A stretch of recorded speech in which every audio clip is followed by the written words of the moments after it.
Graveyard Manager, Death's Audit. Tonight's story is Graveyard Manager, Death's Audit.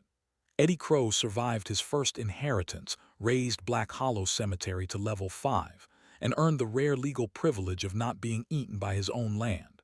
Now death has arrived with auditors, witness claims, buried names, dangerous women, hostile paperwork, and a question no living graveyard manager wants to answer.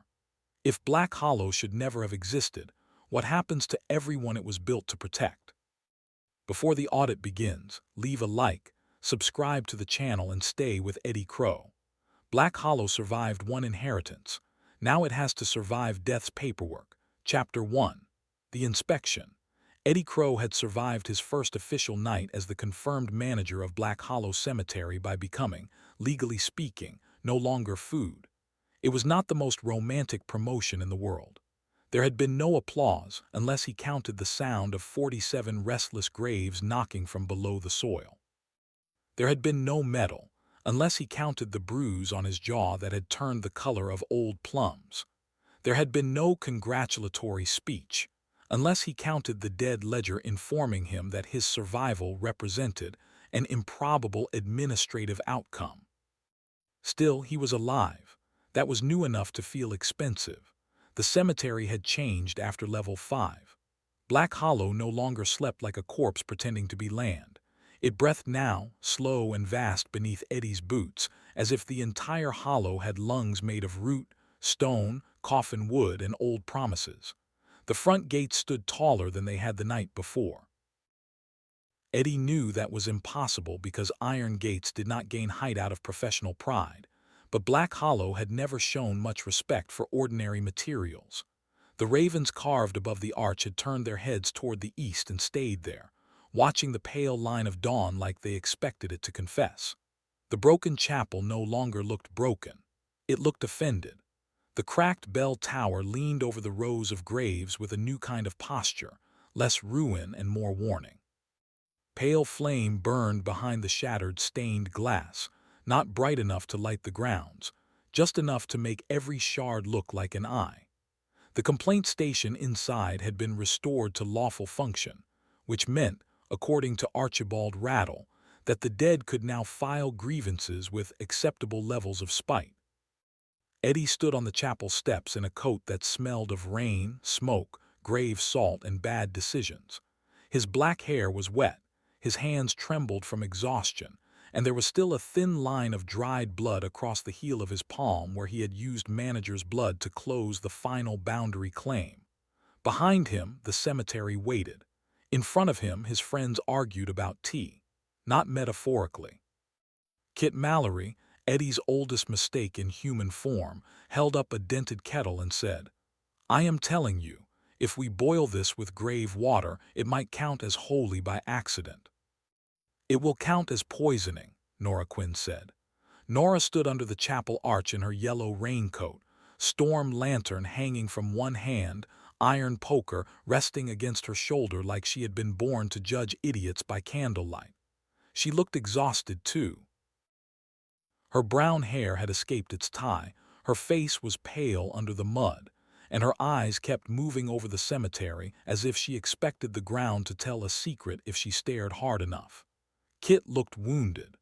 Poisoning is a very narrow interpretation of experimental hospitality.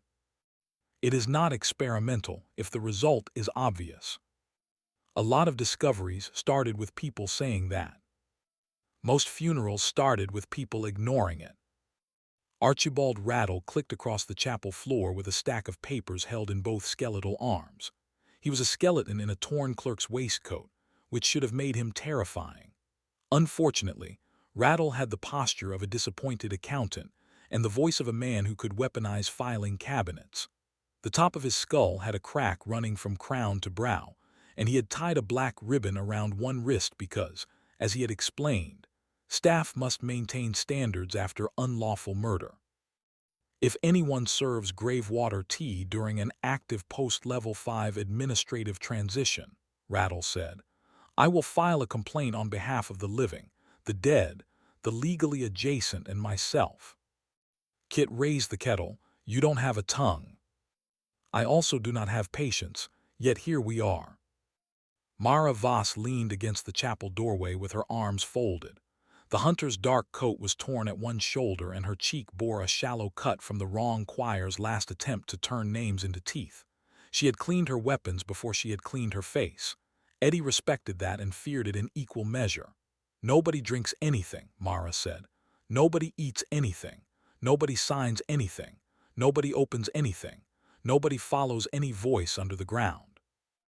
Eddie lifted one finger. In my defense, the voice was extremely persuasive. Mara looked at him. He lowered the finger. And under the ground, he added, is where most cemetery business happens. Nora sighed. Eddie. What? I'm learning vocabulary. The dead ledger sat open on the chapel altar, its black pages glowing with soft green-gold light. Eddie's phone, which the ledger still used when it wanted to be especially rude, lay beside it. Both book and phone had gone quiet after the final level 5 confirmation, which Eddie had initially taken as a blessing. Silence from the dead ledger was like silence from a dentist holding a drill. You appreciated it. You did not trust it. Father Gideon Marsh stood near the old confessional, though standing was generous for a dead chaplain whose edges faded into candle smoke. His face was long, his beard was gray, and his eyes had the steady sadness of a man who had heard too many sins and forgiven too few of his own. He watched the argument about tea with mild interest. There is precedent, Gideon said. Everyone turned to him. He gave a solemn nod. In the winter of 1911, a caretaker brewed tea in the vestry during a minor plague of accusatory widows. 3 mourners recovered. 1 developed prophetic hiccups. Kit pointed at him. See. The caretaker was later eaten by the north hedge. Kit lowered the kettle. Still mixed results. Eddie laughed, then regretted it because his ribs remembered the previous night and sent a formal complaint to the rest of his body. Across the chapel, Vivienne Thorne sat on a cracked pew as if it were velvet in a private opera box. Her black dress had survived the night without visible damage, which Eddie suspected was witchcraft or privilege.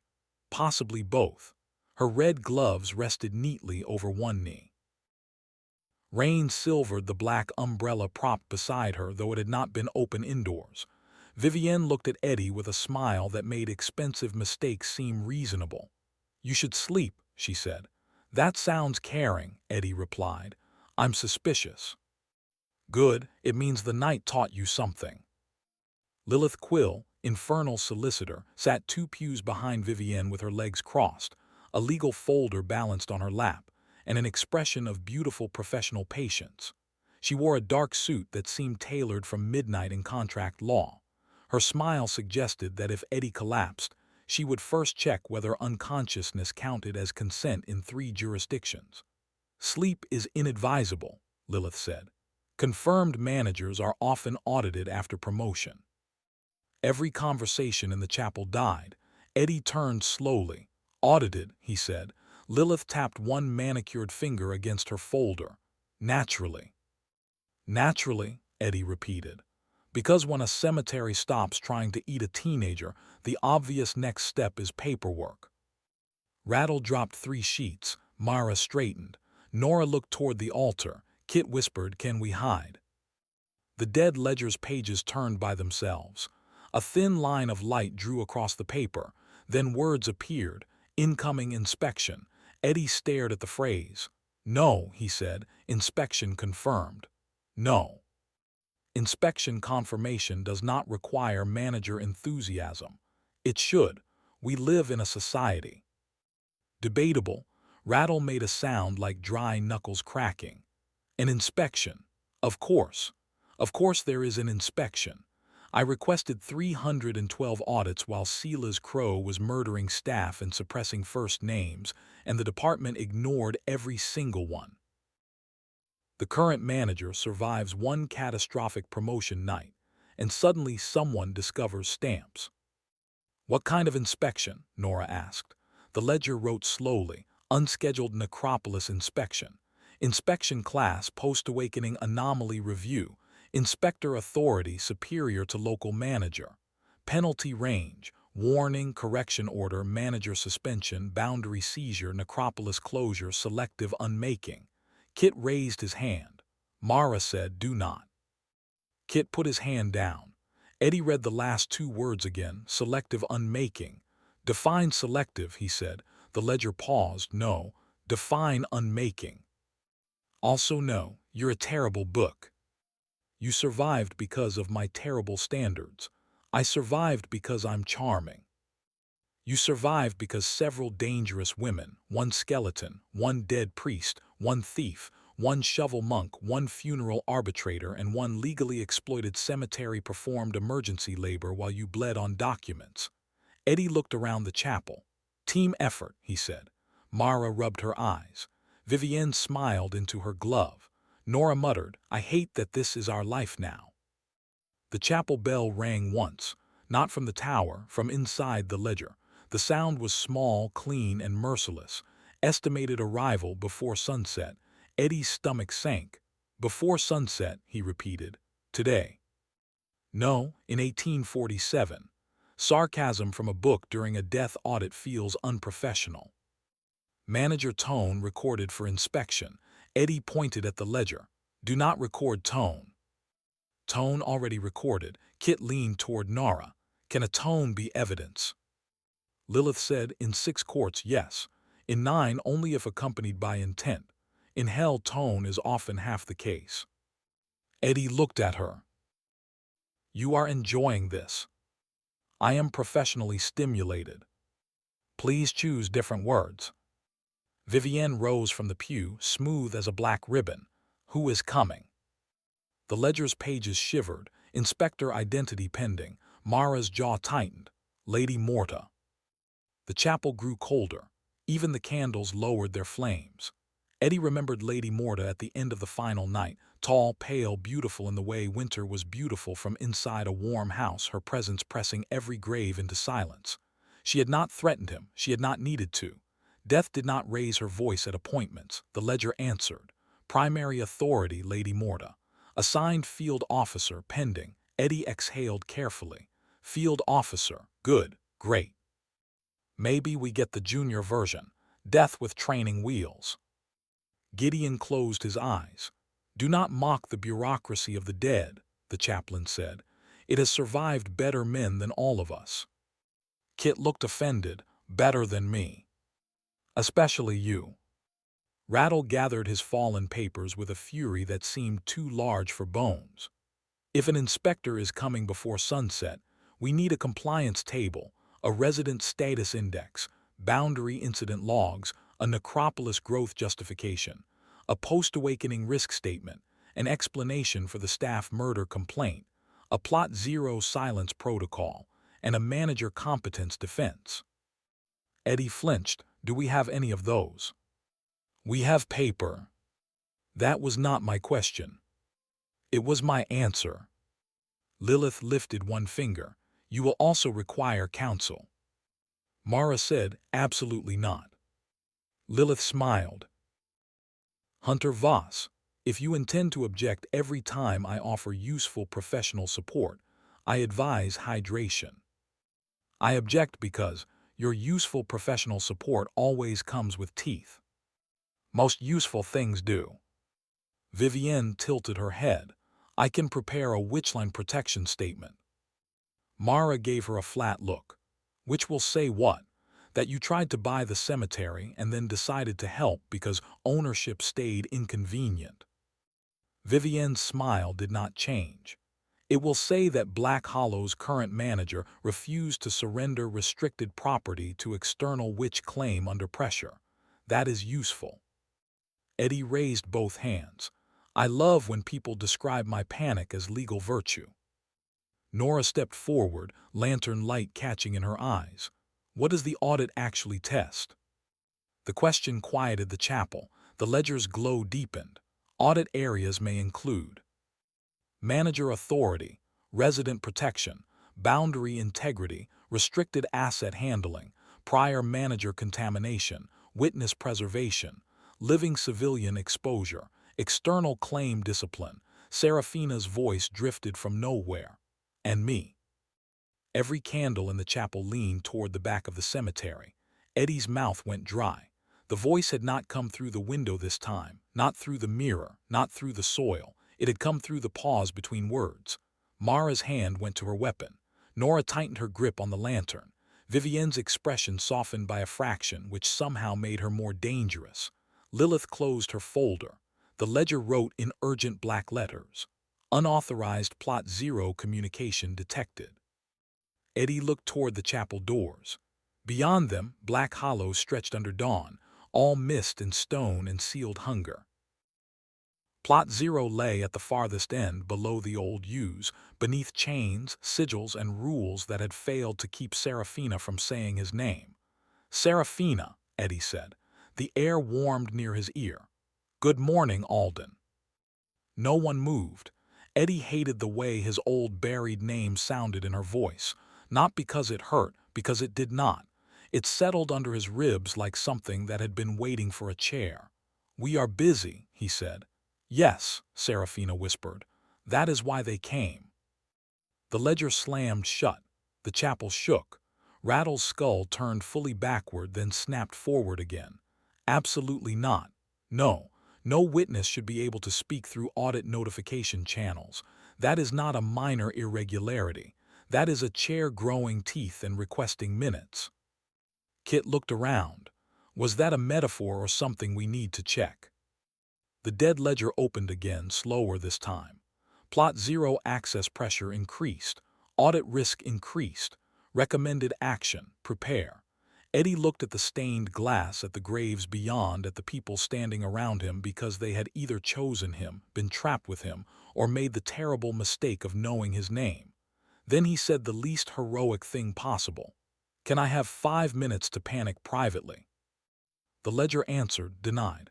"I miss fraud," Eddie said. Kit raised the kettle. "Grave tea." "I miss fraud less than that." By noon, the chapel looked less like a ruined holy site and more like a tax office after a flood. Rattle had claimed the altar for documents.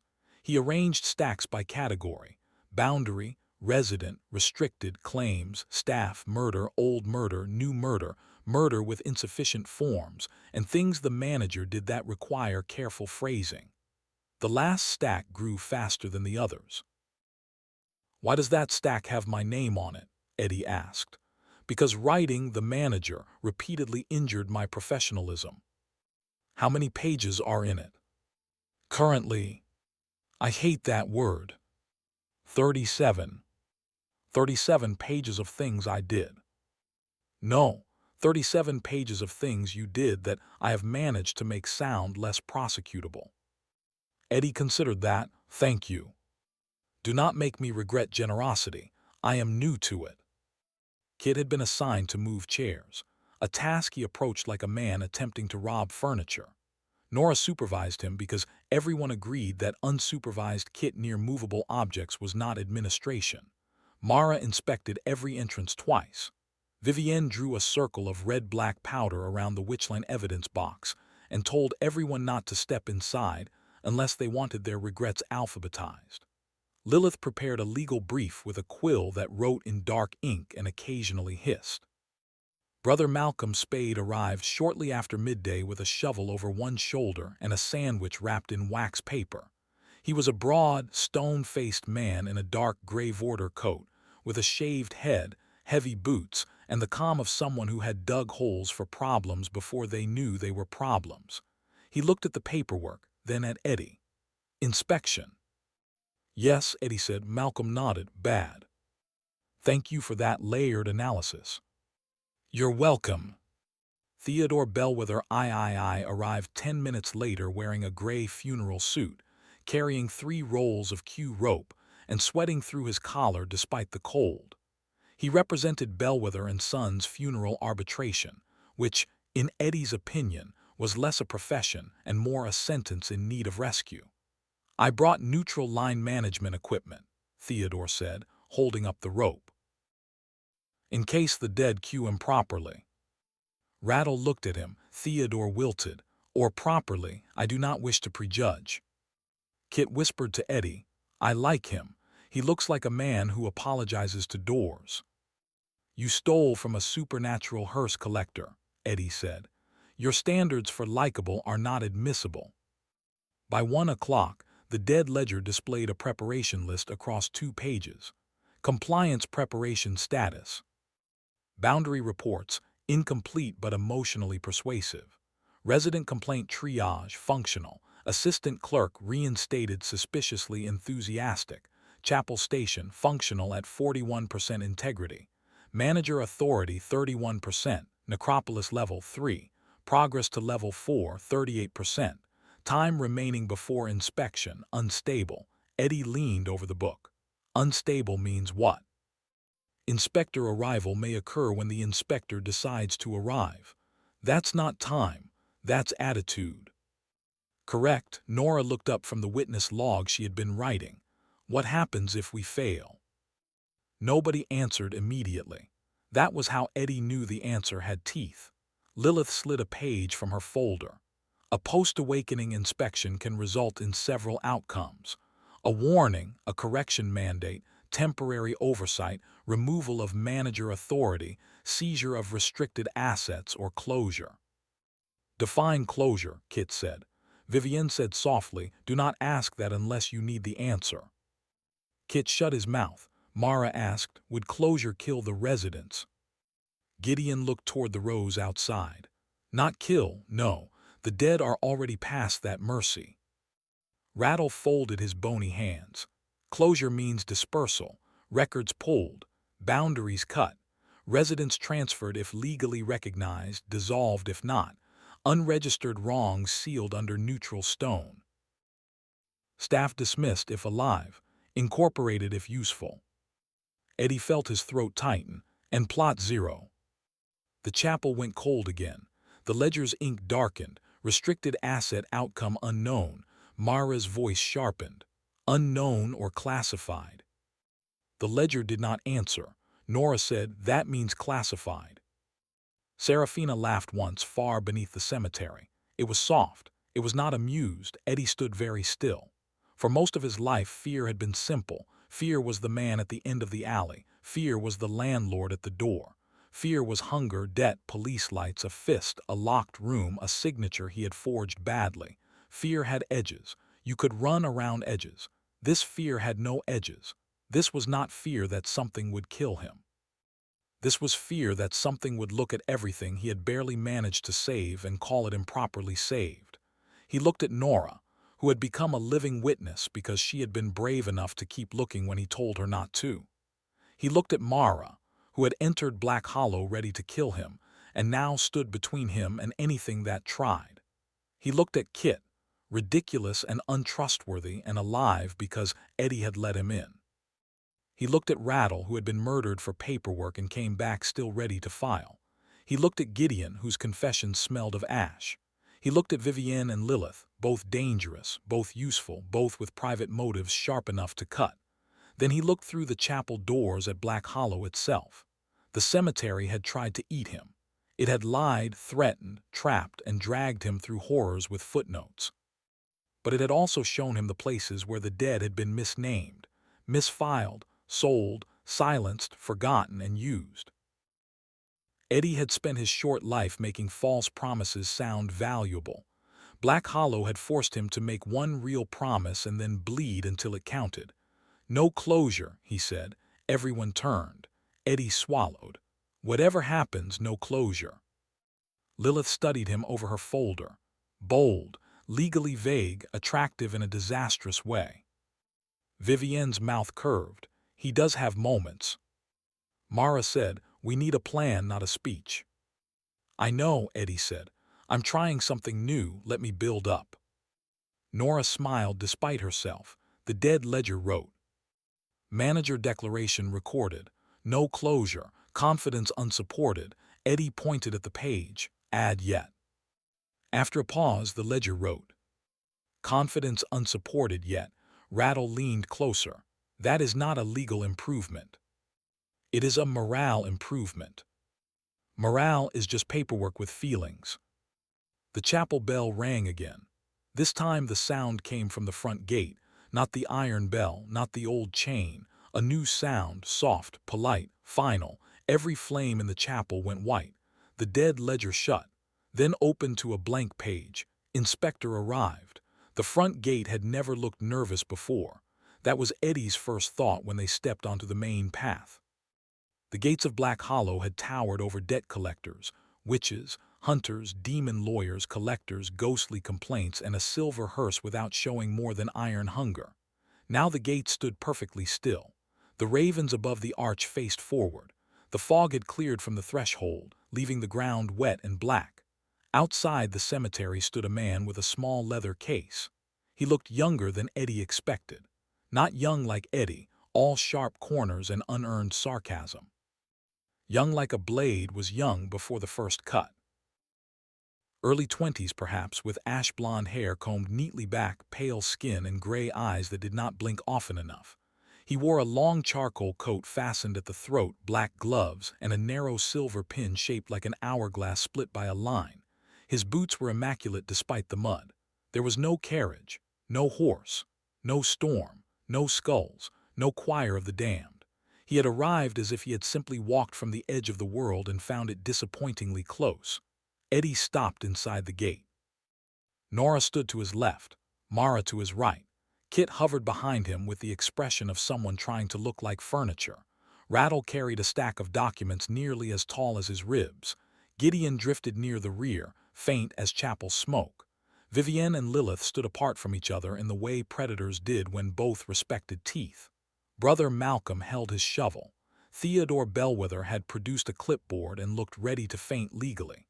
The man at the gate looked at Eddie. "Alden Crowe," he said. Eddie felt the name strike the air. Mara's eyes narrowed. Nora's hand shifted on the lantern. Eddie lifted his chin. "Eddie is fine." "Names are not always what is fine," the man said. "They are what is filed." "Then your office must be a joy at parties." The man considered that for half a second. "It is not." Kit whispered, "I like him less than the hearse man." The man's eyes moved to Kit. Kit straightened. "Christopher Mallory," the man said. "Unlicensed threshold interference, theft of collector token, 14 unresolved living debts, 1 provisional cemetery guest liability. Recommendation, do not allow this man near decisions." Kit's mouth opened, closed. He looked at Eddie. "That is hurtfully fast." Eddie looked back at the inspector. "Who are you?" The man opened his leather case. Inside was a single black card. He held it up. The letters were white, simple, and impossible to ignore. Cashin Vale, Junior Field Auditor, Office of Postmortal Continuity, Death's Ledger Division. Mara said, "Junior." Cashin turned his gaze to her. "Mara Voss, Hunter Lineage Verified, Boundary Breach Response, Unauthorized Attachment Risk, Mother Deceased under Disputed Crowe Incident, Emotional Volatility, Controlled Barely." Mara's face went cold. Eddie stepped half a pace forward before thinking. Cashin noticed. His eyes returned to Eddie. "Protective reflex present," he said. "Noted." "Don't note my reflexes." "They moved first." Vivienne's smile deepened. Lilith murmured, "Oh, I like him." "You would," Mara said. Cashin looked at Lilith. "Infernal Council, temporary local advisory capacity, conflicting interests, attractive hazard." Lilith's smile froze for the first time Eddie had ever seen. Attractive hazard. Standard classification. Vivienne lifted her chin. Cashin glanced at her. "Vivienne Thorne, external witch claimant, supervised witch line access, seduction as negotiation pattern, boundary claim deferred." Vivienne's expression became silk over knives. "Your office is intrusive." "Yes," Nora said quietly, "and me." Cashin turned to her. For the first time something in his face changed. Not warmth, recognition. Nora Quinn, living witness, unlicensed site, bloodline contact through grandmother, repeated voluntary exposure, risk category pending. Nora's grip tightened on the lantern. "Pending what?" "Whether you remain living." Eddie's voice went sharp. "Careful." The gates creaked. Cashin looked at Eddie again. Manager Crowe, he said, you have achieved level 5 under emergency conditions. You have stabilized a restricted site, delayed several unlawful claims, contained a prior manager residue, reclassified a sealed witness, admitted multiple external parties, and created a functioning complaint process out of a partially murdered office. Eddie waited. Cashin closed the black card case. Why is this cemetery awake? No one spoke. The question did not hit like an accusation. It hit like a door opening underwater. Eddie had prepared for other questions. Why had he accepted the cemetery? Why had he contacted Plot Zero? Why had he allowed Vivian in? Why had he given Kit guest status? Why had he changed gate terms? Why had he spent bone coins like a gambler with a moral awakening? Why was the cemetery awake? Not how, not when. Why? Eddie looked at the gates at the cemetery behind him, at the row of people waiting for his answer. Because it was dying, he said. Cashin watched him. Eddie continued slower. It was failing. The dead were waking wrong. Silas had buried records, sold blood, suppressed names, murdered staff, and left the place to eat whoever came next. If Black Hollow stayed asleep, everything under it rotted quietly. Level 5 made it loud enough to stop. The dead ledger opened in Rattle's hands, though Rattle had not been holding it a second ago. Manager answer recorded. Cashin said, "You believe awakening it was necessary?" "No," Eddie said. That made Cashin pause. Eddie swallowed. "I believe not doing it would have been easier. Necessary is what people call things after they're too tired to admit they chose them." Nora looked at him. Mara did too. Cashin's gray eyes remained steady. "Interesting," he said. "Is interesting good?" "Rarely." "Of course." Cashin stepped toward the gate. The iron bars did not open. The dead ledger wrote, "Inspector requests entry. Gate terms required." Eddie squared his shoulders. "Cashin Vale, Junior Field Auditor of Death's Ledger Division. You may enter Black Hollow Cemetery for inspection only. No collection, seizure, closure, resident transfer, witness removal, manager suspension, or boundary alteration without formal finding, witnessed cause, and response opportunity. You may observe. You may question. You may record. You may not feed. You may not be fed." Kit whispered, "Good last bit." Cashin inclined his head, accepted. The gates opened. He stepped inside. The moment his boots touched Black Hollow soil, every grave in the cemetery exhaled. Cashin looked around. For the first time, Eddie saw something like concern cross the auditor's face. Then Cashin opened his leather case again. It was much larger inside than outside. He removed a ledger, not the dead ledger. This book was white, not clean white, bone white. Its cover had no title. Its pages turned without wind. The dead ledger on Rattle's arms began to tremble. Eddie glanced at it. "You know that book?" The dead ledger wrote one word, "Parent." Cashin opened the bone-white ledger. "Inspection begins." The chapel bell answered. The cemetery held its breath. Cashin's first act as auditor was not to inspect the chapel, the boundary, the complaint station, or the sealed catastrophic witness buried under Plot Zero. He inspected Eddie. This was rude. Eddie said so. This is rude. Cashin stood 3 feet away from him on the main path, bone-white ledger floating open at shoulder height, a silver pen moving over the page without touching it. The others had been told to remain at witness distance, a phrase that made Theodore Bellwether squeak with professional delight and Rattle mutter about unlicensed terminology. "Manager evaluation is first," Cashin said. "Why?" "Because cemeteries often fail in the shape of their managers." Eddie tried not to glance at the locked Sila's drawer far behind them. Cashin glanced for him. "Prior manager residue active. Noted." "Stop noting things I haven't done out loud yet." "You looked." "Looking isn't evidence." Lilith called from witness distance. "In certain courts it can be." Mara said, "Do not help." Cashin turned a page. "State your name." Eddie took a breath. "Eddie Crowe." The bone ledger did not move. Cashin waited. Eddie hated him a little. "Edward James Crowe," he said, still nothing. The cemetery seemed to listen harder. Nora's lantern flame leaned toward him. Eddie's palm prickled where Serafina had marked him with the first name clue. He could still feel the buried name beneath his skin, not exactly healed, not exactly open. Alden. The name Silas had tried to cross out before Eddie had ever had a chance to use it. He lifted his chin. Alden Crowe, he said. Edward James Crowe. Eddie when people like me, or when they're about to hit me and I need the extra half second. The silver pen moved. Cashin said, all three acknowledged. A pressure lifted from the path. Eddie had not known it was pressing on him until it left. Cashin continued, state your claim. Manager of Black Hollow Cemetery. Confirmed or provisional? Confirmed. By what authority? Eddie looked at the cemetery.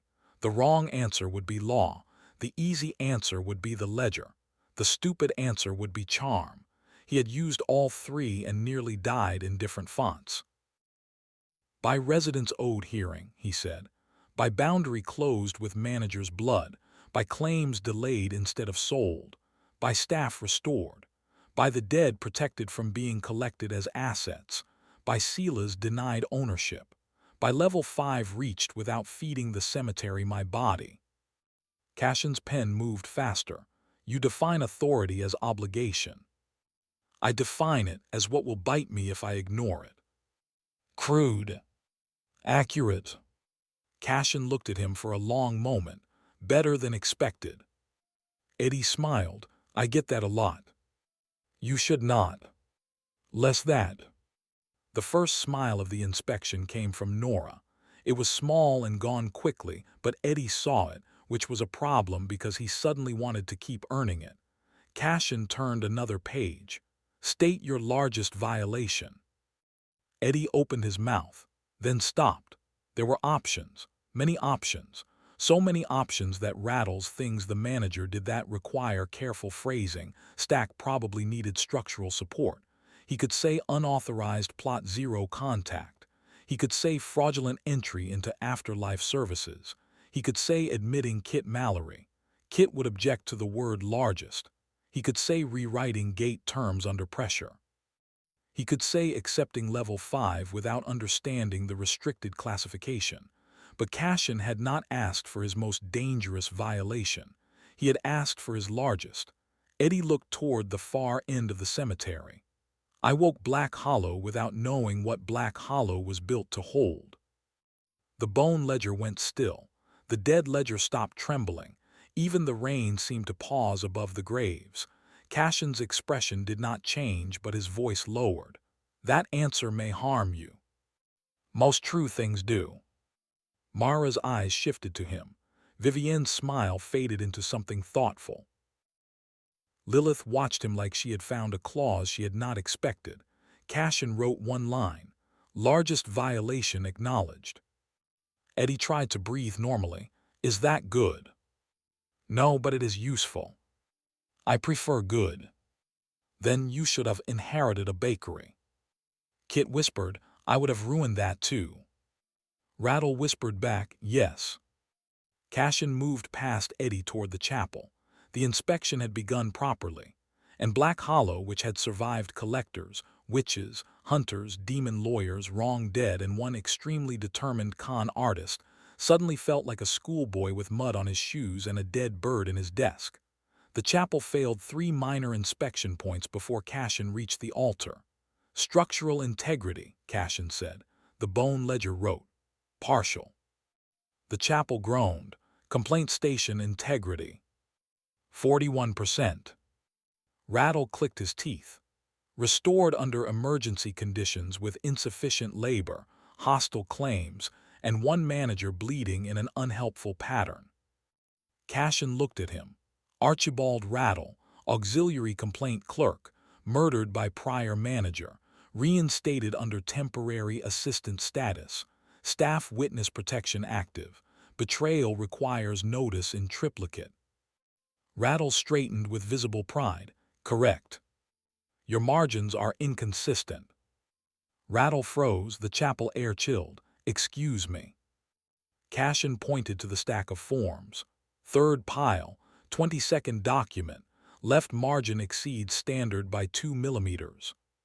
For one glorious second, Eddie saw a skeleton experience the desire to commit murder and the professional obligation to respect accuracy at the same time. I was under pressure, Rattle said. Noted. Do not note my margins. Too late. Kit leaned toward Eddie. I think we found Rattle's Mara. Mara said, I heard that. Respectfully. Worse. Cashin approached the altar where the dead ledger lay open beside the complaint bell. The bone-white ledger hovered opposite it. The two books seemed to dislike each other with familial precision. Cashin read from his page. Local ledger instance. Personality drift, severe. Sarcasm density, excessive. Manager dependency, unstable. The dead ledger wrote. Objection. Cashin looked at the page. Grounds. Sarcasm density appropriate to manager quality. Eddie pointed at the book. I am standing right here. The bone ledger wrote silently. Cashin said, objection recorded and ignored. The dead ledger wrote. Typical. Nora covered her mouth. Mara looked away. Eddie narrowed his eyes. Are you laughing? Nora said no. You are absolutely laughing. Quietly, it's different. Cashin examined the complaint bell, the restored station, the witness board, and the ash-stained confessional window where Gideon had opened fragments of buried testimony during the final night. When Cashin reached Father Gideon, the dead chaplain bowed. Father Gideon Marsh, Cashin said, former chapel authority, confession keeper, suppressed testimony carrier, advisory status provisional, potential contamination, Sila compromise. Gideon accepted that without flinching. True. You buried confessions. I preserved what I could. You hid what you feared. Also true. Cashin looked up from the page. Why should your advisory status remain lawful? Gideon glanced at Eddie, then at the chapel floor. Because the dead here learned to speak around silence, he said. I know the shape of that silence. I helped make some of it.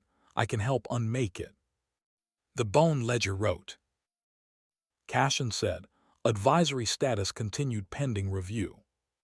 Gideon bowed his head. Eddie released a breath. Cashin turned toward Nora, living witness. Nora straightened. Eddie hated the sudden urge to step between them. He did not. Nora would stab him with the poker and call it growth. Cashin said, why are you here? Nora's answer came quickly. Because I saw the cemetery moving. That is why you came. Why did you stay? She looked at Eddie, then at the graves through the chapel door. Because everyone kept talking about the dead like problems, she said, but some of them sounded like neighbors. The chapel went very quiet, Cashin wrote. Living witness motivation, resident recognition, valuable, dangerous. Nora's mouth tightened. Everything here is dangerous. No, Cashin said. Most things here are harmful. Dangerous means they can change outcomes. Eddie watched Nora absorb that. Mara's turn came next. Cashin did not soften. Hunter Voss, why did you not execute the manager when initial conditions allowed suspicion? Mara's eyes went flat. Because suspicion is not guilt.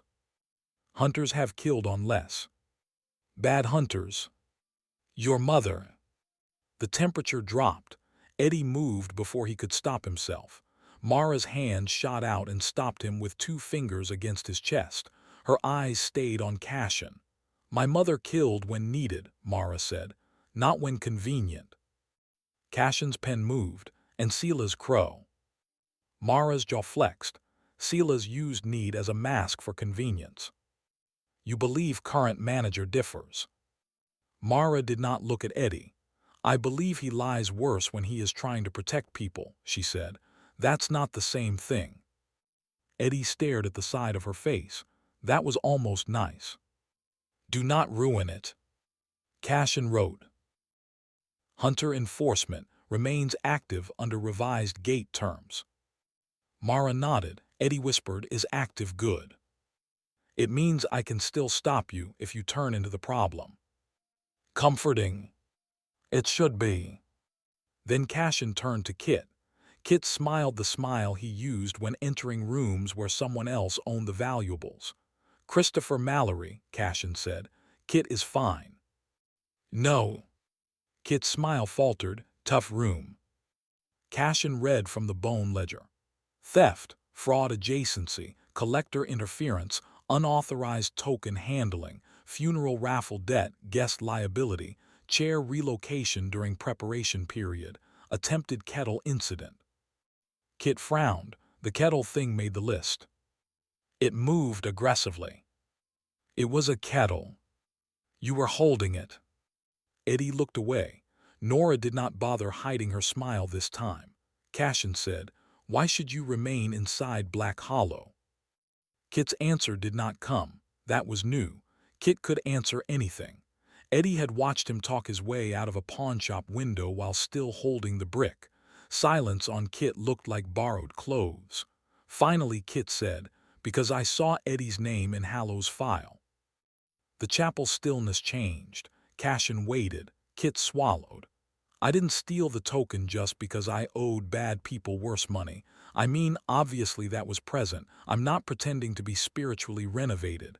But Hallow had a folder. It had Eddie's name, Alden too, and Black Hollow, and it had prices." Eddie felt the word prices slide under his ribs. Prices for what? Kit did not look at him. Different outcomes. Manager removed, manager alive, manager dead, manager transferable, plot 0 breach, sealed witness extracted, prior manager residue recovered. Mr. Hallow had not mentioned that. Of course he had not.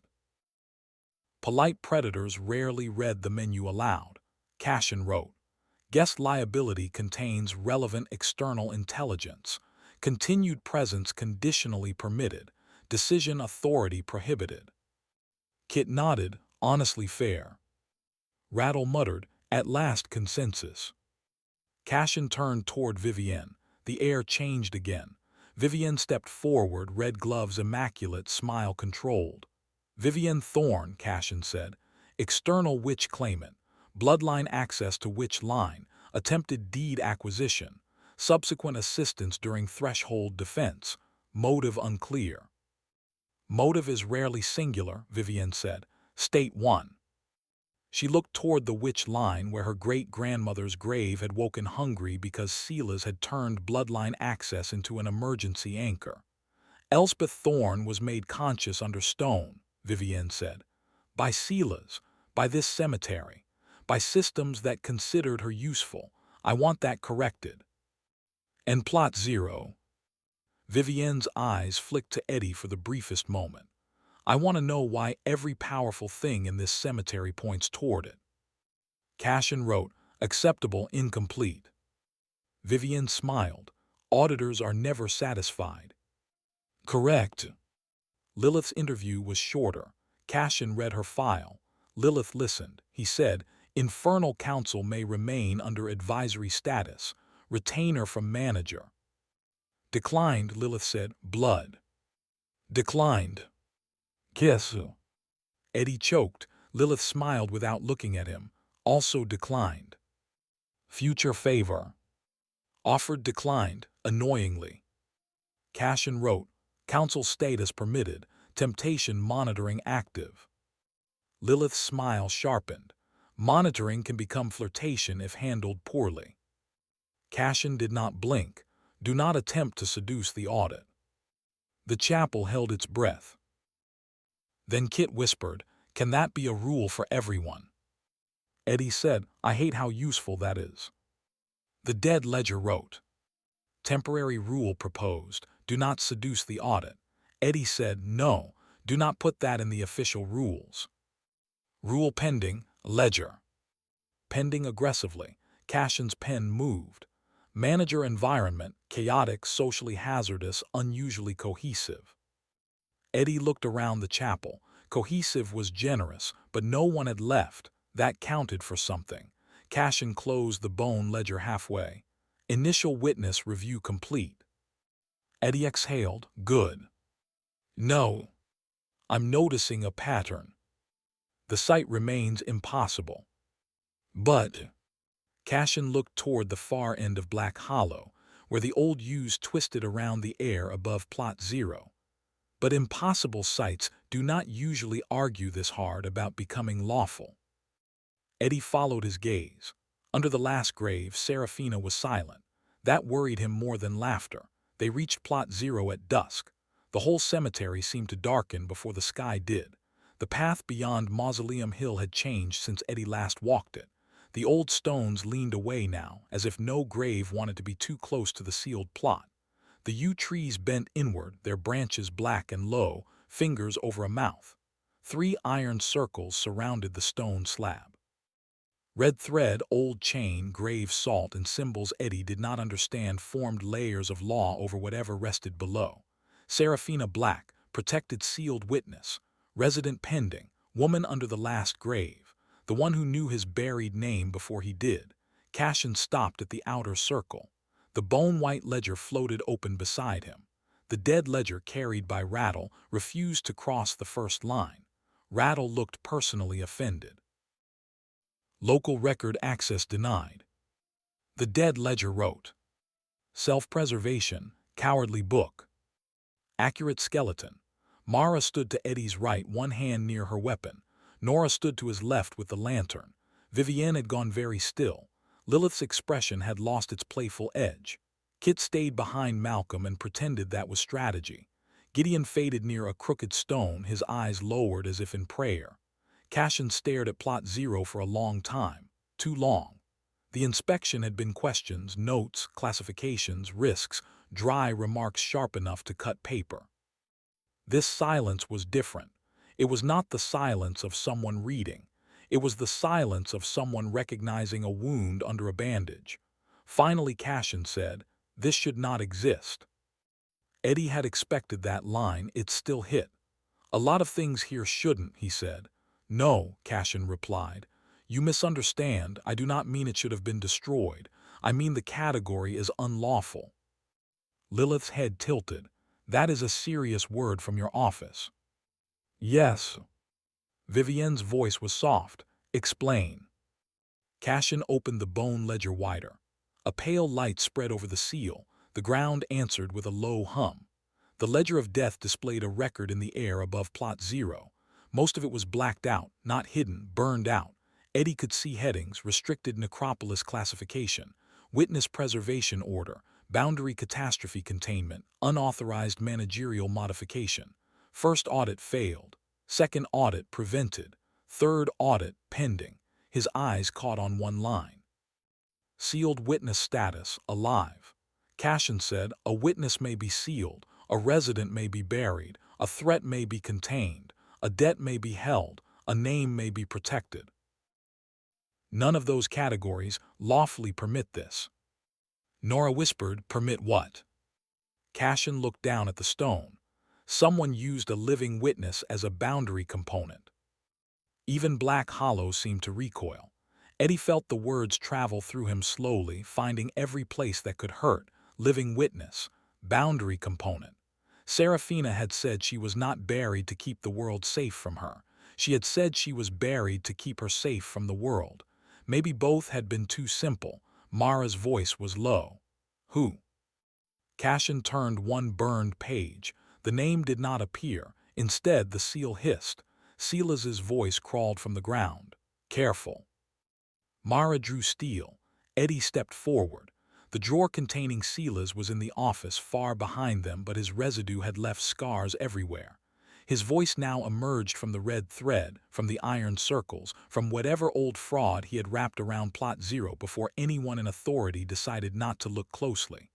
"Careful, boy," Silas whispered.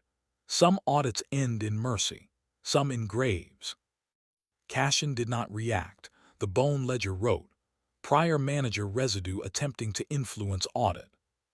Silas laughed softly. "Prior manager, is that what they call me now?"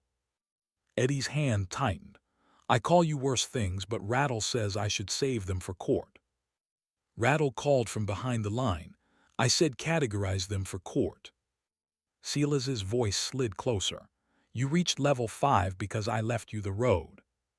You left me a hole with teeth. You were always ungrateful, Alden. even before you had the sense to breathe. The name struck the seal. Serafina gasped under the stone. It was small, it was pain. Eddie moved before he thought. Nora caught his sleeve. "Don't cross," Mara said. "He's baiting you." "I know." "Then stop looking baited." Cashin lifted one gloved hand. The bone ledger flared. Silas's voice thinned, pushed back into the red thread. Cashin said, "Unauthorized residue speech suspended for inspection duration."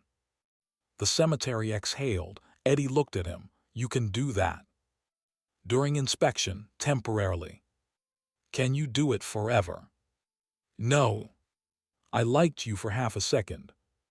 Do not make that mistake." Cashin turned another page. The burned record changed. A single audit question appeared in the air. It was old. Older than Silas's lies, older than the current ledger. Older, maybe, than Black Hollow's gates. Why is the sealed witness still alive? No one spoke. Under Plot Zero, Serafina began to laugh. Not the seductive laugh from the mist. Not the bitter laugh from the window. This was lower, broken at the edges. Like someone laughing because the alternative had been screaming for too long. Eddie stepped to the outer circle. The seal sparked. Mara grabbed his arm. Nora grabbed the other. Vivienne said, "Eddie." Lilith said, "Do not answer that question carelessly." Cashin watched him. The audit waited. Eddie looked down at the stone. "Serafina," he said. The laughter stopped. The air between the iron circles warmed. Her voice came up through the seal. "Yes, Alden." "Why are you still alive?" The cemetery shook. Not violently, honestly. For 1 second Eddie saw through the stone, not with his eyes, with whatever Black Hollow had made of him. He saw a woman in white under black roots, chains across her throat, hair floating as if underwater, eyes open in darkness. He saw her hand pressed against the underside of the world. He saw signatures nailed into the soil around her. He saw Silas's handwriting. He saw other handwriting too. Older, cleaner, more official, more cruel because it had been correct. Serafina whispered, "Because if I die, the first thing they buried wakes up." The inspection ledger slammed shut. The sky above Black Hollow went white. Cashin's face changed. Not much, enough. The dead ledger wrote from Rattle's arms in letters that tore across the page. Audit risk increased. Restricted truth exposure detected. Recommended action survive. Eddie stared at Plot Zero. Under the stone, Serafina laughed again. This time something beneath her laughed back. Night fell all at once. That was the first thing Eddie noticed. Not sunset, not darkening. Not the slow blue fold of evening over graves. One moment Black Hollow stood in the last gray light of day, and the next the moon hung over the cemetery like a bone coin in a dead man's hand. Cashin's bone ledger opened again, pages moving too fast for eyes. "Inspection suspended," he said. Eddie snapped toward him. "Suspended." The sealed witness produced restricted truth beyond junior field authority. "Good," Kit said weakly from behind Malcolm. "So we all go home." Cashin looked at him. "No." "I knew that. I was testing morale." Mara sheathed one blade and drew another. "What happens now?" Cashin looked at Plot Zero. "The audit changes category." Lilith's voice was quiet. "To what?" The bone ledger wrote in white fire, "Mortality level review." Rattle made a sound like papers dying. Vivienne's red gloves curled into fists. Nora lifted her lantern higher. Eddie looked at Cashin. "Is Lady Morta coming?" Cashin closed the ledger. She was always coming.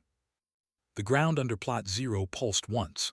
Then the front gate bell rang, far away, slow, unhurried. The sound traveled over every grave and made the dead quiet themselves. The ravens bowed their stone heads.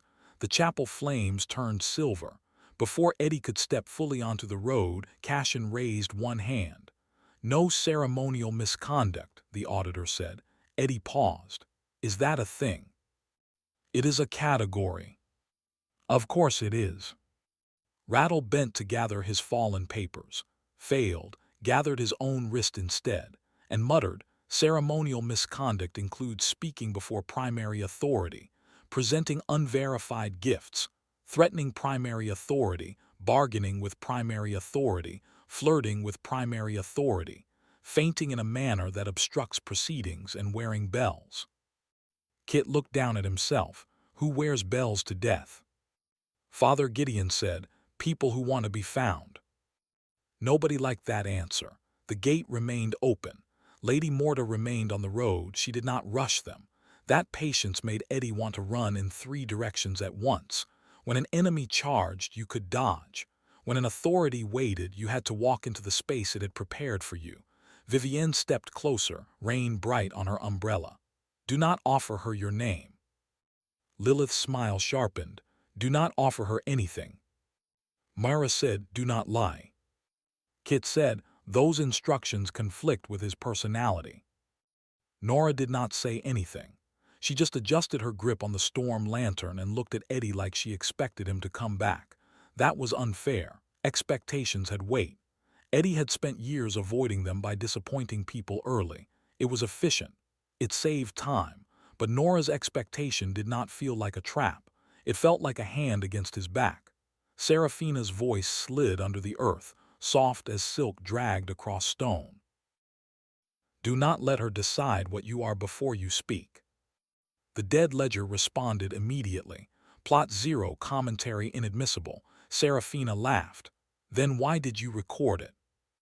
The page stayed blank. Eddie almost smiled. Almost. Then Lady Morta looked toward plot 0 and the laugh stopped. For the first time since Eddie had heard Seraphina beneath the last grave, he felt the sealed woman go utterly still. That was the moment Eddie understood the hierarchy. Seraphina frightened witches. Seelas feared her enough to bury truth around her. The dead ledger argued with itself over her. Mr. Hallow wanted to collect her. Vivienne wanted access. Lilith wanted terms. Mara wanted a reason not to cut through the seal. Nora wanted Eddie not to be stupid near it. But Lady Morta did not react to Seraphina like a mystery. She reacted like a file she had once closed. Eddie walked forward, 1 step. The cemetery did not eat him, 2 steps. The road did not open, 3 steps. The dead remained silent. That was almost disappointing. Eddie had become accustomed to catastrophic feedback. Quiet made him feel as if the universe had started taking notes. He stopped 3 paces inside the open gate. Cassian did not stand beside him. No one did. The space between Eddie and Lady Morta belonged to the audit. Lady Morta looked down at him. She was not tall in the ordinary way. Eddie could see that now. Her body had human proportion. Her presence did not. It rose behind her like the idea of a horizon. Edward James Crowe, she said. The name was accurate, incomplete. Eddie felt Alden move inside him, not as a second person, not as a ghost, but as a recovered root under soil. Eddie, he said. Rattle made a tiny distressed sound. Cassian's pen stopped. Lady Morta's eyes shifted by a fraction. You correct death. No, Eddie said, because some instincts finally learned. I correct the record. The air changed, not softened, opened. Lady Morta studied him long enough for rain to run from his hair into his eyes. Then we begin with record. She lifted one gloved hand. A ledger appeared, not like the dead ledger, not like Cassian's bone ledger. This book was thin, black, and plain. No skulls, no chains, no glowing theatrical nonsense.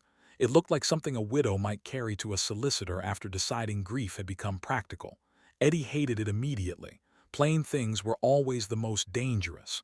Fancy curses wanted applause. Plain documents wanted signatures. Lady Morta opened the book. Every grave in Black Hollow turned a page. The sound was enormous. Then she read. Black Hollow Cemetery, restricted site, prior status, dormant containment, current status, active necropolis. Manager disputed, confirmed locally, external recognition pending. Sealed witness, active, prior manager contained, not resolved. Wrong choir, delayed, not dissolved. Death debts, numerous. She looked up. Your success is untidy. Eddie glanced back at the cemetery. That's sort of our brand. No one laughed. Then Rattle did once helplessly and stopped when Lady Morta's gaze moved toward him. Sorry, the skeleton whispered. Nerves, also no organs. Lady Morta closed the little black book. This audit will determine whether Black Hollow remains awake, whether its manager receives external recognition, and whether Plot Zero is to remain sealed under local protection. Eddie heard Vivienne inhale. Lilith stopped smiling. Mara's fingers tightened on her blade. Nora's lantern flame went tall and thin. "And if we fail?" Eddie asked. Lady Morta's answer was immediate. "Black Hollow will be closed." The cemetery shuddered. "Residents will be transferred." Her gaze moved toward the last grave. "Restricted assets will be removed from local custody." Under Plot Zero, Serafina whispered something Eddie could not hear. That frightened him more than if she had screamed. "And me?" he asked. Lady Morta looked at him without pity. "That depends on whether you are judged manager, witness, liability, or evidence."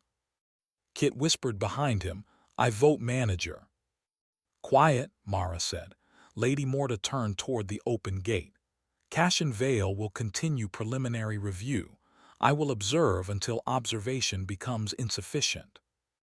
"Comforting," Eddie said. "It was not meant to be." The dead ledger wrote in Eddie's pocket. Audit Phase 1 active. Eddie looked at the words, then at death, then at Black Hollow. He had wanted, absurdly, one quiet morning after surviving the first book of his life. Instead, the second had opened with death reading his failures in a voice that made every gravestone sit up straighter. He breathed out. "Fine," he said. "Let's begin before someone finds a way to make this legally worse." Lilith lifted one finger. "I could." "Do not help." For one breath, nobody moved toward the gate. Black Hollow had survived monsters, claims, contracts, wrong names, false burials, and one boy who had accidentally become important by signing the wrong paper. But death waiting politely outside the gate made every victory Eddie had won feel suddenly smaller. Rattle attempted to straighten his non-existent spine. Papers rattled in both skeletal hands. "For the record," he said, "our inspection posture is poor, our documentation incomplete, our staff training scandalous, and our manager still smells faintly of panic and poor decisions." "Can we file that under confidence building?" Eddie asked. "No," Rattle said. "It has its own drawer." Nora stepped closer to Eddie without looking at him. Mara did the same from the other side, one hand near a blade. Vivienne did not move, but the edge of her umbrella turned toward the gate like a weapon. Lilith smiled as though she had just discovered a new market for disaster. Cashin Vale watched them all with the expression of a man preparing to record a historical embarrassment in excellent handwriting. Eddie inhaled. The cemetery inhaled with him. Then the gates opened inward. They did not groan this time. They did not complain, threaten, scrape, or perform any of the usual Black Hollow gate behavior that Eddie had come to consider charming in the way a wolf could be charming if it wore a hat. The gates opened smoothly and silently, and that silence was worse than every scream the cemetery had ever produced. A path of pale dust appeared between the wet stones. Not moonlight, not fog. Bone dust, Eddie thought, and immediately wished he had not developed the ability to identify the material of supernatural walkways by mood. Cashin stepped aside. "Manager first," he said, "because I'm in charge. Because the authority being inspected is yours." Those are different answers wearing the same tie. Kit leaned close. "If you die, can I have your coat?" "If I die," Eddie said, "you are absolutely the reason." "That's hurtful, historically plausible but hurtful." Mara moved to Eddie's right without asking permission. Nora took his left. The placement was so natural that Eddie almost made a joke about having a bodyguard problem, then wisely decided that flirting with two people while walking toward death was the sort of decision that had probably created several religions. Behind him, Rattle whispered to Father Gideon, "Do we bow?" "To death," Gideon murmured, "to the audit." "That is worse." The path carried them down the central row toward the front gate. As they walked, the cemetery changed around them. Graves that had spent weeks muttering complaints went quiet. The chapel complaint station dimmed. The witch line folded its red glow beneath the soil. Even the sealer's drawer in the office far behind them stopped growling. Eddie did not like that. He preferred Black Hollow noisy. Noisy meant alive. Noisy meant it had opinions. Silence meant something bigger had entered the room and everyone had remembered manners at once. On either side of the path, residents began to appear, not fully. Not like ghosts in stories, all sheet and sorrow and dramatic unfinished business. Black Hollow's dead rarely cared about presentation. They appeared as impressions in rain, handprints against gravestones, faces suggested by candle smoke, old coats hanging from invisible shoulders, hands folded over earth. Hundreds of them. Then more. Eddie slowed. "Do not stop," Cashin said quietly behind him. "They are watching." "Yes. Me. Their manager." The word hit harder than it should have. At the beginning, being manager had meant not being food.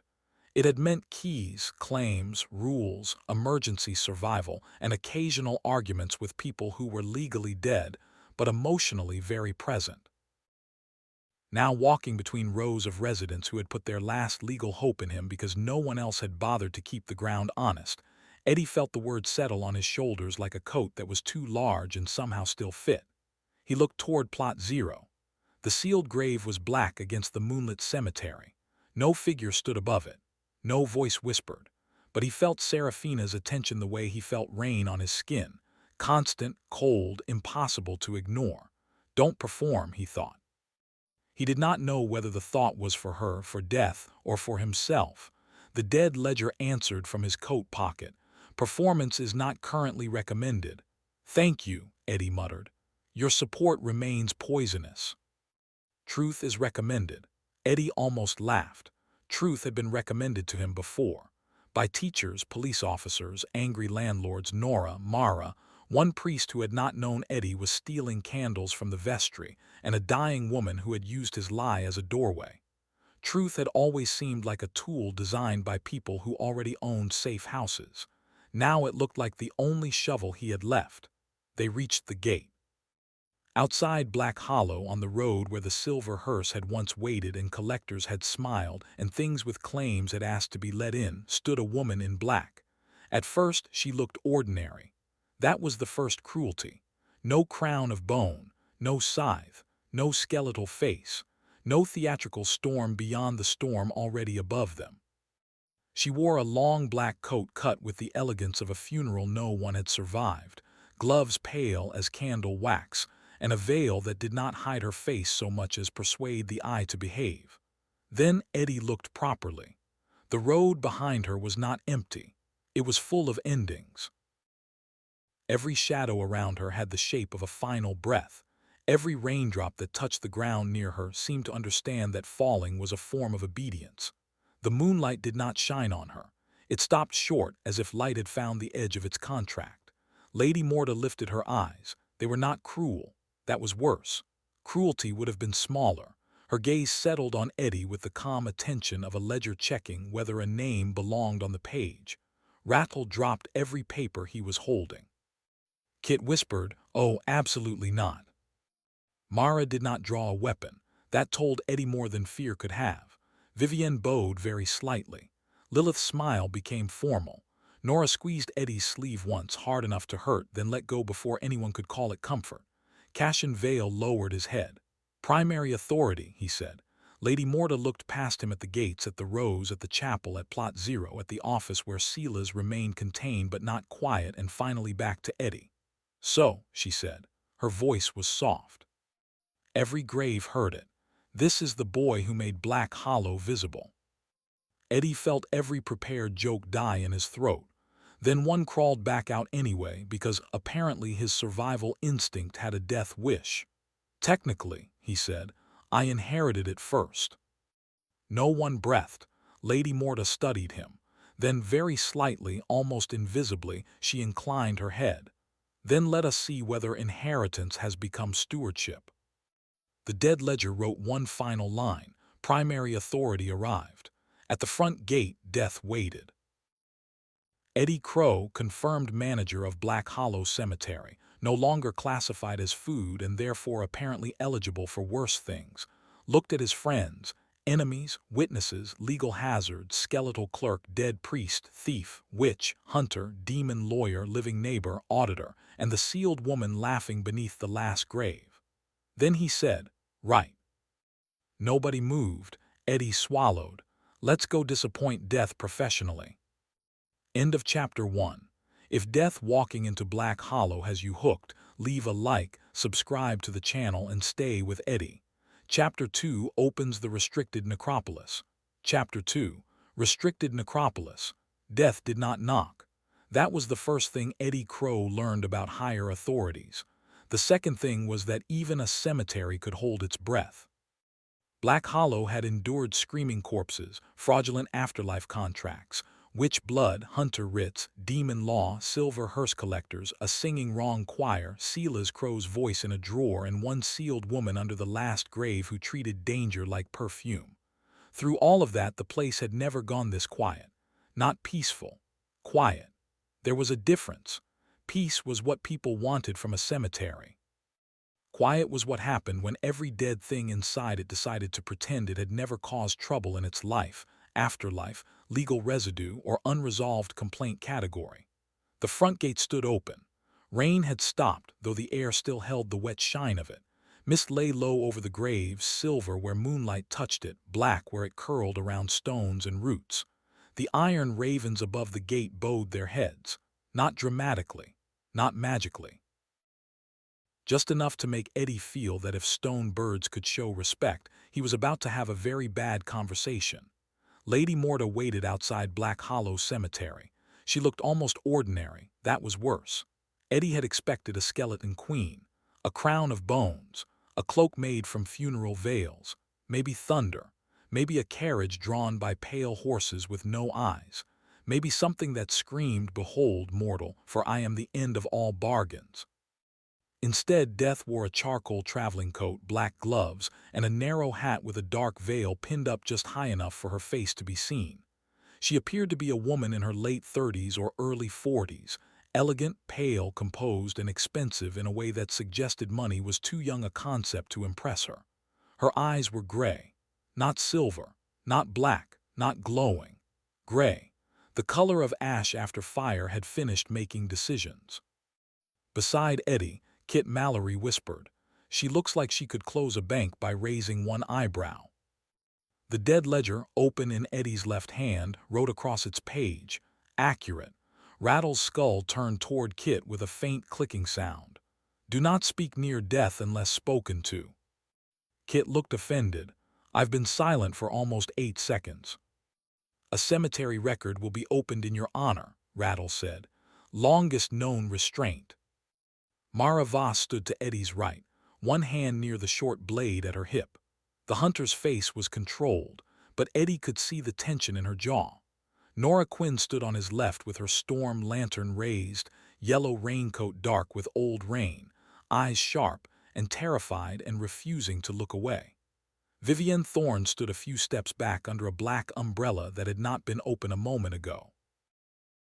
Lilith Quill smiled politely, as if death's arrival was an interesting clause.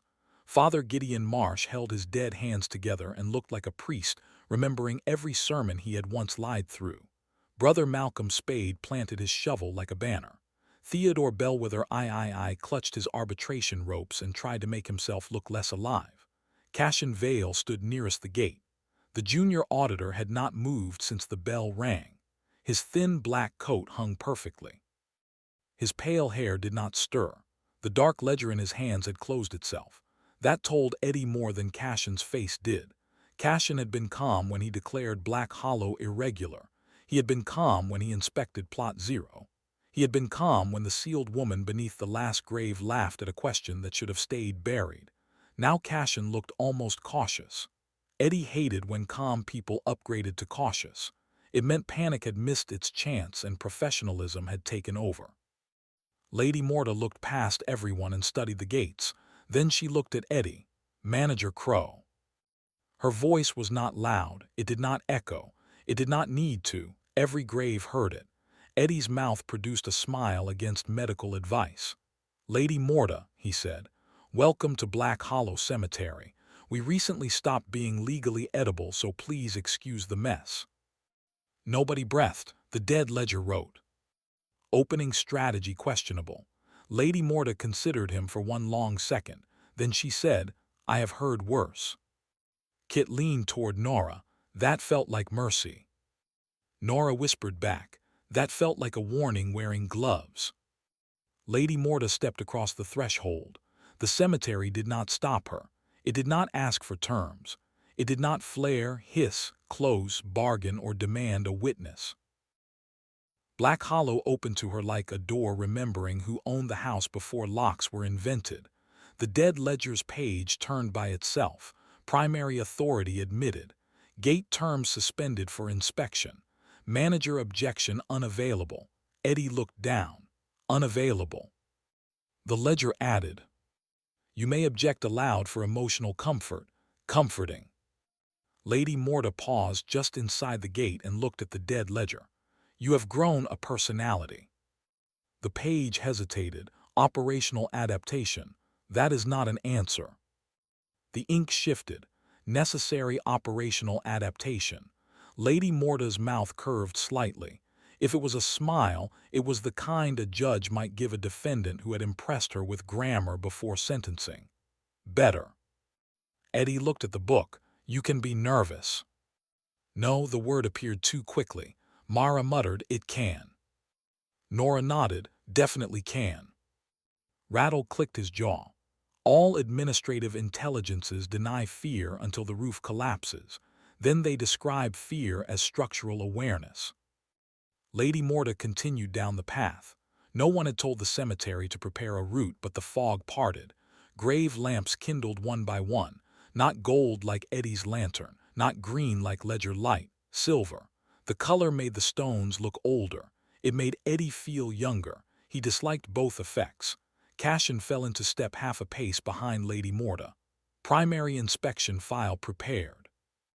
No, Lady Morta said. Cashin stopped. Everyone stopped. Eddie, who had spent most of the night waiting to be killed by paperwork, felt an unpleasant new category open in his stomach. Cashin said, My lady.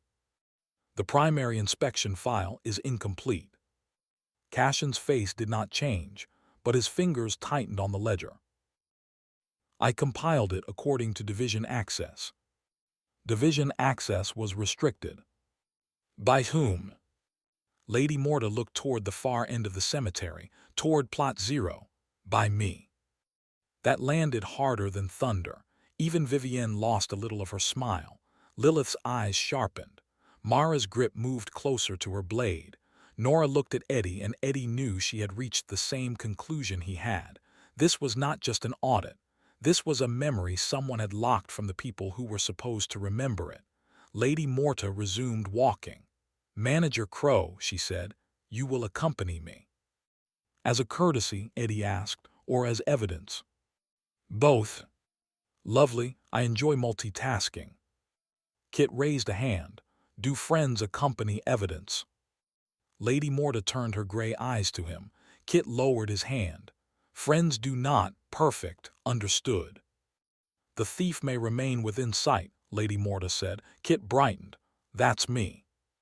Because he is implicated in the Silver Hearse claim. Kit dimmed. Also me. The dead ledger wrote. Inspection party authorized. Manager Crowe, Auditor Vale, Lady Morta, Living Witness Nora Quinn, Hunter Witness Mara Voss, Administrative Assistant Archibald Rattle, Chaplain Witness Gideon Marsh, Counsel Observer Lilith Quill, External Claimant Observer Vivienne Thorne, Unhelpful Liability Kit Mallory. Kit pointed at the page. That is libel. Lilith smiled. It is probably discoverable. I don't know what that means. It means worse than libel. I withdraw the objection. Theodore Bellwether lifted his ropes. May arbitration observe. Lady Morta said no. Theodore bowed so quickly he nearly strangled himself with a measuring cord. Excellent.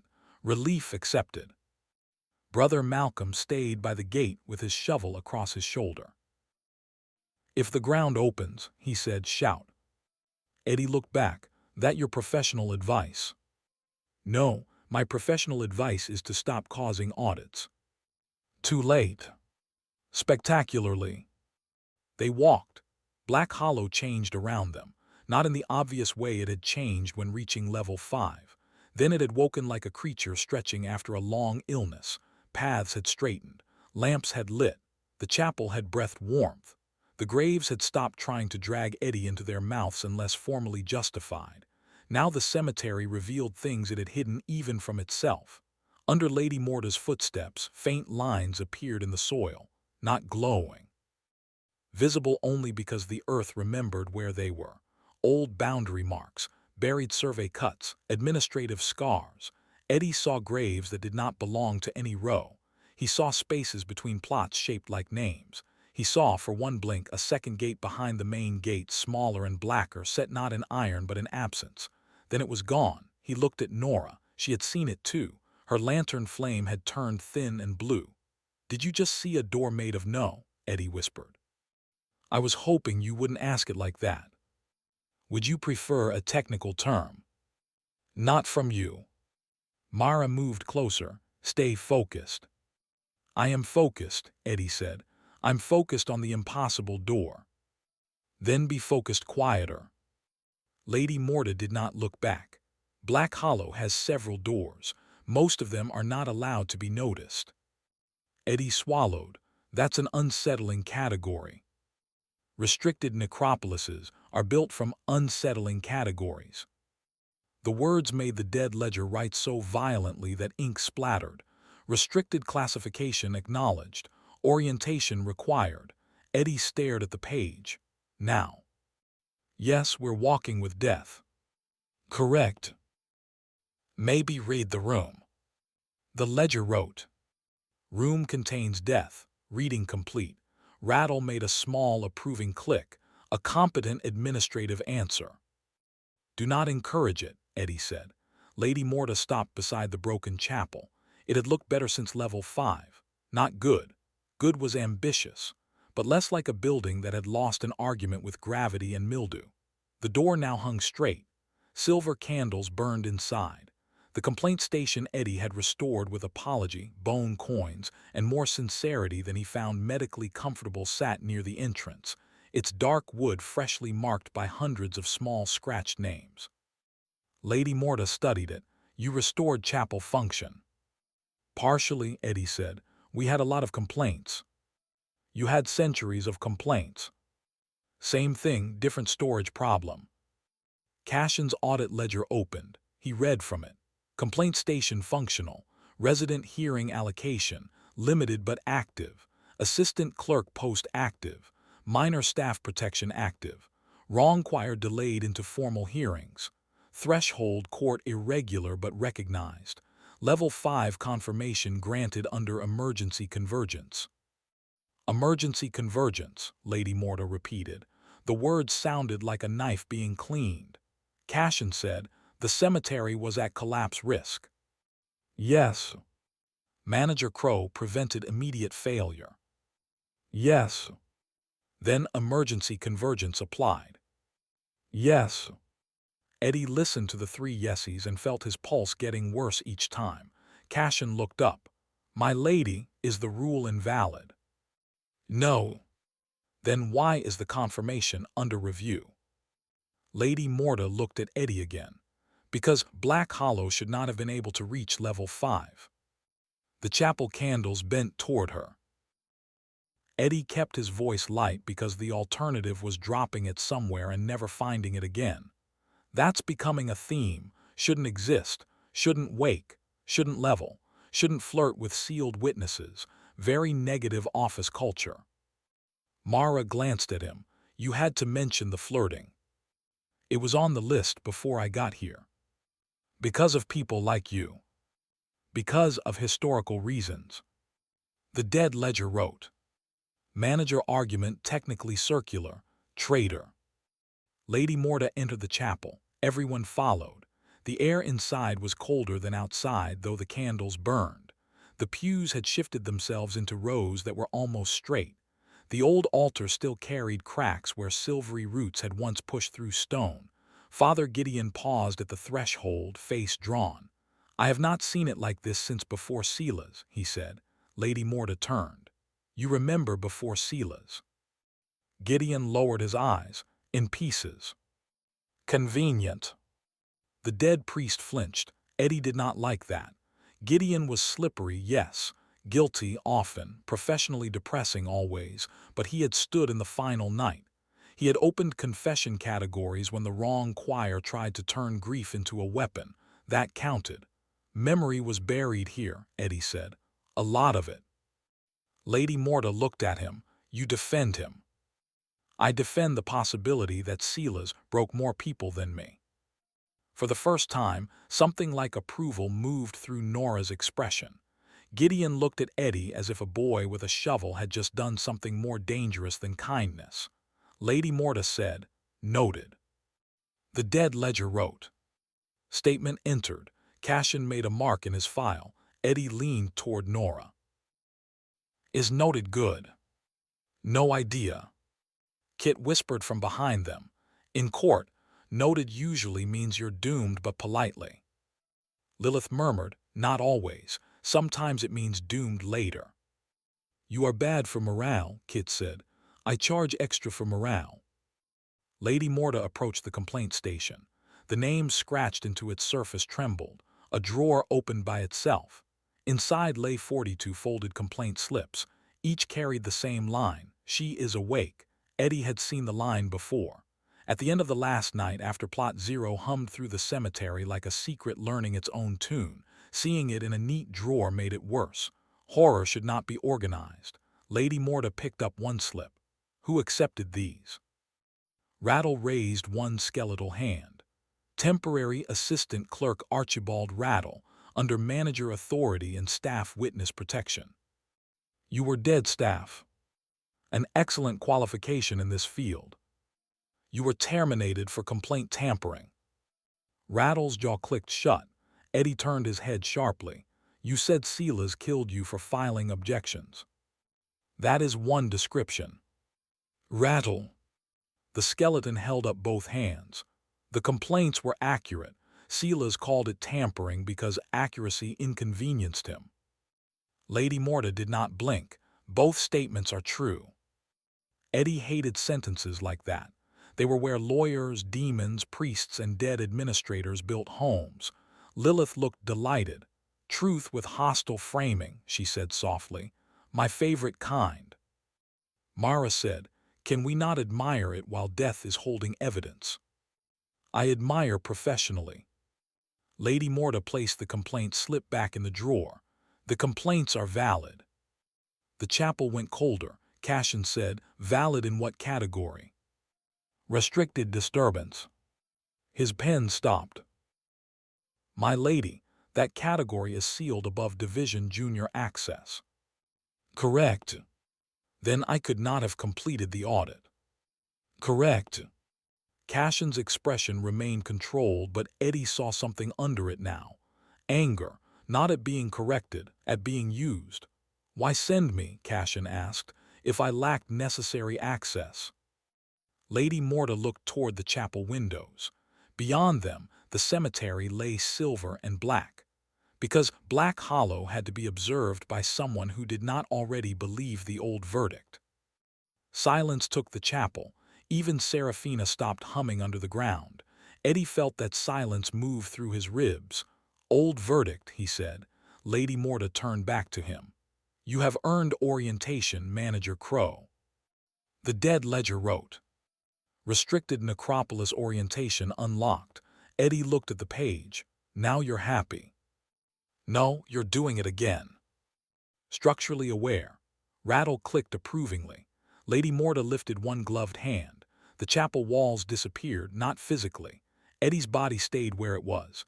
He could still smell wax, dust, cold stone, Nora's rain lantern, Vivienne's smoky perfume, and the faint ink and hellfire scent that followed Lilith like a signature.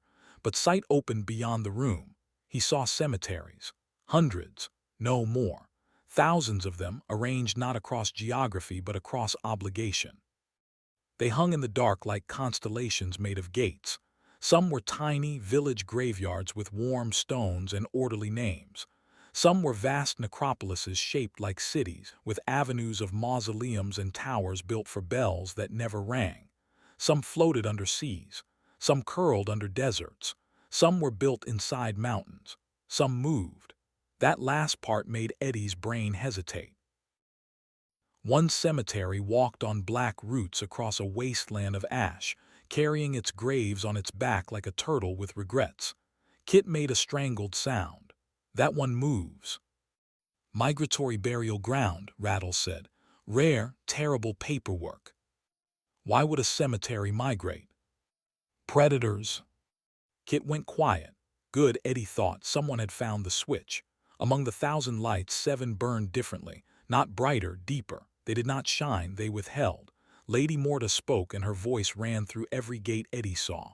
Most burial grounds maintain rest. Some correct death records. Some contain dangerous residents. Some process grief. Some hold bargains until their terms expire. Some, unfortunately, become local government. A distant necropolis flared indignantly. Lilith smiled. She's not wrong. 7 sites, Lady Morta continued, were classified differently. They were not built to serve the dead. They were built because something about death had failed there. The 7 dark lights pulsed. Restricted necropolises. Eddie saw one under red sand, one below ice, one in a drowned city, one in a forest where the trees grew upside down, one beneath a battlefield where the weapons stood planted like crops, one inside a ruined palace with no doors and Black Hollow. His cemetery looked smaller than the others, meaner somehow, like a knife hidden in a drawer with receipts. What failed here? Eddie asked. Lady Morta did not answer immediately. That was becoming a habit Eddie disliked. Witness continuity, she said. Cassian inhaled. Vivienne's umbrella tilted by a fraction. Lilith stopped smiling. Even Gideon closed his eyes. Eddie looked from one face to another. That sounds important enough for someone to explain before I accidentally make a joke. Nora said, maybe don't. I'm showing restraint, it's painful.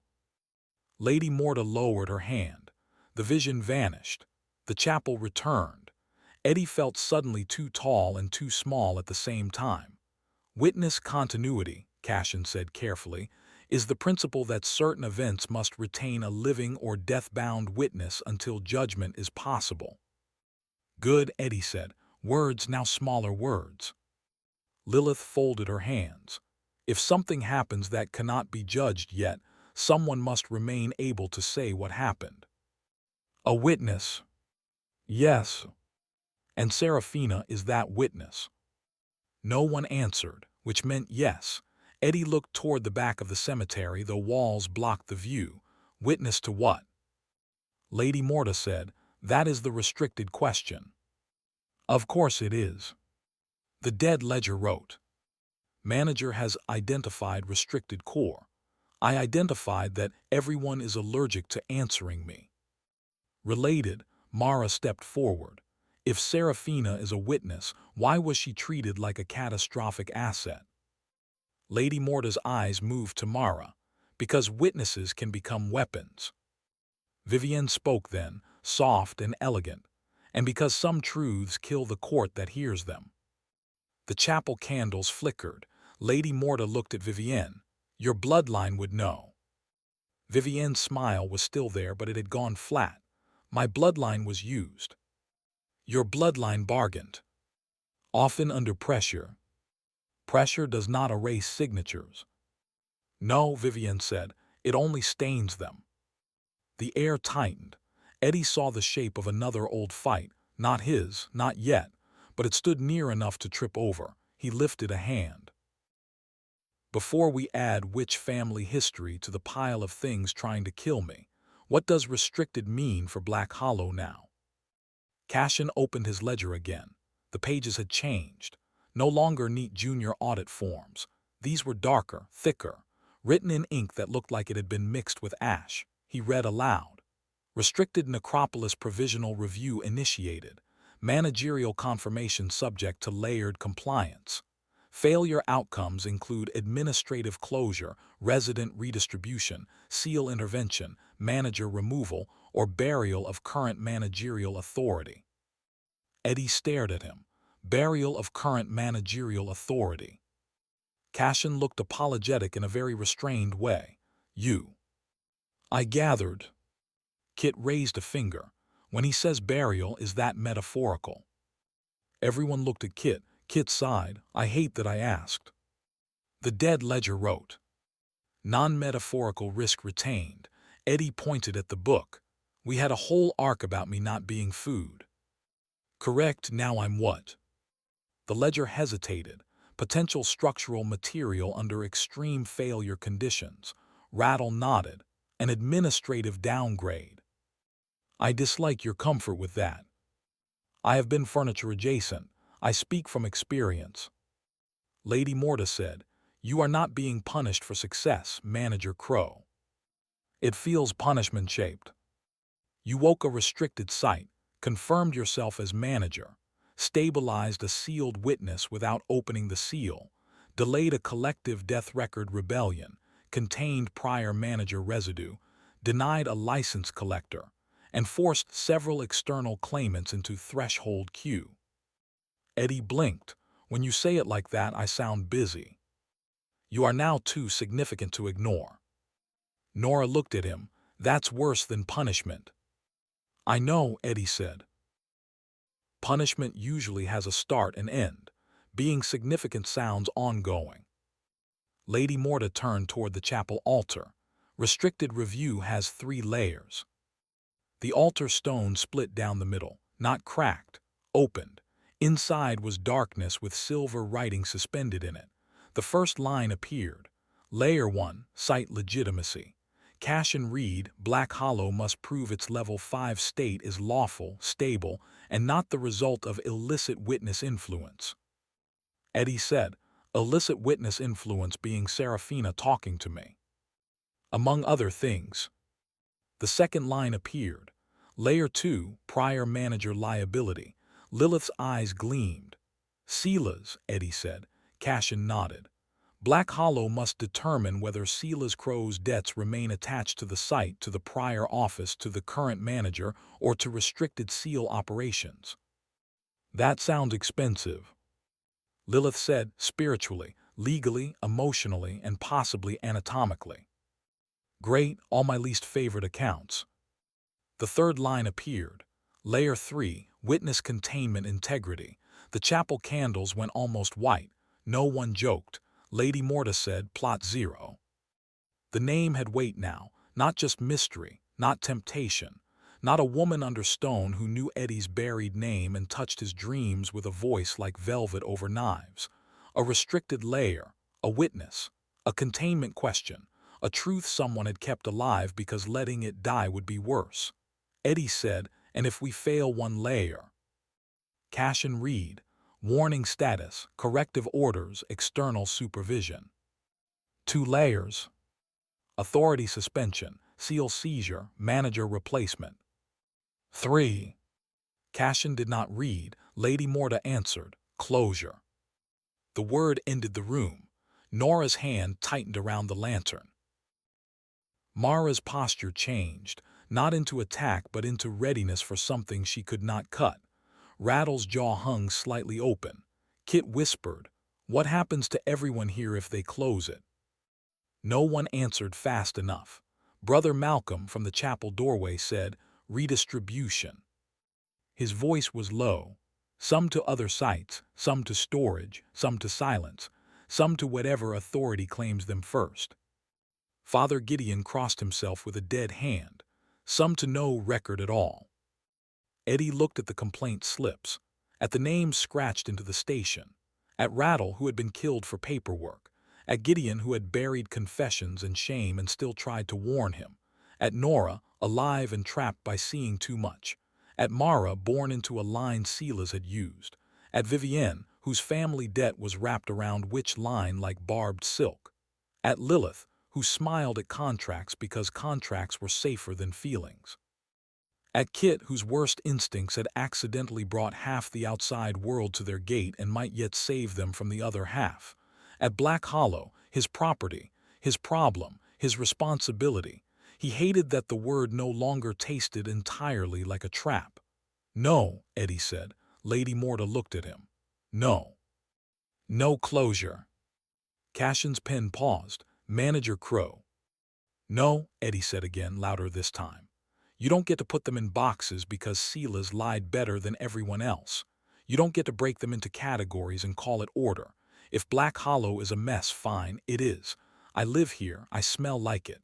But those complaints are real. Those people are real. Even the annoying ones. Especially the annoying ones, because apparently those are the only ones I hire." Rattle straightened. "I accept this as praise." "It wasn't. I will file it as praise." Eddie kept his eyes on Lady Morta. "Give me the audit. Give me the layers. Give me whatever impossible paperwork Death thinks an 18-year-old ex-fraud can handle. But you are not closing Black Hollow because it finally got loud enough to be heard." The chapel was very still. Then Lady Morta said, "You misunderstand the nature of review." Eddie's stomach dropped. "Do I?" "Yes." She stepped closer. "I am not here to decide whether Black Hollow deserves closure." "Then why are you here?" "To determine whether you deserve the chance to prevent it." Eddie's anger did not vanish. It changed shape. That was worse. Anger was easy when it could hit a wall. This had nowhere to go. Lady Morta raised one gloved finger. The silver writing in the altar rearranged itself. Provisional restricted review terms. First, Manager Crowe remains confirmed manager under supervision. Second, Black Hollow remains open under conditional restricted status. Third, Cashin Vale remains assigned as audit officer. Fourth, Lady Morta reserves primary intervention rights. Fifth, Plot Zero communication must be logged, witnessed, and classified. Sixth, prior manager Seela's Crowe must stand formal liability examination. Seventh, site legitimacy hearing begins at moonrise tomorrow. Eddie read the lines twice. "Tomorrow." "Yes," Cashin said, "as in not after a nap." "Correct." "As in no recovery period from surviving the end of book." Eddie stopped himself. The dead ledger wrote, "Wise interruption, I hate you." Nora lowered her lantern slightly. "What do we need for site legitimacy?" Cashin looked at her with new respect. "Proof that Black Hollow reached level 5 through valid managerial action, rather than manipulation by restricted witness, prior manager residue, external claim pressure, or unauthorized death authority interference."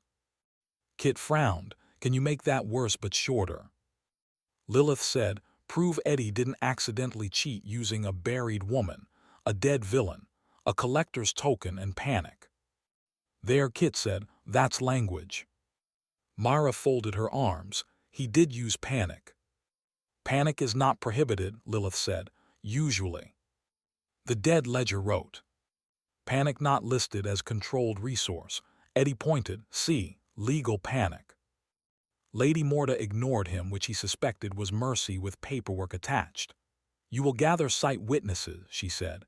"Resident complaints, boundary evidence, gate terms revisions, threshold court record, chapel restoration testimony, proof of manager refusal to sell, surrender, open, or consume restricted assets." Vivienne tilted her head. "Consume. Some managers become ambitious." "How vulgar." Kit looked at Eddie. "Did you ever consider consuming an asset?" "I once ate a stolen sandwich in a church basement." "Legally different," Lilith said. "Morally unclear," Gideon added.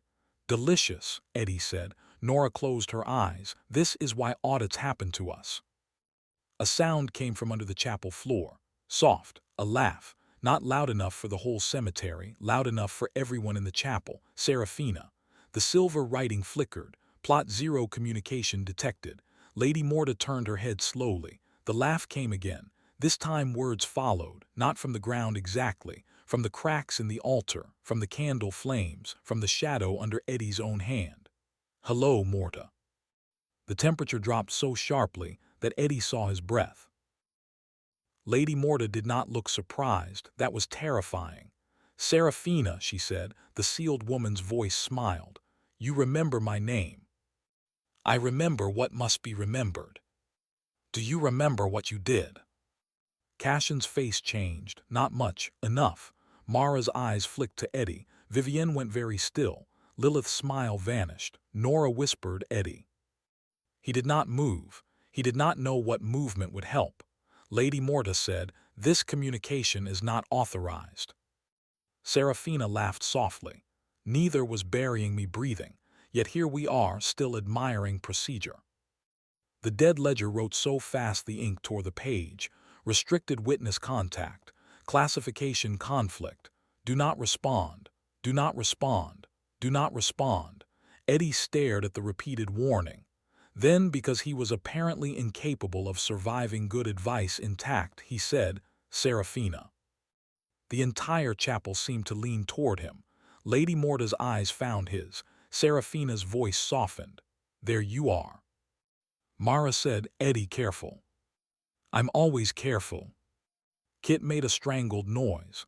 "I am sometimes adjacent to careful," Eddie corrected. Serafina whispered, "Ask her why she sealed the question, not the answer." Lady Morta's gaze did not change, but the candles went out one by one. Only Nora's lantern remained. Eddie felt his mouth go dry. "Why did you seal the question?" Cashin looked at Lady Morta. Gideon lowered his head. Vivienne's red-gloved fingers tightened on the umbrella handle. Lilith looked, for once, less like a lawyer and more like someone standing too close to a truth with teeth. Lady Morta said, "Because answers can be contained. Questions spread." Serafina murmured, "And I was never the answer." The altar cracked wider. For one instant Eddie saw beneath it, not stone, not roots. A courtroom, old, empty, destroyed, benches split, witness stand overturned, silver ash on the floor, a judge's chair with no judge, 7 doors in the wall, 6 closed, 1 burned. A woman standing in the witness stand with blood on her dress and a smile that did not belong to fear. Serafina. Then the vision snapped shut. Eddie staggered. Nora caught his arm. Mara's blade was half drawn. Cashin had gone pale. Lady Morta raised her hand. The chapel rebuilt its silence. Plot 0, communication suppressed. The dead ledger wrote the line like it was trying not to shake. Lady Morta looked at Eddie. "You have just created your first audit complication." Eddie leaned on Nora for half a second, then straightened. "Only the first." Kit whispered, "Good attitude, terrible survival plan." Cashin closed his ledger with a sharp sound. "This changes the hearing." "Yes," Lady Morta said. "The restricted witness directly accused primary authority." "Yes." "In the presence of site witnesses." "Yes." "Then the site legitimacy hearing cannot proceed as standard." "Correct." Eddie looked between them. "I would like everyone to remember that I am new." Cashin said, "The first layer has expanded." "Into what?"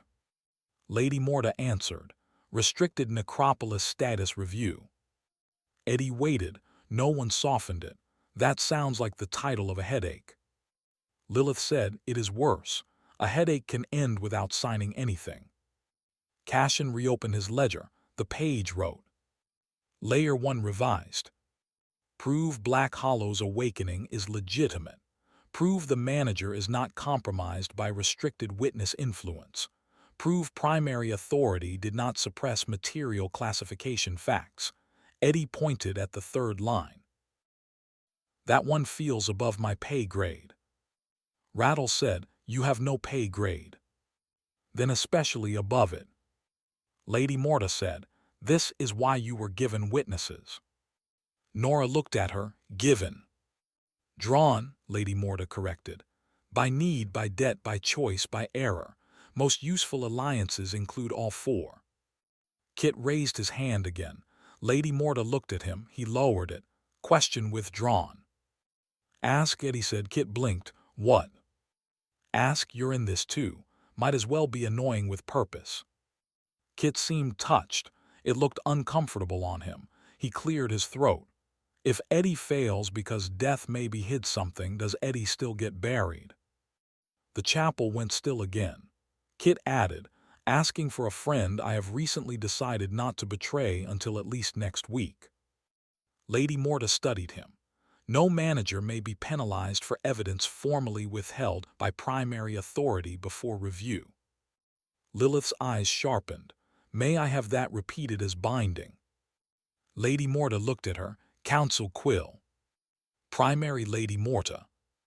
You are present as observer. I observe beautifully. You may file the binding note. Lilith smiled again, small and bright. With pleasure. The dead ledger wrote. Binding note entered. Manager protection expanded. Withheld primary authority evidence cannot serve as direct manager penalty basis. Kit grinned at Eddie. I helped. Eddie stared at him. That is deeply concerning. I know I feel strange. Try not to make it a habit without supervision. Lady Morta turned toward the chapel door. Orientation is not complete. Eddie looked at the altar, the complaint slips, the extinguished candles, and the place where the vision had shown a ruined courtroom. Of course not. We haven't reached the part where it gets worse. Correct. The dead ledger added. Orientation objective updated. Proceed to restricted access. Eddie stopped. Restricted access. Cashin said, the central administrative spine of a restricted necropolis. Not always visible, rarely safe. Do we have one? Lady Morta opened the chapel door. Outside, the cemetery had changed again. The path from the chapel to Plot Zero now carried 7 silver lines. They ran under the grass like veins. One line went to the gate, one to Witch Line, one to the north wall, one to the unmarked field, one to the office, one to the chapel itself. The 7th went straight to Plot Zero. The last grave glowed faintly in the distance. Yes, Lady Morta said. You have one. Eddie looked at the line, then at Nora, then at Mara, then at Vivienne and Lilith, who both looked far too interested in different dangerous ways, then at Kit. Kit shook his head. Don't look at me. My Axis experience is mostly falling downstairs. Rattle lifted a finger. Stairs and axes are administratively separate. You are a skeleton. Your opinion on falling is biased. My opinion on structural consequences is excellent. Lady Morta stepped onto the silver path. Manager Crowe. Eddie took one breath, then another. Black Hollow waited, not quietly now, listening. He stepped after death. The silver line accepted his foot and pulsed. The world turned inside out. For one moment, Eddie was everywhere in Black Hollow at once. He was the gate iron and the chapel bell that had no bell. He was complaint slips and grave soil. He was the office drawer growling around Sela's. He was the breath under row 17 and the red thread around a witch grave. He was Nora's lantern, reflecting in puddles. He was Mara's blade cutting a name-eater away from his name. He was Kit stealing trouble because trouble had Eddie's name on it. He was Rattle's broken filing hand. He was Gideon's swallowed confession. He was Vivienne's smile sharpened by family debt. He was Lilith's pen waiting for blood that did not have to fall. He was Plot Zero. He was not inside it. He was around it, holding it, being held by it. Then the vision collapsed. Eddie found himself standing in the cemetery, halfway between chapel and Plot Zero, on ground he had never walked before. The others arrived around him in uneven states of dignity. Mara landed lightly. Nora stumbled but kept the lantern upright. Lilith looked amused. Vivienne looked hungry for information. Rattle arrived in pieces and assembled himself with offended clicks. Kit fell flat on his back. I saw my own bad decisions, Kit groaned. There were too many. Brother Malcolm appeared last, kneeling, shovel driven into the ground. Axis transport, he said. Old. You could warn people, Kit said from the dirt. I did not think you would survive the warning. Cashin arrived pale but standing. Lady Morta stood before them all untouched. Ahead lay a stone circle Eddie had never seen on the surface before. 7 low markers formed a ring around a black iron plate set into the earth. No names, no dates, only carved notches, each filled with silver ash, the restricted axis. At its center, the black plate bore one sentence: "Do not ask the first question." Eddie stared at it. Why would anyone write that? Nora said, "To make you want to ask it." Rude but accurate. The dead ledger wrote, "Restricted axis located. First question marker detected. Do not ask the first question." Kit, still on his back, raised a hand. "What is the first question?" Every silver line flared. Rattle slapped his skeletal hand over Kit's mouth. "Do not reverse engineer forbidden inquiry through idiocy." Kit mumbled behind the bones. Rattle looked at Eddie. "He says sorry." "No, he doesn't." I translated administratively. Lady Morta stood at the edge of the plate. "This is why Black Hollow is restricted." Eddie looked at the sentence again. "Because of a question." Because a question survived every attempt to bury it. "And Serafina is the witness." "Yes." To the answer. Lady Morta's silence was answer enough. Eddie understood a little then, not the truth, the shape of the truth. Serafina was not sealed because she was dangerous like a monster. She was dangerous like a door. Open her wrong, and whatever stood behind the first question would not just come out. It would be heard.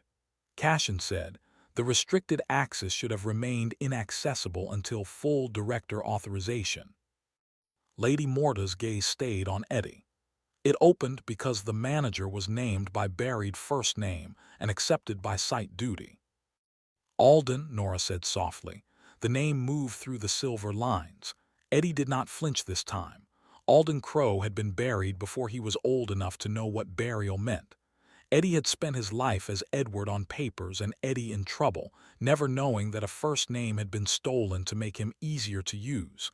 Now the cemetery knew. So did he. "What happens if I ask it?" Eddie said. The dead ledger wrote. "Do not." Myra said, "Don't." Nora said, "Eddie." Vivienne whispered, "Tempting." Lilith said, "Legally catastrophic." Kit said something behind Rattle's hand that sounded like, "Definitely don't," which proved fear could educate. Lady Morta answered. "If asked without proper witnesses, the first question becomes claim." "Claim by who?" "Everyone who was denied the answer." Eddie looked at Plot Zero glowing beyond the ring. "The wrong choir." "Among others." "Silas." "Yes." "Mr. Hallow." "If he hears enough of it." "And Serafina." The ground under the silver plate trembled. Lady Morta's expression did not change. "Serafina has been waiting to answer it." Under the last grave the humming began again. Low, soft, beautiful enough to make Eddie's skin tighten, not seductive this time, sad. Then the silver lines dimmed. The dead ledger wrote. Orientation partial completion achieved. Restricted review layer 1 expanded. Current audit status. Black Hollow open under conditional restricted status. Manager Crowe provisionally confirmed under supervision. Site legitimacy hearing scheduled. First question remains sealed. Plot Zero communication risk elevated. New objective. Prepare proof of legitimate awakening before moonrise. Failure consequence. External supervision may assume site control. Eddie read the last line. "External supervision meaning you?" he asked Lady Morta. "Possibly." "Cashin." "Possibly." "Someone worse." Lady Morta looked toward the gate. "Certainly." The front gate bell rang once. Not Death's bell, not Hallow's, not a collector, witch, hunter, or lawyer. This bell sounded like stone doors opening far away. Cashin's ledger snapped open. His face changed. Restricted division signal. Lady Morta's eyes narrowed slightly. Too soon. The dead ledger wrote. Incoming authority recognized. Restricted division representative approaching. Name. Sister Ash. Vivienne inhaled through her teeth. Lilith murmured, "Oh, that is inconvenient." Kit sat up. "On our scale, or normal people's scale?" Mara answered without looking away from the gate, "Our scale." A figure appeared beyond the iron bars. Young, white-haired, dressed in black and ash gray, smiling like someone who had never met a locked door she respected. Behind her stood 3 gravekeepers in pale masks, each carrying a folded black banner. Sister Ash lifted one hand in greeting. Her voice carried across Black Hollow like a match being struck in a crypt. "Good morning, illegal cemetery." Eddie closed his eyes. "I miss when my problems had fists." The dead ledger wrote, "Restricted Necropolis orientation complete. Audit complication upgraded." Eddie opened his eyes. "Of course it is." Sister Ash smiled wider. The black banners unfolded. Each bore the same silver mark, a closed eye inside a grave. Lady Morta looked at the symbol and for the first time since she had entered Black Hollow, seemed genuinely displeased. "Manager Crowe," she said. "Yes." "Do not sign anything she offers you." Lilith's smile returned like a knife from a sleeve. "Finally," she said, "a professional instruction we can all support." Sister Ash stepped through the gate without waiting for permission. Black Hollow let her in. Eddie felt the cemetery shiver beneath his boots, and under Plot Zero, Seraphina laughed once, not amused, recognizing. The silver lines of the restricted axis pulsed around Eddie's feet. For the first time, the dead ledger wrote a message without sarcasm. "Restricted review has begun. Protect the first question." Sister Ash did not walk like a guest. She walked like an answer nobody had agreed to hear. Every step she took across the front path left a pale print that vanished before the next one landed. The 3 masked gravekeepers followed her in perfect spacing. Their banners did not move in the wind because no wind dared involve itself. Eddie had met dangerous people. He had met Barnaby Wren, who believed grief could be converted into violence with enough family money.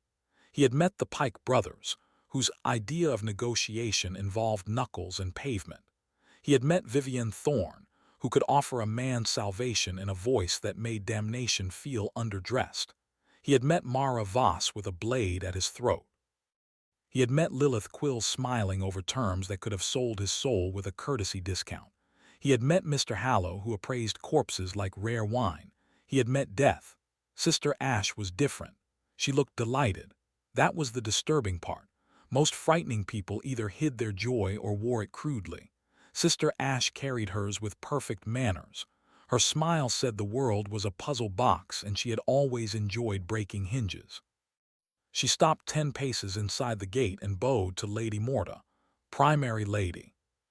Lady Morta did not return the bow. "You were not summoned." "I was notified." "By whom?" Sister Ash turned her smile toward Eddie. "By Black Hollow." The dead ledger wrote, "Unverified," then after a pause, "Potentially verified." Eddie looked down. "Pick one." "Conflicting signal. From my cemetery." "Restricted channel. I own those now, right?" The ledger hesitated just long enough to ruin Eddie's mood. "Not all of them." Sister Ash's eyes brightened. "Oh, good. You are learning where the floor ends."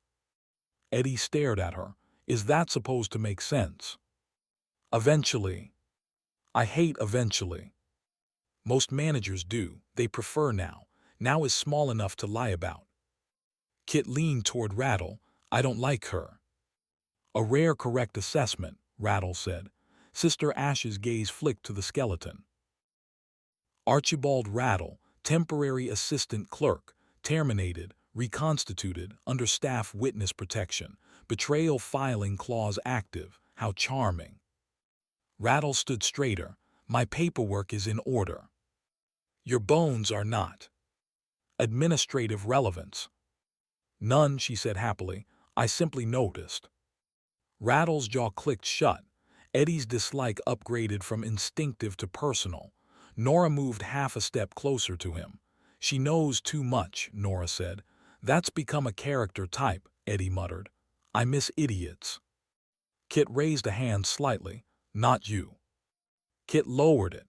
Cashin faced Sister Ash with the careful stiffness of someone meeting a colleague from a department nobody liked to mention. Restricted division intervention requires filed cause. Sister Ash produced a thin gray envelope from inside her coat. Filed.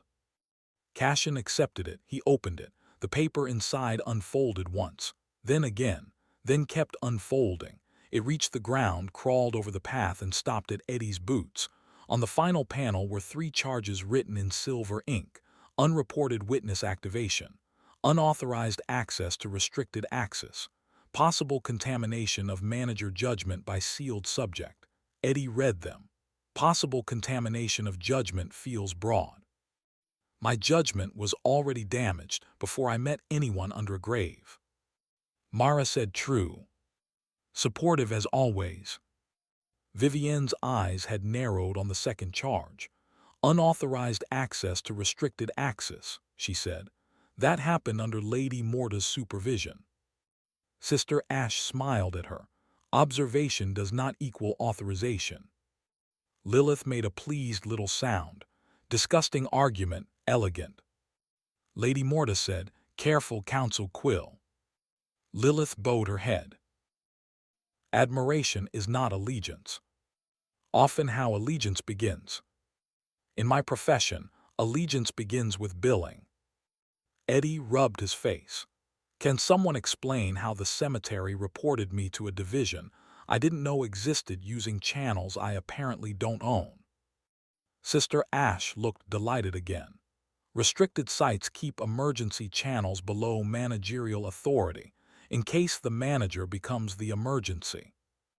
I have been awake for too many hours to be called an emergency by a woman dressed like a polite funeral matchstick. Kit whispered, good one. Nora whispered, terrible survival instinct. Sister Ash laughed. It was light. That made it worse. I like him, she told Lady Morta. That is not relevant. Not yet. The 3 masked gravekeepers behind her raised their banners. The closed-eye mark caught moonlight and reflected none of it. Brother Malcolm Spade stepped forward, shovel angled across his body. Restricted division does not raise banners inside an active cemetery without terms.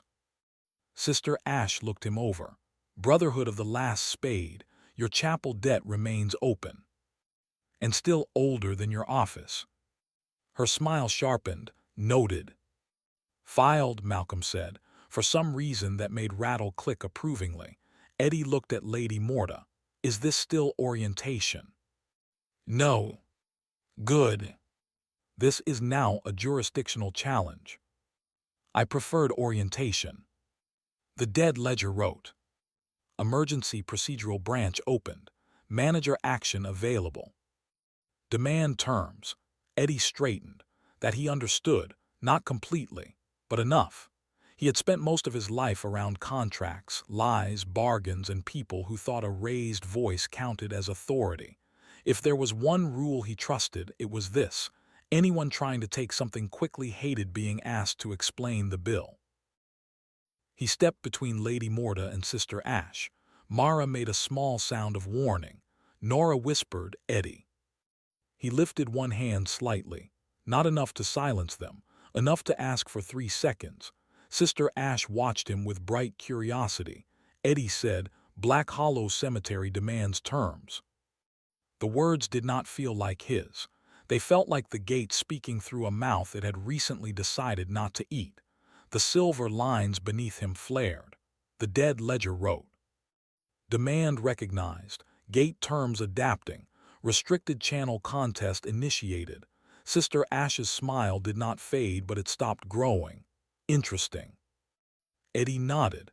I get that a lot from people about to make my night worse. You are new. Constantly. New managers should not challenge restricted division. New managers also shouldn't survive Black Hollow's first level 5 night.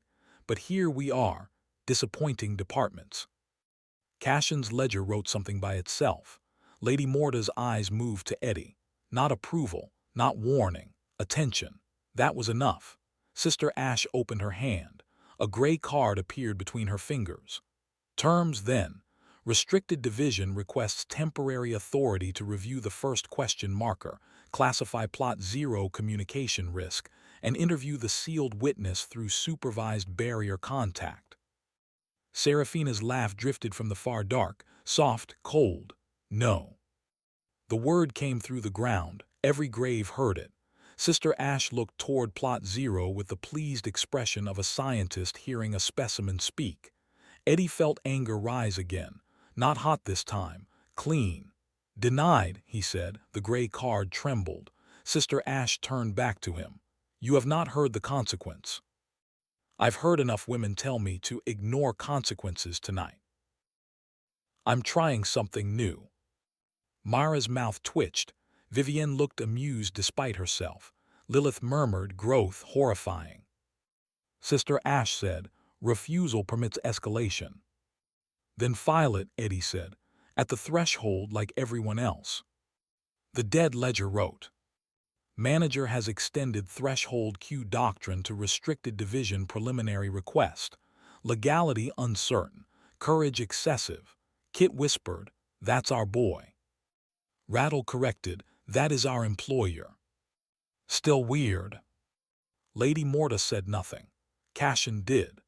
Division request must wait pending site legitimacy hearing if manager demand for terms is recognized and primary authority does not override.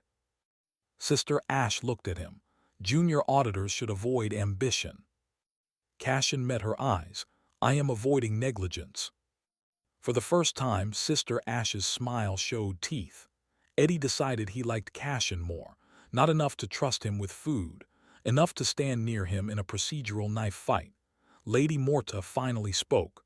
Primary authority does not override. Sister Ash's face remained pleasant. The air around her did not. The banners lowered. The closed eye marks dimmed. Very well, she said. Restricted division will observe. Eddie said, from outside the first question. For now. And no touching Plot 0. For now. And no interviewing Seraphina through the barrier. Sister Ash glanced toward the last grave. For now. Eddie hated every for now. The dead ledger wrote. Temporary procedural delay achieved. Manager authority adjusted. Manager authority 18%. Eddie blinked. It was 31. The ledger wrote. Audit recalibration. Then the page scratched itself out and rewrote. Restricted review recalibration. Manager authority within restricted functions, 18%. General Cemetery authority remains confirmed. Eddie pointed at the correction. Good save. Cashin said, restricted authority is different from cemetery authority. Obviously, Eddie said, I understood that after the book panicked. The book did not panic, the ledger wrote. Mara looked down. It did. Nora nodded, very clearly. Rattle said, structurally aware. Kit whispered, panicked. Sister Ash took one step back. Until moonrise, she said. Then the site legitimacy hearing begins. If Black Hollow fails, restricted division may assume Axis custody. Axis custody, Eddie repeated. The first question, Cashin said quietly, and anything attached to it. Seraphina, the name did not need to be spoken. Under Plot 0, the humming returned. This time it sounded almost like a warning. Sister Ash turned toward the gate, then paused. One more thing, Manager Crowe. I was afraid there would be. The first question is not dangerous because of the answer. Eddie looked at Lady Morta. Lady Morta did not stop her. Sister Ash smiled. It is dangerous because someone answered it once. Then she walked back through the gate with her masked gravekeepers and black banners, leaving the silver lines pulsing under Eddie's feet. Nobody spoke for several seconds. Then Kit said, I understood none of that and hated all of it. Good, Eddie said, we're aligned. Lady Morta turned toward the chapel. Prepare for moonrise. Eddie looked at the first question marker, then toward Plot 0, then at his friends and enemies and witnesses gathered under a sky that suddenly felt much too low. Right, he said. The dead ledger opened to a clean page. Required evidence for site legitimacy hearing. 1. Proof of lawful Level 5 achievement. 2. Proof of manager independence from sealed witness coercion. 3. Proof that Black Hollow's awakening served resident protection, not witness release. 4. Proof that prior manager suppression corrupted site function. 5. Proof that the first question remains protected. The page paused, then added. Suggested preparation time, several months. Available preparation time, 1 day. Eddie stared at the page. I missed 30 night deadlines. Nora laughed once. It was small, exhausted, real. That helped more than courage. Mara sheathed her blade. Where do we start? Vivienne smiled slowly, with what everyone has been avoiding. Lilith tapped her pen against her lower lip. The record of how Black Hollow reached Level 5. Gideon looked toward the unmarked field, and the confession sealers buried before Level 1. Rattle adjusted his skull, and the complaints he converted into silence. Kit raised a finger, and maybe breakfast. Everyone looked at him. He spread his hands. I'm just saying, if we are going to defend a restricted cemetery against death bureaucracy, weird white-haired office people, a sealed woman, and the concept of a forbidden question, some toast would not ruin the strategy. Eddie wanted to mock him. He did.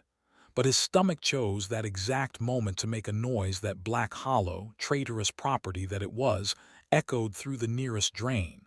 The dead ledger wrote. Manager hunger detected. Strategic breakfast advisable. Mara stared at the book. That may be the first sensible thing it has ever written. The ledger wrote. Correction, all prior guidance sensible. No, everyone said at once. Even Lady Morta. The chapel candles relit. For one strange, thin second, Eddie almost smiled without forcing it. Then the silver lines pulsed again, and under the last grave Seraphina whispered through the soil. Find the witness who lied first. The dead ledger wrote. New evidence path opened. First false witness unknown. Site legitimacy hearing countdown. One day, Eddie looked at the dark path leading back to the office, then at the cemetery he had saved, then at death waiting like a verdict in a hat. Fine, he said. Breakfast evidence forbidden question hearing by moonrise, in that order. Kit looked relieved. Rattle raised a bony finger. Technically, evidence should precede breakfast. Eddie pointed at him. File that opinion under nobody asked. Rattle paused. Category created. They started back toward the office. Behind them, the restricted axis dimmed. It did not close. The first question waited under its black plate. Plot 0 hummed. And at the gate just beyond sight, Sister Ash began to sing softly to herself. Not a song, a filing code. Black Hollow shivered. Eddie heard it through the soles of his boots. For the first time since becoming manager, he understood that saving a cemetery was easier than proving it should have been saved. He also understood something else. The audit had not begun when Lady Morta arrived. It had not begun when Sister Ash crossed the gate. It had begun years before Eddie was born, when someone asked the wrong question and everyone powerful enough to hear it decided the safest thing to bury was not the answer. It was the witness. And now the witness knew his name. They did not reach the office quickly. That was the third thing Eddie learned about restricted status. Normal fear made people run. Official fear made people walk slowly, because every step might accidentally count as testimony. The path back from the restricted axis had changed. It was still the same path Eddie knew, the same slick stone under his boots, the same rows of leaning graves watching him with all the privacy of a gossiping pub. But now the cemetery had drawn thin white marks along the edges of the flagstones. They glowed under the mud like bones trying to remember they had once belonged to something alive. Nora lifted her lantern and frowned. Those weren't there before. They were not visible before, Cashin said. Kit, who had been walking with his hands raised despite nobody aiming anything at him, leaned close to Eddie. I hate sentences like that. That's always how someone tells you the ceiling is full of spiders. Is the ceiling full of spiders? Eddie asked. The dead ledger wrote from the book in his hand. Not currently. Kit pointed at the page. That means historically yes. Rattle clicked along behind them with the offended dignity of a skeleton who had been expected to hurry. If there are spiders, I insist we establish whether they are residents, staff, evidence, or unauthorized vermin. Classification matters. Mara looked over her shoulder. If it has more than 4 legs and moves toward me, I'm stabbing it. Your legal technique remains refreshingly primitive, Lilith said. Thank you. It was not praise. I took it anyway. Sister Ash smiled at the glowing edge of the path, as if it had told her a joke nobody else deserved to hear. The cemetery is showing its restricted channels. That means it knows the hearing is coming. Eddie looked at the white marks. They were not decorative. They moved in little pulses, traveling away from plot 0 and toward the office, then back again. Like a vein, like a counting mechanism. Like something under Black Hollow had begun to pass paperwork through its own bones. So it is cooperating, Eddie said. Cashin did not answer immediately. Eddie hated when polite people delayed bad news. Impolite people threw bad news at your face. Polite people wrapped it, labeled it, filed it, and let you open it yourself. It is responding, Cashin said at last. Cooperation will be determined after motive review. I own a cemetery that has motives now. Excellent. That is exactly the kind of sentence 18-year-old me wanted to grow into. Nora touched his sleeve lightly. Not enough to stop him. Enough to remind him he was not alone and also not allowed to turn fear into a whole personality. At the next turn, a stone angel that had spent weeks missing half its face lowered its remaining hand. Inside its palm lay a black tag. Rattle froze. Father Gideon made the sign of a faith Eddie suspected the dead man no longer fully believed and still respected too much to abandon. Cashin took the tag without touching the angel's fingers. Evidence marker. From who? Eddie asked. From Black Hollow. Black Hollow can file evidence. The dead ledger wrote, restricted sites may submit self-defense fragments during legitimacy proceedings. Eddie stared at the page. You failed to mention the cemetery could defend itself. I was waiting to see whether it wanted to. The black tag warmed in Cashin's hand. A word appeared across it in pale lettering.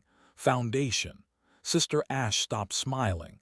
That scared Eddie more than the glowing path. What does foundation mean? He asked. Cashin slipped the tag into his case. It means restricted evidence collection has already begun. It also means the site may have retained original purpose data. That's good, right? Not necessarily. I would like the universe to try necessarily good at least once, for variety. Morta, who had walked behind them without seeming to move at all, looked at the gate, the graves, the chapel, the wrong stars above the broken steeple, and then Eddie. Original purpose, she said, is rarely kind. No one answered that.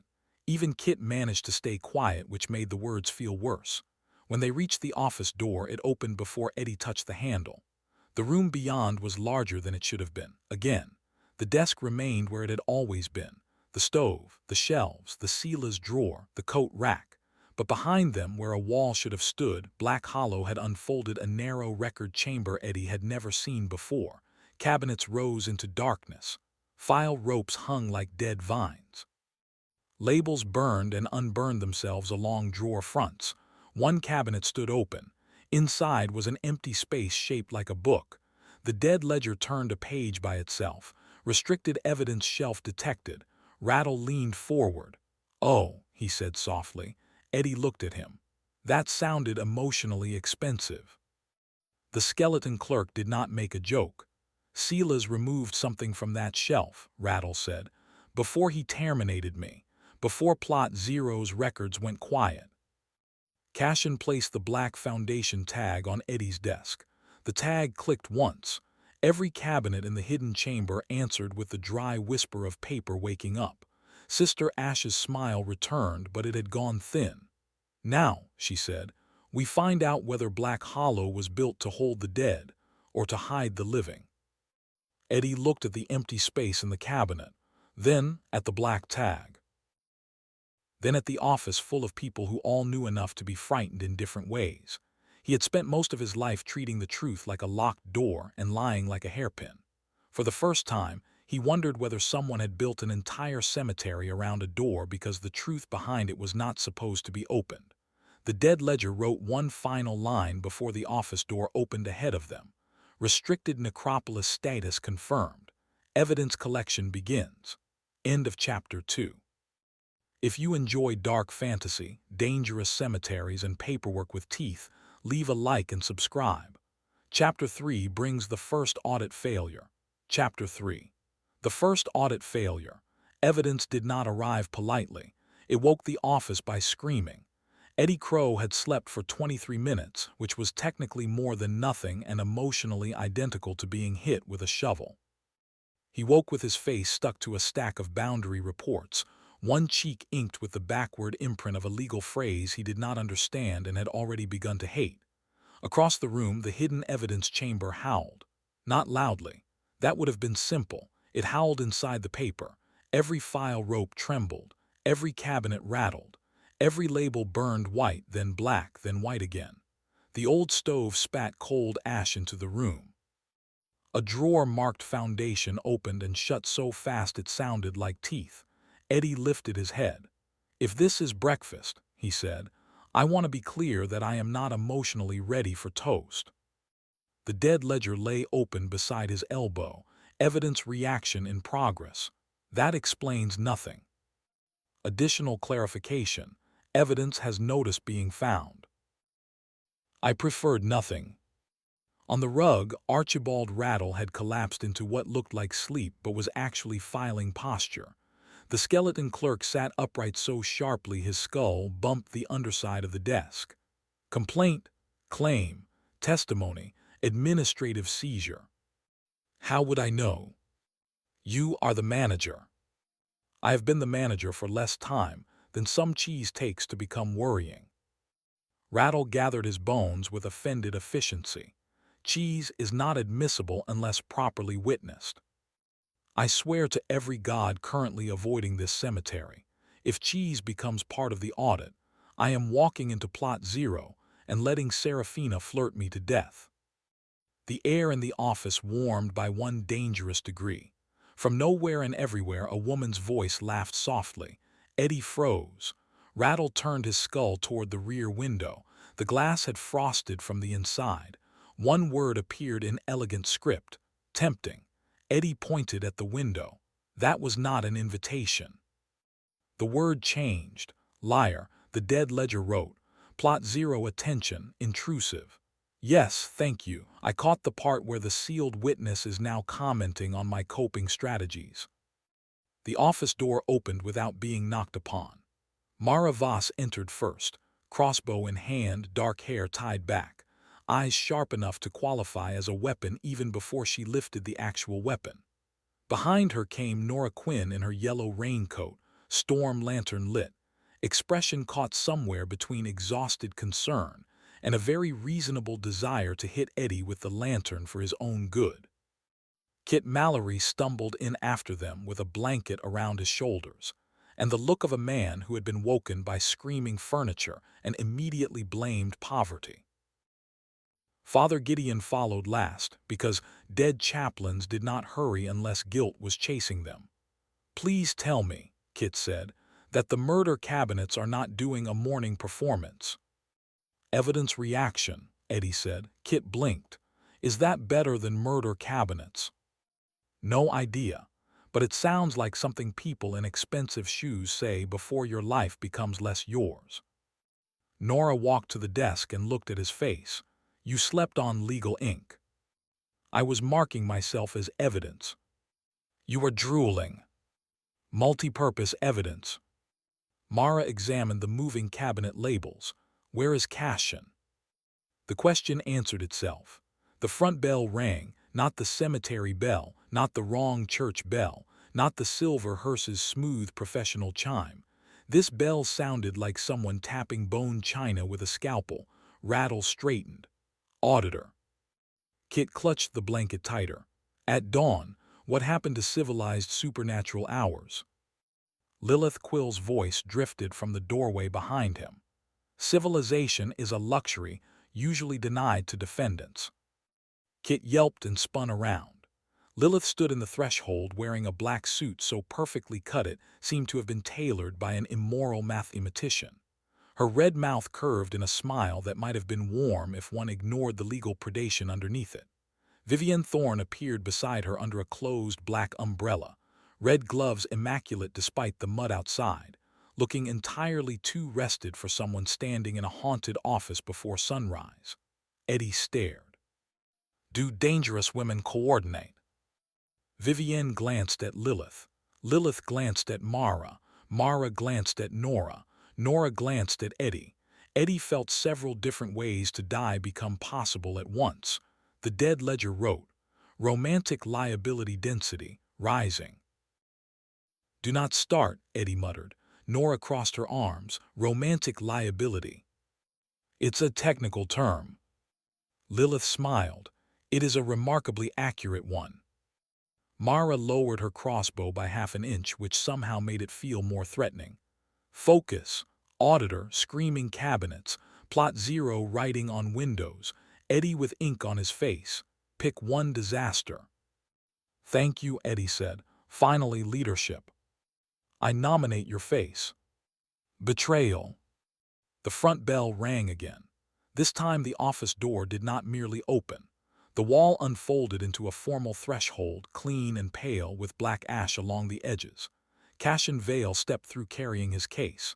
He looked exactly as he had the night before.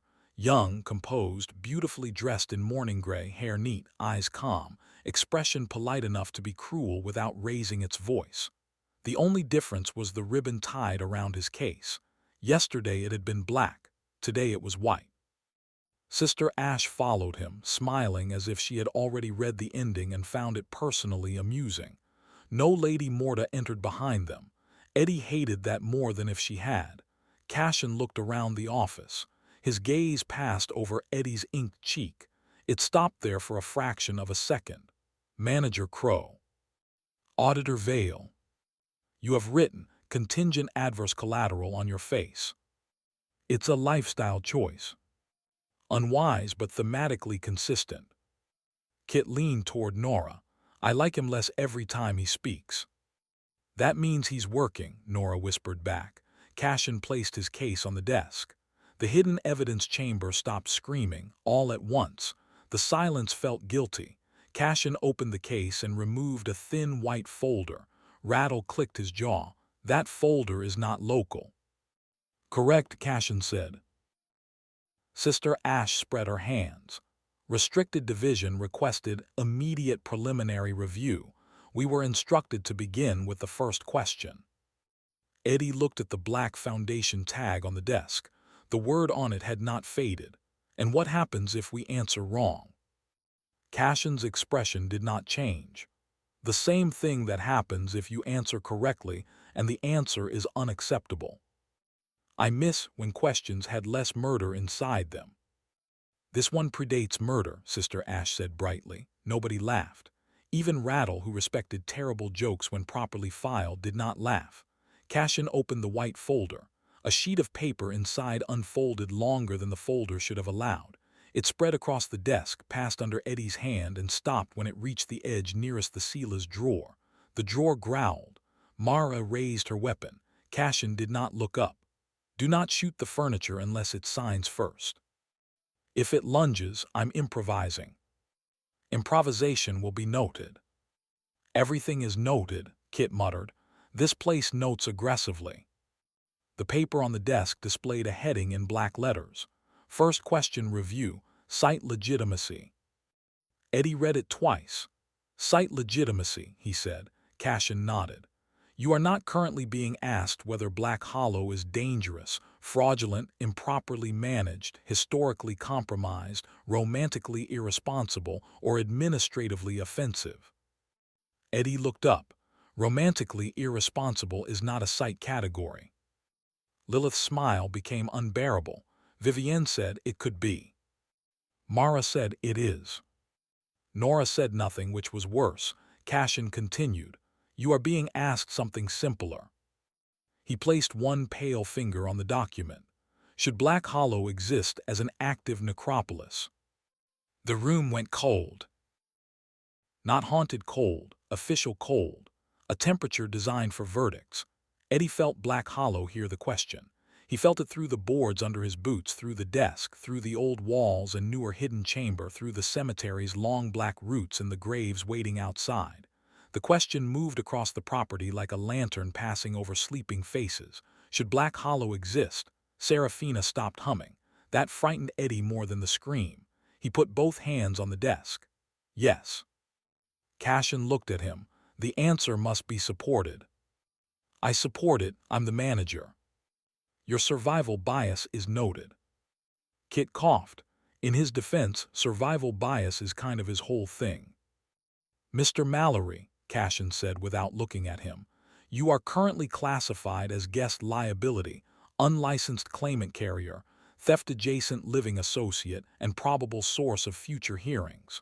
Your defense will carry limited weight. Kit looked wounded. Limited is still weight. Rattle raised a finger. Technically correct. Do not help him, Eddie said. Nora stepped closer to the desk. What evidence do you need? Sister Ash answered before Cashin could. 3 categories: original purpose, current function, future risk. Lilith's eyes sharpened. That is not a standard site legitimacy hearing. No, Cashin said. It is a restricted one. Vivienne's umbrella handle tightened under her red glove. Who requested the restricted standard? Cashin turned a page. The file did. Eddie stared. The file can request things. The dead ledger wrote, some files survive long enough to develop preferences. I hate law, Eddie said. Lilith looked mildly offended. Law is a beautiful instrument. Law is a knife wearing perfume. That is why it is beautiful. Cashin tapped the first category, original purpose. The hidden evidence chamber opened every drawer at once. A wind of old paper crossed the office. Dozens of file tags lifted into the air. Most were blank, some bore dates, some bore names. One showed a small black cradle burned into the corner. Another showed a shovel. Another showed a woman's eye crossed out by red thread. Father Gideon stepped back. Eddie noticed. So did Mara. The dead chaplain's face had gone gray in a way that made Eddie remember the man was not merely dead. He was responsible for things that had survived him. Father, Eddie said. Gideon did not answer. The floating tags turned slowly. Then one fell. It landed at Eddie's feet. He picked it up. The tag was thin bone, not paper. One word was carved into it. Refuge. The office exhaled. Cashin's eyes narrowed slightly. Sister Ash's smile became very small. Vivienne stopped moving. Lilith whispered, "Oh." Eddie looked between them.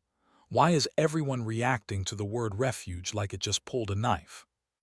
Morta's voice answered from nowhere. Because restricted sites are not built for kindness.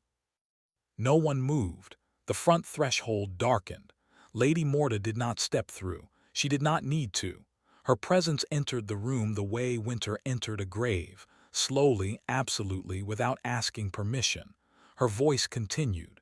If Black Hollow was registered as refuge, someone lied, or someone was desperate. Eddie looked at the tag again. Refuge. It did not feel like a lie. That was the problem. Cashin took the tag carefully and set it on the review paper. The word bled into the document. First question. Original purpose evidence received.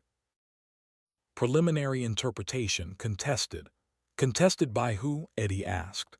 The Seala's drawer knocked once from inside. Nobody breathed. Then it knocked again, 3 times, like someone polite pretending not to be trapped.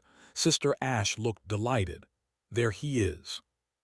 Myra aimed at the drawer. Say the word. Eddie did not. The drawer spoke, not in Crowe's full voice. Not yet. It spoke like a man pressing his mouth against a wall from very far away.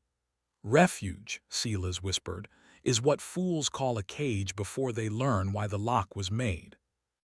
Eddie felt the room tilt around that sentence. Rattle's bones shook. Father Gideon closed his eyes. Nora lifted her lantern higher and its light turned gold-white. Cashin wrote a note. Prior manager residual testimony entered. No, Eddie said. Cashin looked at him. You object. I object to accepting anything from the man currently growling in my furniture like credible evidence. Lilith's expression brightened with professional pride. Specific grounds. Eddie's eyes stayed on the drawer. Conflict of interest, prior manager liability, proven bloodline fraud, suppressed records, attempted substitution claim, and general bastard behavior. Rattle gasped.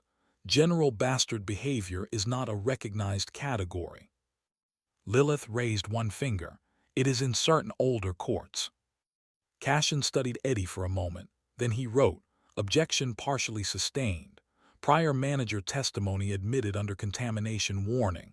Eddie swallowed. It was not victory, but it was a mark. Marks mattered here. The review paper shifted. Current function. The office door opened by itself. Outside, Black Hollow waited. The cemetery had arranged itself. That was the only word for it. The path from the office to the chapel was lit by small blue flames on gravestones. The gate stood closed and straight. The broken chapel, which still looked broken but less ashamed about it, glowed with complaint light. The north wall thorns shimmered with living boundary tension. Beyond the common rose, which line stirred in purple breaths, Plot 0 remained dark, too dark. Cashin lifted his case. We inspect outside. Kit groaned. Of course we do. Why would evidence stay in one convenient room? Rattle collected a bundle of forms. Outdoor testimony is valid when properly unpleasant. You are all impossible, Kit said. Myra walked past him. You stole a hearse token. Once. Yesterday. That's still once. They went out. The morning above Black Hollow did not look like morning. The sky had lightened, but not honestly. A sick gray glow pooled behind clouds. Rain waited in the air without falling. Every grave seemed to face the path. Eddie walked beside Cashin because hiding behind the auditor felt childish and hiding behind Mara felt like admitting too much. Nora walked on his other side. You all right? She asked quietly. I have a furniture-based villain arguing my cemetery was never meant to be kind. So no. No, but in a new font. She almost smiled. That helped. At the chapel, Brother Malcolm Spade waited with his shovel across both palms. The grave order monk bowed his head to Cashin, then to Eddie, then to the chapel doors. Complaint station active, Malcolm said. Residents waiting. Cashin observed the line. 23 ghost lights hovered in front of the chapel. Not bodies, not full apparitions. Complaint forms with souls attached. Some flickered. Some trembled. Some whispered names that did not match the words on their own edges. Eddie looked at Cashin. This is current function. We hear them. We sort them. We don't sell them, bury them wrong, or let collectors take them. That's better than what Black Hollow was doing before me. Mr. Hallow's voice drifted from outside the gate, smooth as polished bone. Debatable, Manager Crowe. The gate had not opened. Mr. Hallow stood beyond it with Morris Paul at his shoulder, cuff and veil behind them, and the silver hearse waiting like an expensive threat. Eddie closed his eyes. I forgot he was still there. The dead ledger wrote from under his arm. He has not forgotten you. That makes one of us look unprofessional. Hallow smiled through the bars. Current function includes unlawfully retaining appraisable assets under disputed status. I am available to testify. Cashin glanced at Eddie. Is the collector admitted? No. Has he obeyed threshold restriction? Eddie looked at Hallow. Hallow smiled wider. Yes, Eddie said reluctantly. Cashin wrote, threshold compliance noted. Hallow placed one gloved hand over his heart. I am wounded by how little pleasure you take in my lawfulness. I'll survive. Temporarily, perhaps. Myra muttered, give me 5 minutes and a clear line. No shooting the collector, Eddie said. 4 minutes. Cashin turned to the chapel lights. Proceed. The first complaint floated forward. A woman's voice emerged from the paper. I was buried under my husband's name so his second wife could keep the house. The second followed. My debts were placed on my son after my death. The third. The wrong flowers were left on my grave for 30 years. They belonged to the woman who poisoned me. Kit whispered, "That feels petty." The complaint turned toward him. They were lilies. I hated lilies. Kit nodded. Deeply valid. Eddie stepped forward. This part he understood now, not perfectly, not confidently, but enough. Black Hollow hears complaint, he said. Living witness present, manager present, staff present, hunter witness present where danger applies. No complaint attaches to external collection, prior manager debt, or fake service promises without individual review. By name, by debt, by soil, wait your turn. The complaint light steadied. Cashin wrote, "Current function, resident hearing system active." Sister Ash tilted her head. "Active is not the same as lawful." "I am starting to dislike you," Eddie said. "Good, dislike sharpens testimony." Nara looked at her. "Does anything make you normal?" Sister Ash smiled. "No." Cashin proceeded down the path. They inspected the north wall. Boundary thorns held, though Silas's old mark still lingered under the bark like a stain that knew how to breathe. Cashin touched nothing, but the air around his fingers turned white. "Repaired under emergency authority," he said. Mara stepped forward. "Witnessed by Hunter." Nora lifted the lantern. "And living witness." Rattle shuffled through papers. "Also assistant clerk, although no one ever appreciates proper staff continuity." Cashin wrote, "Boundary function provisional pass." Eddie exhaled. "I'll take provisional." Sister Ash looked toward Plot 0. "Will you?" The air changed. Every grave between them and the last sealed plot seemed to lean away from the path. Plot 0 sat at the back of Black Hollow under dead trees and untouched mist. Its stone was darker than the morning, circled by old marks, chains, and seal lines that had begun to glow faintly red after the final night. It no longer looked asleep. It looked patient. Cashin stopped at the outer ring. No one crossed. Not Eddie, not Mara, not Vivienne, not Lilith. Even Sister Ash stayed back. Cashin opened the white folder again. "Future risk." The words appeared in the air above Plot 0. Seraphina laughed softly beneath the stone. "Oh, Eddie," she whispered.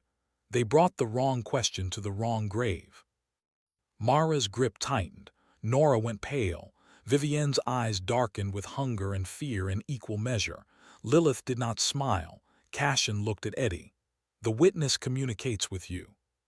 "Yes." "The witness influenced final night decision-making." "Yes." "The witness has access to your first name." Eddie's jaw tightened. "Yes." "The witness has advised you not to trust the audit." Silence. Seraphina hummed one note under the ground. Eddie thought about lying. Old instinct, clean instinct, comfortable as a knife up the sleeve. Then he looked at Nora's lantern, Mara's hands, Rattle's papers, Kit trying very hard not to look terrified, Gideon's bowed head, the grave lights waiting behind them. He had built too much truth to save himself with a small lie now. "Yes," Eddie said. Cashin wrote, "Future risk, significant." Sister Ash stepped closer to the seal line. "Ask the next part." Cashin's expression remained calm. "Manager Crowe, has the sealed witness requested access, release, reclassification, transfer, or private contact beyond authorized review?" Plot 0 went silent. Eddie felt the answer tighten around his throat. Seraphina had asked him to come alone. She had told him not to open her just because she asked. She had told him to find the first name. She had told him the truth cost something. And she had said his name like she had been waiting for it longer than he had been alive. "Yes," Eddie said. The seal flared. The ground under Plot 0 cracked one thin line. Cashin wrote, "Future risk severe." The dead ledger slammed itself shut. Eddie flinched. "What?" The book opened again, pages moving so fast they blurred. A line wrote itself across the page. "Restricted containment preliminary check failed." Eddie stared. "Failed." Cashin closed his folder. Yes. We just started. Some failures are efficient. Kit made a strangled noise. I hate him. I hate him with administrative clarity. Nora looked at Cashin. What does failed mean? Cashin's eyes stayed on plot 0. It means Black Hollow's current manager has functional authority, resident systems, boundary response, and site cooperation. Those sound good, Eddie said. They are. Then why are you saying failed like I just set fire to a church full of evidence? Cashin turned to him. Because the restricted element is awake, communicative, personally attached to the manager, and no longer contained by ignorance. Serafina whispered from under the stone. Ignorance was never a seal, Cashin. It was only a blindfold. Cashin did not react, but Sister Ash did. Her smile vanished. For one clean second, Eddie saw fear under her strangeness. Then it was gone. Communication recorded, Cashin said. She's defending herself, Eddie said. That may be worse. Why? Lady Morta answered. This time she did step into the cemetery. She appeared beyond plot 0's ring, dressed in black, elegant and impossible, her face pale and calm, her eyes carrying the exhausted patience of every last breath ever taken. The graves bowed without moving. The fog lowered. The moon, hidden behind day clouds, seemed to remember her. No one spoke. Death looked at Eddie. Because witnesses are protected, she said. Weapons are contained. Prisoners are held. But something that can speak, defend, remember, influence, and remain sealed for generations is never merely one of those things. Eddie swallowed. Then what is she? Lady Morta looked at plot 0. For the first time, Serafina did not laugh. Morta said, that is what the first audit failed to determine. The seal cracked again. A thin ribbon of red light slid from the stone and curled toward Eddie's boot. Mara moved. Nora lifted her lantern. Vivienne whispered a witchword. Lilith reached into her coat for a document that smelled faintly of smoke. Eddie did not step back. The red light touched the edge of his soul and stopped. Not attacking, asking. Cashin wrote one final line. First audit failure recorded. Black Hollow shuddered. All the complaint lights at the chapel went out. The gate opened by itself. Beyond it, down the road where no road should have been visible in daylight, another cemetery appeared. Not Black Hollow. A city of white mausoleums and tall black cypress trees, rising through mist as if the horizon had become a grave map. Cashin looked toward it. Stonewatch has acknowledged the failure. Eddie dragged his eyes away from plot 0. Stonewatch. Lady Morta's gaze remained on Serafina's seal. Another necropolis, she said. Older than yours, less forgiving. Kit whispered, there are less forgiving cemeteries. Rattle's jaw clicked, several. Sister Ash smiled again, but now it had a crack in it. Your hearing will not remain local, Manager Crowe. Once a restricted site fails containment review, peer testimony may be required. Eddie stared at the distant cemetery beyond his gate. A figure stood at its threshold. Tall, broad, old, shovel in hand. Even from far away, Eddie could feel the man's contempt. The dead ledger wrote. External Necropolis Manager detected. Name, Magnus Reed. Site, Stonewatch Necropolis. Status, hostile witness. Eddie looked at the glowing red line touching his boot, the sealed woman under the last grave, death beside him, the auditor writing, his cemetery shaking, and a second necropolis waiting beyond his gate with a hostile old manager holding a shovel like a verdict. Right, he said. So today is going well. Under plot 0, Serafina finally laughed again, but this time it sounded less like seduction. It sounded like warning. Lady Morta turned to Eddie. Manager Crowe, she said, prepare your defense. The dead ledger added. First failure evidence period opened. Hearing risk, severe. Recommended action, survive Stonewatch. The gate widened. Magnus Reed lifted his shovel, and every grave in Black Hollow, alive and dead and wrong and waiting, went silent to hear what the older cemetery would accuse them of. Before anyone could move toward the gate, the chapel bell rang 3 times. It had no right to ring. The chapel bell had been cracked since before Eddie inherited Black Hollow, and according to Rattle, according to Gideon, according to the dead ledger, and according to the kind of common sense that had once kept Eddie from licking frozen metal, it did not possess enough intact bell to produce a proper sound. It rang anyway, once for the manager, once for the witness, once for the site. The three sounds traveled across the cemetery and struck the open gate like thrown coins. The road to Stonewatch rippled. Magnus Reed did not step forward. He did not need to. His shadow did the moving for him. It crawled over the threshold, long and black, until it touched the inside edge of Black Hollow's gate. Mara raised her crossbow. Boundary breach. Cashin lifted a hand. Not yet. His shadow is inside the gate. His testimony is inside the gate. His body is not. I hate auditors, Mara said. Your profession requires frequent hatred, Cashin replied. It does help. Nora held her lantern toward the shadow. The flame turned blue-white and bent away from Stonewatch's presence, as if the light itself disliked being judged by another cemetery. What does he want? She asked. Lady Morta answered without looking away from Plot Zero. What older managers usually want from younger ones. Proof that the world has not become foolish while they were busy being obeyed. Kit leaned close to Eddie. We should pretend you are not foolish. That plan has a timing problem. I can do confidence, you do silence. Eddie looked at him. Kit winced. Right, we are doomed.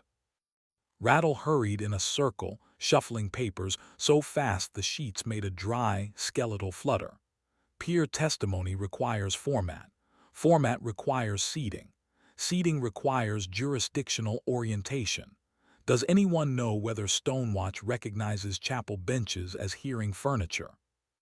Brother Malcolm rested both hands on his shovel.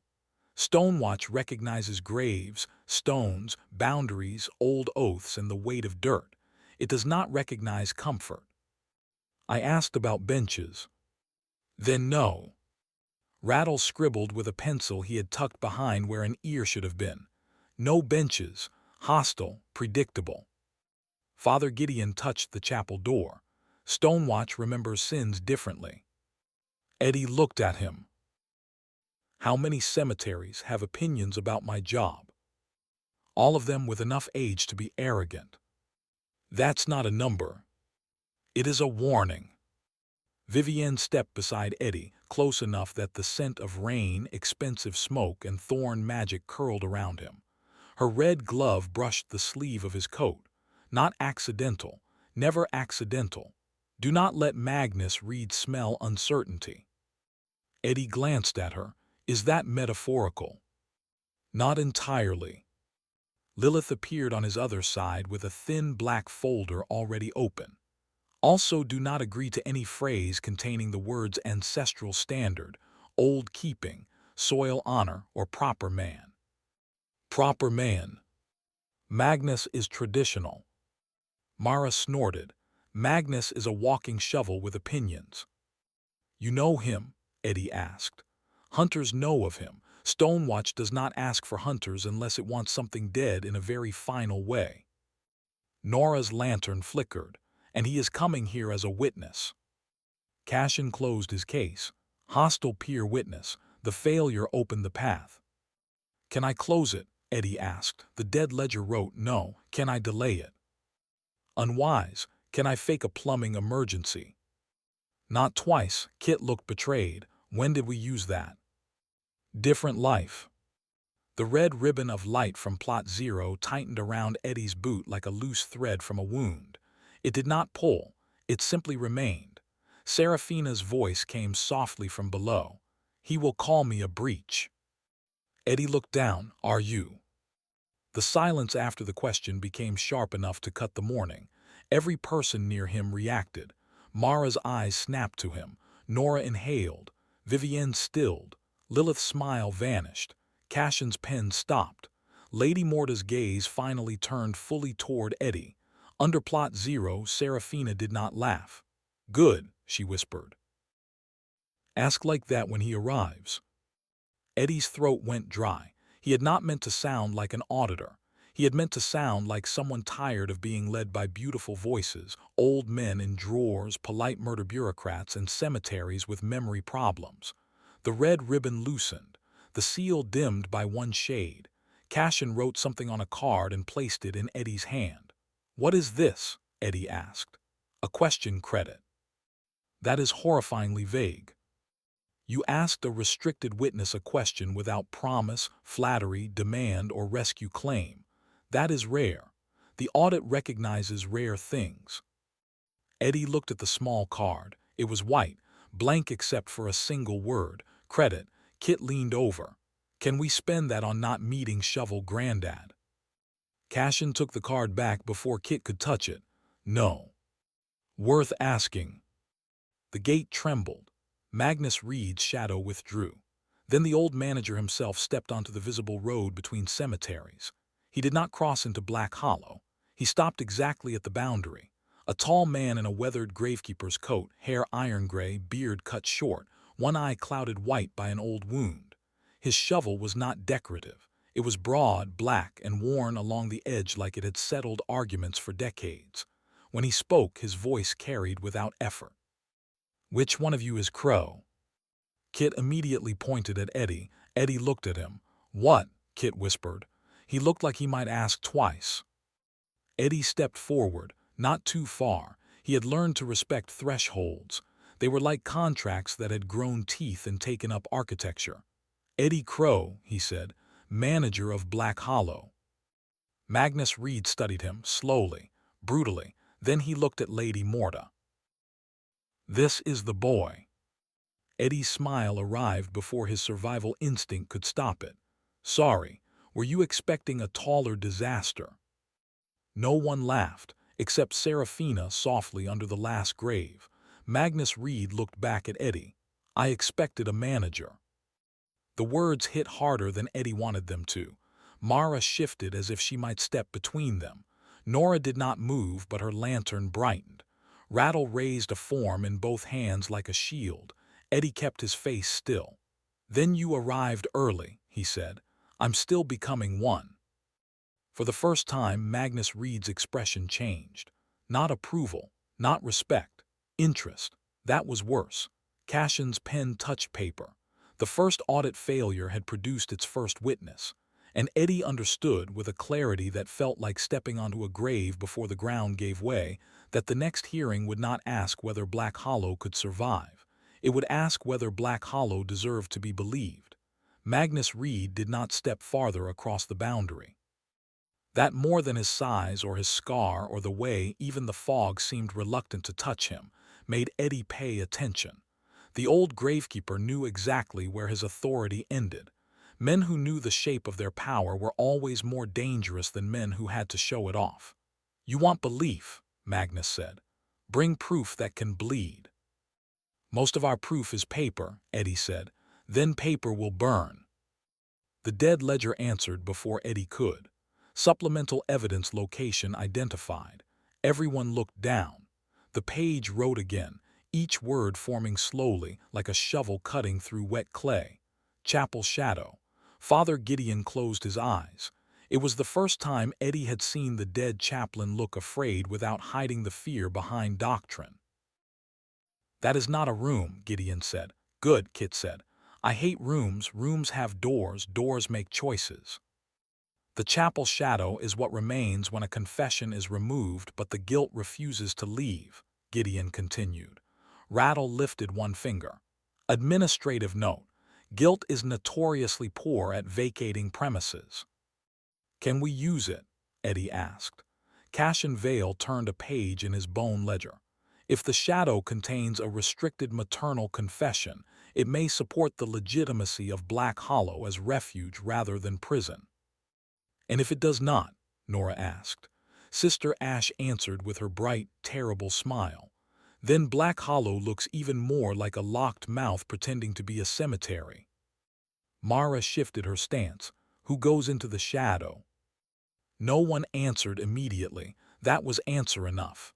Eddie looked at the broken chapel beyond the rows of graves. Its doorway had gone darker than the night around it, not empty dark, listening dark. "Let me guess," he said. Manager privilege. The dead ledger wrote, Manager presence required. Living witness recommended. Hunter witness recommended. Prior clerical witness unavoidable. Thief presence discouraged. Kit put a hand on his chest. I am wounded. Not yet, Mara said. See, hostile working environment. They crossed toward the chapel under a sky that seemed to have lowered itself by several feet just to listen better. Black Hollow had always been dramatic, but the chapel had a special talent for making drama feel like an unpaid invoice. Its steeple leaned against the moon. Its broken stained glass window reflected colors that did not belong to glass, weather, or mercy. Candles burned in niches where no one had placed candles since Eddie had restored the complaint station, and each flame bent away from the doorway as if ashamed to illuminate it. Brother Malcolm Spade met them at the steps with a shovel over one shoulder. I was told there would be digging, he said. There is always digging, Rattle replied. Good. Prayer without labor makes the dead suspicious. Kit whispered to Eddie, I like him. He makes terrible sentences sound like fitness advice. Eddie put one foot on the lowest step. The chapel groaned, not the wood, not the stone, the shadow. It moved inside the doorway, thick and folded like a black curtain breathing around someone trapped behind it. Father Gideon stopped at the threshold. This is my fault, he said. The sentence stripped the jokes from the air. Eddie looked at him. All of it, because if you're taking bulk responsibility, I have forms. Gideon almost smiled. Almost. I was Black Hollow's chaplain when Silas began removing names. I told myself confession was sacred even when the ground screamed that someone had used it as storage. I told myself silence was mercy. It was not. The dead ledger wrote. Clerical liability acknowledged. Gideon looked at the page and nodded once. Yes. Cashin's pen scratched across bone paper. Eddie felt something in the chapel ease by a fraction. Not forgive. Never that quickly, but listen. What happens if we go in? Nora asked. The shadow will show what was confessed, Gideon said, and if it was removed. Then it will show the wound where confession used to be. Kit looked into the doorway. Can wounds bite? Mara said, everything can bite if you give it time. That was not soothing. It was accurate. Eddie lifted the manager's key. It clicked once in his palm, small iron teeth opening and closing. By gate, by chapel, by office, by soil, he said, because he had learned that words mattered and improvising legal magic was only slightly less stupid when you sounded confident. We enter for testimony, not ownership, not release, not burial, testimony only. The chapel shadow folded open. Cold poured out. Not winter cold, memory cold. The kind of cold that lived in old spoons, sealed letters, and mothers who had learned not to cry because someone might write it down. Nora's lantern flared gold. Mara stepped through first because bravery and suspicion apparently used the same boots. Eddie followed. Gideon came after him. Rattle stayed at the doorway with 3 forms and the expression of a skeleton preparing to sue darkness.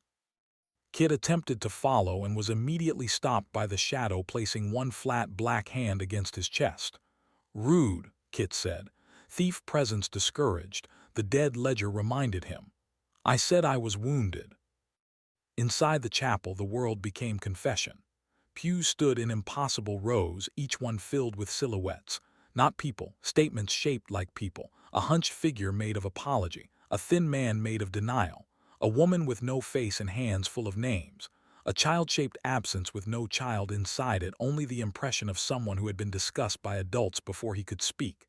Eddie stopped. His throat closed. Mara noticed. Nora noticed from the doorway, lantern raised. Of course they noticed. Eddie was beginning to resent being known by competent people. At the far end of the chapel stood a confessional booth. Its wood was black. Its curtain was white. Its handle was a small silver spoon bent into a hook. Gideon made a sound. That was not here before, Eddie said. It was, Gideon replied. We were taught not to see it. The booth door opened. A voice came from inside. A woman's voice. Not Seraphina, not Vivienne, not Lilith. Not any of the dangerous women who had turned Eddie's life into a scheduling problem with knives. This voice was tired in a way that made every joke feel like vandalism. Do not let Silas name him. Eddie's hand tightened around the key. The chapel's shadow showed them a room, not fully, fragments, a table, a basin, a woman with dark hair falling loose around a face Eddie could not see, a bundle wrapped in cloth, Silas Crowe standing nearby, younger than Eddie had ever seen him, his coat clean, his hands gloved, his smile almost kind. Almost was where monsters hid. A child needs a name, Silas said in the memory. The woman held the bundle closer. He has one. Not a useful one. Gideon whispered, Lena Crowe. Eddie did not breathe. The memory Silas placed a document on the table. A name can protect him. Lena laughed once. It broke Eddie in a place he had not known was still available. No, she said, a name can sell him. The chapel's shadow trembled. The Silas in the memory turned his head sharply as if he had heard them watching from years away. His eyes found Eddie. There you are, memory Silas said. Mara moved instantly, blade up. Gideon lifted one hand. Do not strike the memory, it will only bleed us. I dislike rules that favor villains, Mara said. I have noticed, Eddie said, though his voice came out thin. Memory Silas smiled at him. Alden, he said. The chapel shook. The name hit the air like a bell dropped into water. Eddie knew the name. He had learned it during his first trial as manager. He had taken it back. But hearing Silas say it inside the place where it had first been threatened made the recovered piece of him feel suddenly small and new, like a candle in a storm. Lena Crowe rose in the memory. Eddie still could not see her face. That felt deliberate. Merciful or cruel, he could not tell. You do not get to name what you intend to use, she said. Silas's smile faded. Every Crow belongs somewhere. Then let him belong to himself. The dead ledger, even here, wrote across the darkness. Maternal refusal confirmed. Bloodline sale disputed before activation. Cashin's voice came from somewhere outside the shadow, distant but precise. Record that. Sister Ash replied, already recording. The memory changed. A spoon on the table, small, silver, bent at the handle. Lena picked it up and pressed it into the cloth around the child. If they bury the name, she whispered, find the small thing I left. Find the ordinary thing they thought too weak to matter. Eddie looked down at his own hands. They were shaking. He hated that. Then he hated that he hated it. Mara lowered her blade by half an inch. Eddie. I'm fine. That was not a question. The shadow around the confessional booth thickened. Silas's memory began to tear at the edges. The younger Silas looked at the chapel walls, annoyed now, the kindness gone entirely. Confession is protected, he said. Gideon stepped forward. The dead chaplain's voice changed. Not louder, older. Not when confession is used to collateralize a child. The chapel shadow convulsed. Every pew figure turned. The confessional booth cracked down the center. A silver spoon rolled out of the darkness, not in memory now, but real. It spun across the chapel floor, struck Eddie's boot, and stopped. Outside, Kit yelped. Something just tried to give me cutlery through a wall. Do not touch it, Rattle shouted, too late. A sound came from beyond the door, small, metallic. Kit Mallory's voice went very quiet. Eddie. Eddie turned. The chapel shadow opened enough for him to see Kit standing at the threshold, frozen, the silver spoon in his palm. The spoon whispered again. Do not let Silas name him. This time everyone heard it. The shadows in the pews bowed their heads. Gideon covered his face with one hand. Nora's lantern burned bright enough to push the darkness back from the threshold. She looked at Eddie and there was no pity in her face. Only fury on his behalf. That helped more than pity would have. Lilith's voice arrived from outside, smooth and too controlled. That is admissible. Vivian said, that is damning. Magnus Reed, still beyond the boundary, spoke like a stone door opening. That is blood-proof. Cashin Vale wrote one line in the bone ledger. Maternal confession implement recovered. Lady Morta did not smile. That felt worse than judgment. Under Plot 0, Seraphina laughed once, not with pleasure this time but with recognition. "There," she whispered from beneath the last grave, soft enough that only Eddie should have heard and clear enough that everyone did. "Now you are listening to the right dead." The chapel bell rang, once, from its tower, then again, from underground. The dead ledger turned a page by itself. Next evidence site active, chapel shadow. Eddie looked at the dark doorway of the broken chapel. He had spent his whole life avoiding confession because truth made terrible collateral. Apparently, Black Hollow had been saving one for him. The chapel shadow did not wait for permission after that. It spilled down the steps in a long black tongue and touched the silver spoon in Kit's hand. Kit yelped and tried to drop it. The spoon stuck to his palm. "No," he said. "No, no, no. I am strictly decorative in legal tragedy. Eddie, tell the cutlery I am not emotionally available." Rattle shuffled forward, papers held like holy symbols. "Do not panic. Panic complicates chain of custody." "The spoon is attached to me." "Then you are now chain of custody." "I would like to resign." "Resignation must be filed before attachment." "I hate this workplace." Nora moved to Kit and held the lantern near his hand. The gold light revealed writing along the spoon's handle. It had not been there a moment before. ALDEN before Edward. Eddie stared at the words. They were small, ordinary, domestic. That made them hurt more. A name hidden in a weapon would have been easier. A name hidden in a spoon meant someone had expected the truth to survive in a kitchen, a nursery, a pocket, a drawer, not in power, in use. Lena Crowe had hidden him in something meant to feed a child. The dead ledger wrote. Name order evidence recovered. Sela's residual claim weakened. Cashin's pen moved so quickly the sound became insect-like. Sister Ash crouched beside Kit with interest sharp enough to count as a blade. "May I see?" "Will it detach?" "Possibly." That was not yes. "No." Then admire from a respectful distance. For once Sister Ash obeyed. Mara looked from the spoon to the chapel. "This is not only evidence." "No," Gideon said, "it is bait." Eddie rubbed his face with both hands. "I miss when bait was cheese." "You were never a rat," Nora said. "I've rented rooms that would disagree." The chapel bell rang a third time. This time the sound did not come from the tower or the ground. It came from inside Eddie's chest. He staggered. Mara caught his arm. Nora reached him at the same moment. Vivienne's umbrella tilted forward from the path behind them, and Lilith took one neat step as if proximity could become legal representation. "I am fine," Eddie said automatically. "Your definition of fine remains garbage," Nora said. The shadow inside the chapel shaped itself into a doorway, not the doorway they had entered. A smaller one, lower, domestic, with a scratched wooden frame and a nail where something had once hung. Cashin looked at Lady Morta. Lady Morta gave no command. That, Eddie was learning, was one of her methods. She could make silence feel like permission and blame you for accepting it. The dead ledger wrote. Voluntary continuation recommended. Recommended by whom? Eddie asked. The page answered after one insulting pause, by the cemetery. That changed the room. Black Hollow did not often ask. It demanded, threatened, classified, consumed, corrected, complained. Asking meant the evidence mattered to the site itself. Eddie looked at the small doorway in the shadow. "What is through there?" Gideon answered, "A room that used to exist."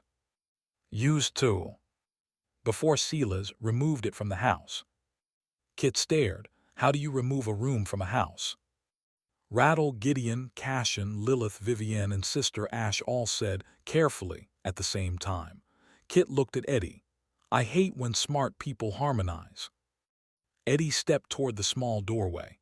The silver spoon in Kit's hand tugged toward him. Kit stumbled after him, protesting in a whisper that grew less convincing with every step. Nora followed with the lantern.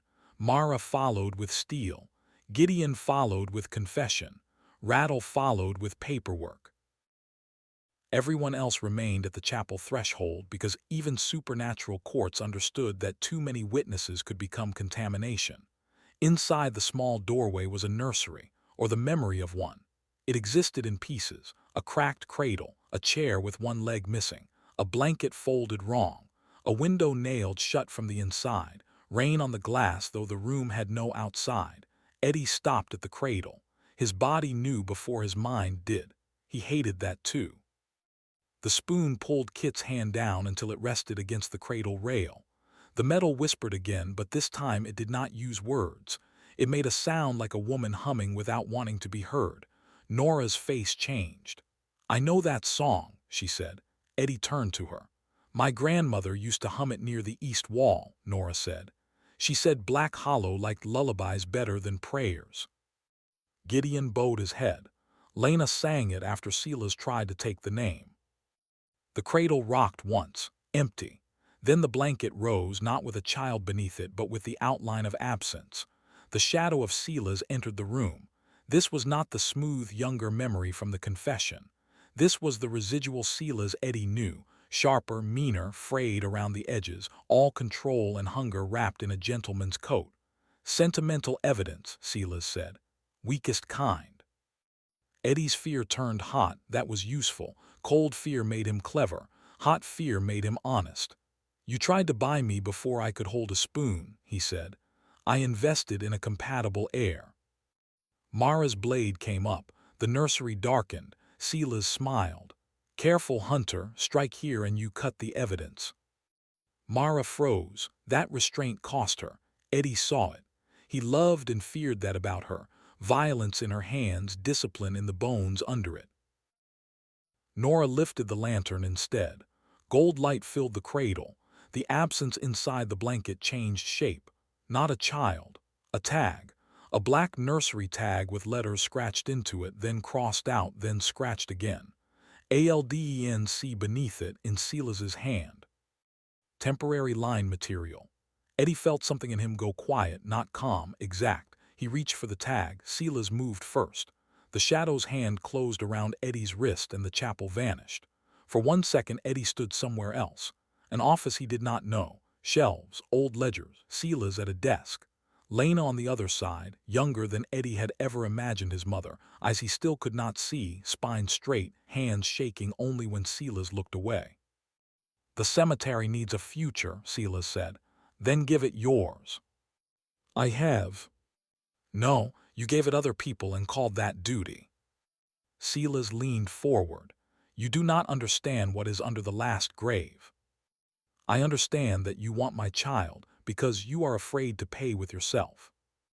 The memory cracked. Silas's shadow dragged Eddie back into the nursery.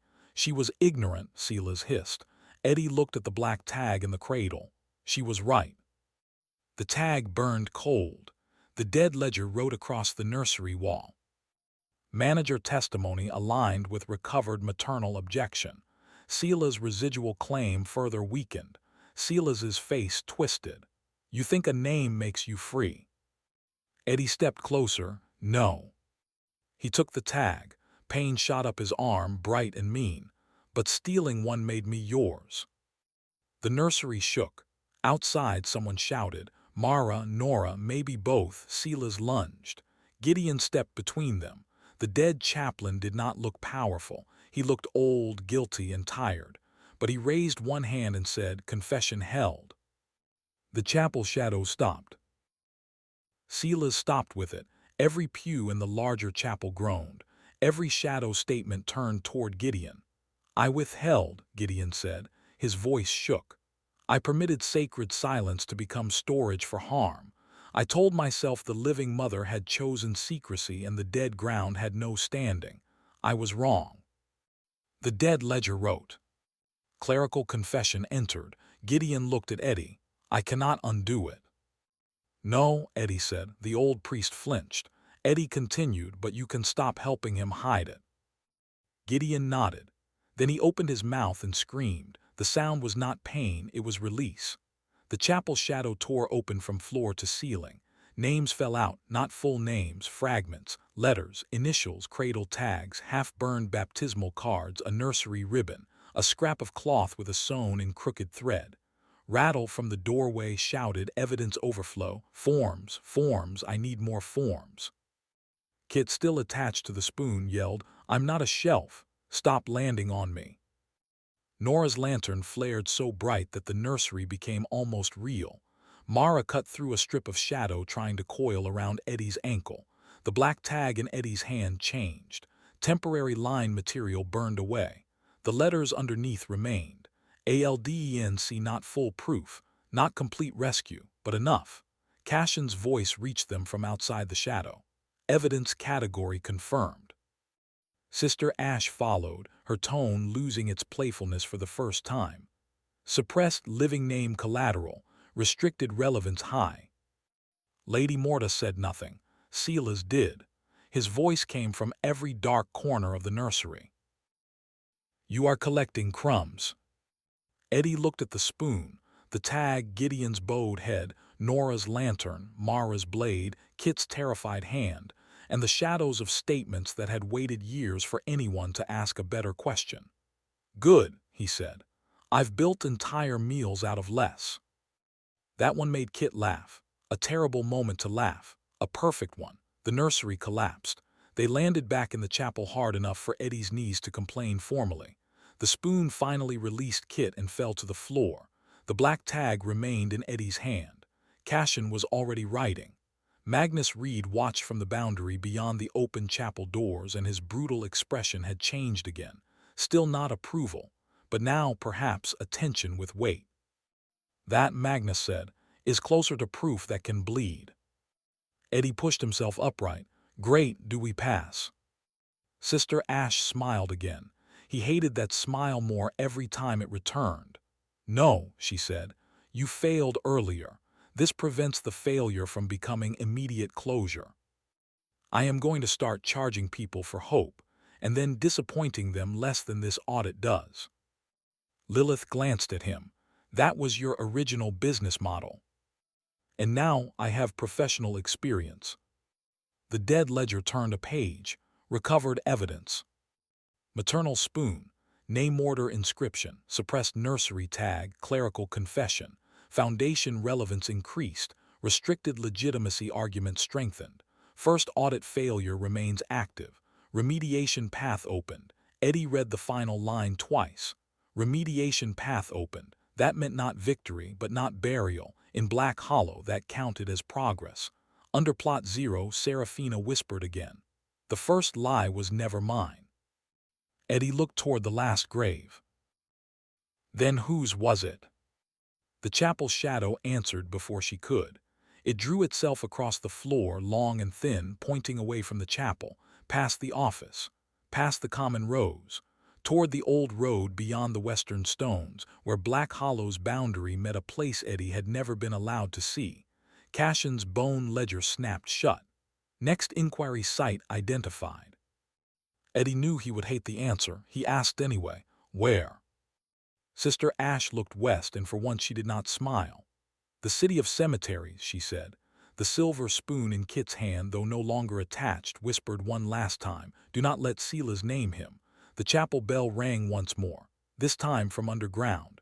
They did not leave the chapel quickly. No one said why. Some places punished haste, others punished hesitation. Black Hollow had a special gift for punishing both and then filing the outcome under education. Eddie stood in the nave with the black nursery tag in one hand and the silver spoon on the floor between his boots. The tag felt heavier than it should have. Not physically. Physically it weighed almost nothing, but some objects carried the weight of every hand that had failed to protect them. Rattle knelt beside the spoon with solemn care and produced a small evidence envelope from somewhere inside his ribcage. Kit stared at him. "You keep envelopes in your chest." Auxiliary clerks are expected to maintain emergency filing capacity. That is the worst sentence anyone has said near my body today, and I was just possessed by cutlery. "You were attached to cutlery," Rattle corrected. "Possession would require additional paperwork." Kit looked at Eddie. "If I die here, do not let him organize me." "No promises," Eddie said. "He has seniority." That was the shape of their relief, thin, inappropriate, and trying not to crack. Nora crouched by the old cradle memory, though the cradle had faded back into shadow. She touched the floor where it had stood. Her lantern made the dusk glow. "My grandmother knew," she said. It was not a question. Father Gideon answered anyway. She knew enough to be kind where the rules were cruel. That is often more dangerous than knowing everything. Nora's jaw tightened. Did Sila's hurt her? Gideon looked at the dark floor. Sila's hurt everyone by deciding harm could be managed if it was filed neatly enough. Your grandmother survived because she never let him know which small things mattered to her. Soup, songs, lantern oil, a spoon left in the wrong cupboard. Eddie looked at the spoon. Small things.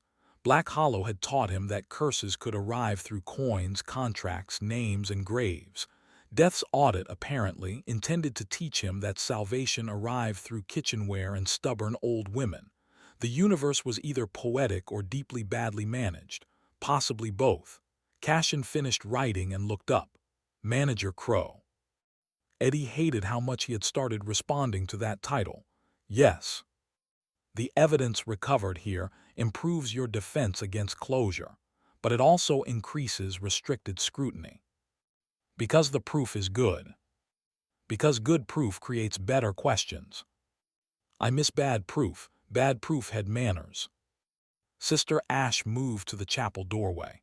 Her white hair did not stir in the wind.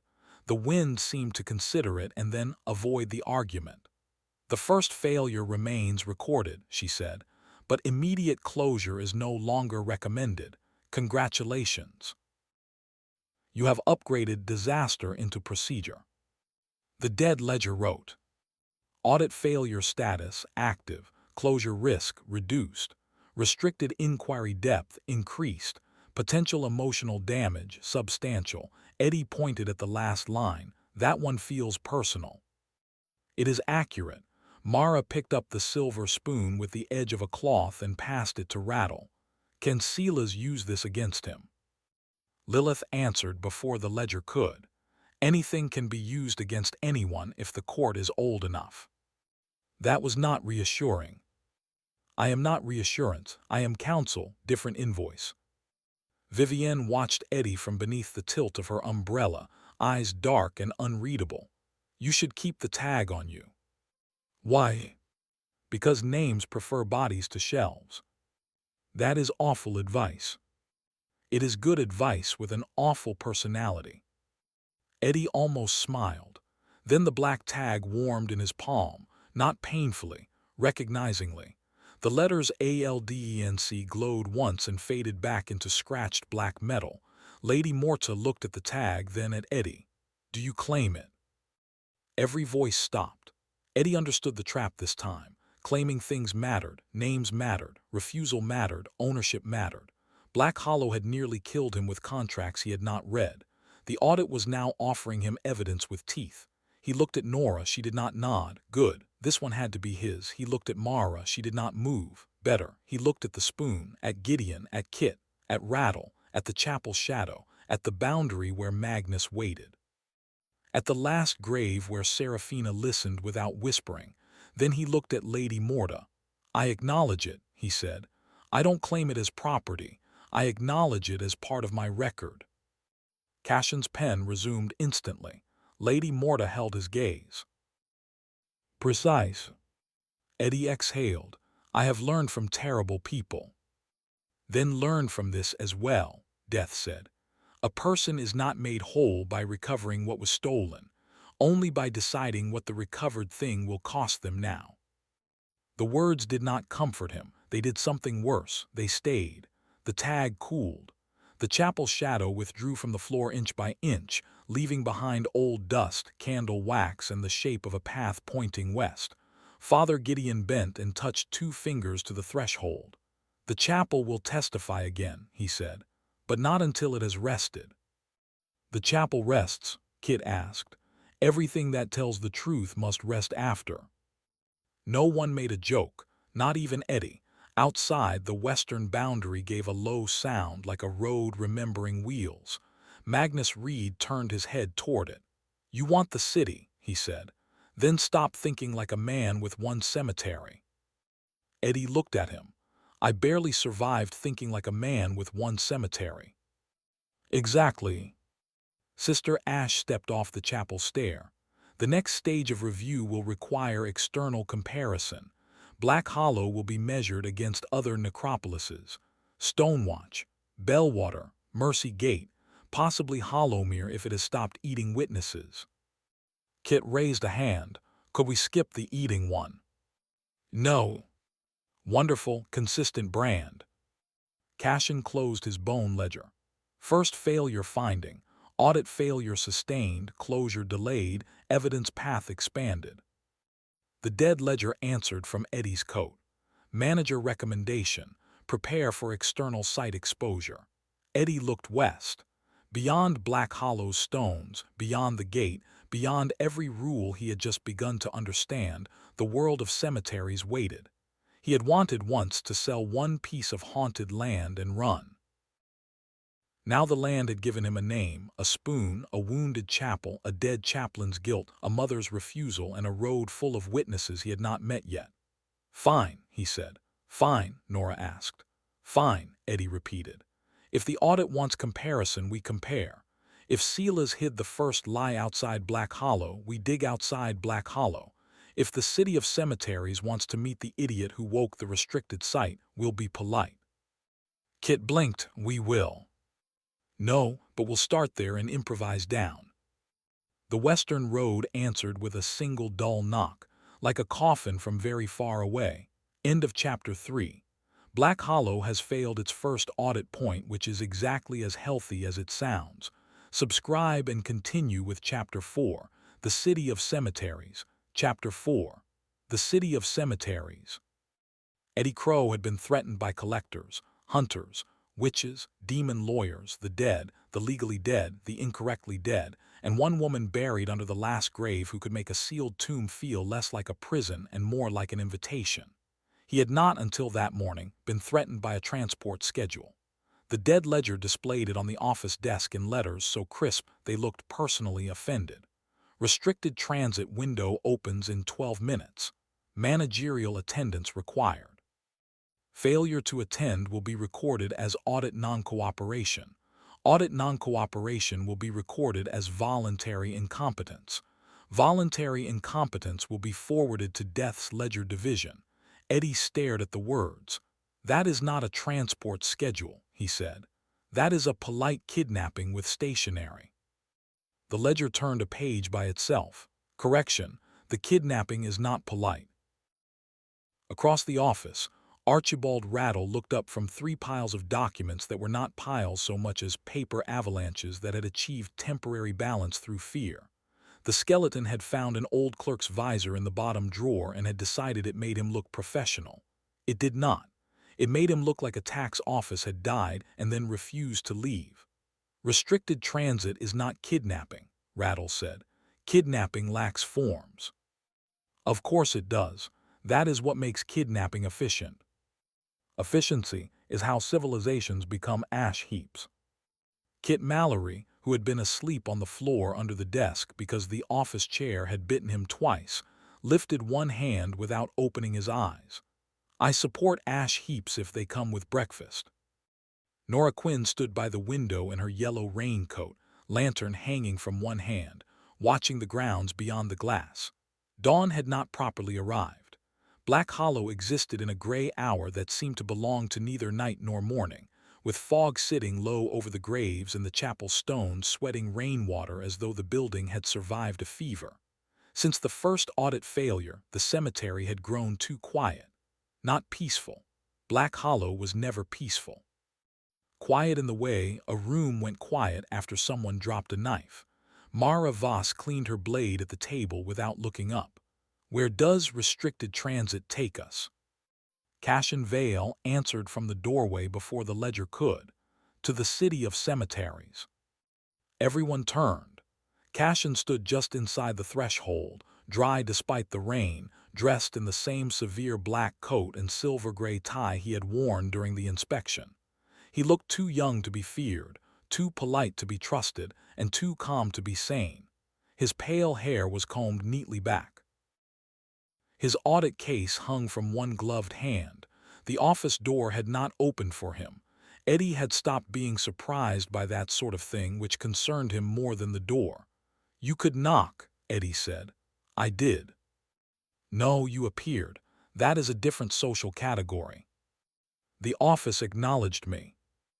"The office is not allowed to have better manners than I do." Rattle raised one finger. "It has already exceeded that threshold many times." Eddie pointed at him. "You are Bones wearing a visor. You do not get to judge my social development." "I was murdered for correct filing. My standards remain high." Cashin glanced between them with the faint interest of a man observing two fires argue over smoke. "Restricted transit begins in 9 minutes. Mr. Crowe, the city of cemeteries is not optional." "Nothing in my life is optional anymore. I inherited a cemetery because an old woman weaponized my fraud." "Accurate summary," the ledger wrote. "Do not encourage him," Mara said. Cashin set his case on the desk. It clicked once. Every candle in the office flared blue. "The first audit failure established a procedural defect," he said. "Your site claims restricted necropolis status while maintaining active communication with a sealed witness. To proceed, you must see how restricted sites are governed. You must meet the parties who will decide whether Black Hollow is tolerated, corrected, divided, sealed, or destroyed." Nara turned from the window. "Destroyed." Cashin did not soften the word. "Administratively dissolved." "That sounds like destroyed with cleaner gloves." "It usually is." Eddie felt the office tilt slightly, although the floor had not moved. "Black Hollow just reached level 5. You were there. Lady Morta was there." "It recognized me." "Yes." "And now a room full of dead accountants might delete it." "Not accountants." Eddie waited. Cashin picked up his case. "Cemetery managers." The words landed worse than Eddie expected. One cemetery trying to judge him was bad enough. A city full of people who had chosen grave administration as a personality suggested an entire civilization built by people who considered dust an acceptable interior design choice. "How many cemetery managers are we talking about?" Eddie asked. Cashin opened his mouth. "Answer in a number small enough not to ruin breakfast," Eddie added. "That will not be possible." Kit made a wounded sound from under the desk. "I have not even received breakfast, and already breakfast has been ruined by statistics." Rattle adjusted his visor with two bony fingers. "The city of cemeteries is not a social city. It is a jurisdictional convergence. Active managers, former managers, dead managers, failed managers, and several managers who dispute their own failure are called when a restricted site threatens precedent." "That was many terrible words wearing one hat," Eddie said. Nora crossed the office and stood close enough that her shoulder brushed his sleeve. It was a small contact, almost accidental, except Nora Quinn did very little by accident when other people were frightened. Her lantern warmed the side of his hand. The warmth steadied him more than he wanted anyone to notice. Mara noticed. Of course she noticed. Hunters apparently trained their eyes by staring through lies until the lies apologized. Her expression did not change, but the knife cloth tightened between her fingers. Vivienne Thorne smiled from the pew as if the emotional geometry of the room had become entertaining. A city of managers deciding whether Eddie Crowe should be allowed to keep a hungry cemetery. How democratic, how fatal. Lilith Quill closed her folder with soft pleasure. Fatal democracy is merely litigation with better costumes.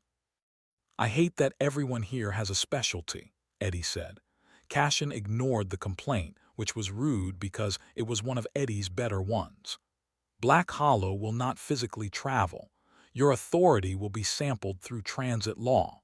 Think of it as the city inviting the legal weight of your cemetery into another jurisdiction." "I refuse to think of it as that." "Then think of it as standing in a room while old cemeteries decide whether you are a manager, a symptom, or evidence." "That is worse." "More accurate." The dead ledger added, "Accuracy frequently worsens morale." Eddie pointed at the book. See, that is why people do not invite you to parties. The dead ledger wrote, I have closed 3 parties for improper corpse storage. Kit raised one hand again. I would like to clarify that if we are sampled through transit law, my pockets should not be sampled. They are private spiritual territory. Mara finally looked up. Empty them before we leave. Kit's face collapsed into betrayal. I came to this cemetery for friendship. You came to steal from him, Nora said. And then friendship happened. Character growth is messy. The office almost laughed. Not fully, not enough to make the fear leave, but enough that Eddie felt the room breathe around him, and that mattered. Black Hollow had survived hunger, fraud, bloodlines, and Sela's Crowe. It could survive one city of dead professionals with opinions, probably, maybe, with tea. The dead ledger wrote one line, restricted orientation begins. Kit sat up so fast he hit his head on the underside of the desk. Wait, managers like Eddie, there are more of him. No, Mara said, there can't be, the world would have noticed. The world has noticed, Cashin said. It calls the evidence folklore.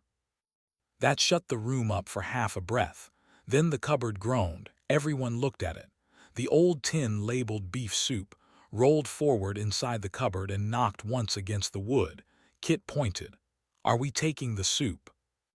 The ledger wrote, soup attendance denied. The tin rolled back into the dark with what Eddie could only describe as wounded dignity. Right, Eddie said.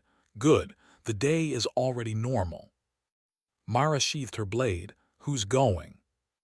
Cashin answered before Eddie could make the mistake of volunteering someone else. The current manager must attend. 1 living witness, 1 enforcement witness, 1 staff witness. 1 external counsel may observe if already under lawful gate terms. I am staff, Rattle said instantly. You are temporary assistant clerk, Cashin said. That qualifies. Rattle's jaw clicked with pride.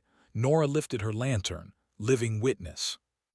Mara stood. Enforcement witness. Lilith Quill appeared in the chair by the stove, legs crossed, black folder in her lap, red smile already prepared. Eddie did not see her arrive. He had learned that demon lawyers treated doors as suggestions made by amateurs. External counsel, she said, already under gate terms. Eddie looked at her. Do you ever enter a room normally? Only when billing by the hour. Vivienne Thorne's voice came from the mirror over the washstand. And what of interested claimants? The mirror darkened and Vivienne's reflection appeared where Eddie's should have been. Elegant black hat, dark curls pinned like threats, red gloves folded over the handle of her umbrella. She looked amused, beautiful, and inconvenient, which was her natural habitat. Cashin did not look at the mirror. Interested claimants remain outside unless summoned. Vivienne's smile thinned. How provincial. How lawful. Those are rarely the same thing. Nora muttered, I hate that she has good lines. Vivienne's reflection tilted its head. Thank you, Miss Quinn. That was not praise. It will do. The mirror cleared. Eddie rubbed both hands over his face. We are not bringing every woman who has threatened, kissed, sued, bought, hunted, or haunted me. The office went silent. Mara's eyes narrowed. Lilith smiled wider. Nora slowly turned her head. Rattle whispered, I recommend immediate burial. Eddie pointed at the ledger. Fix this. The ledger wrote, Manager has selected self-inflicted complication. I miss when my problems just had fists, Eddie said. Cashin opened the office door. Outside, Black Hollow's main path had changed. It no longer led to the gate.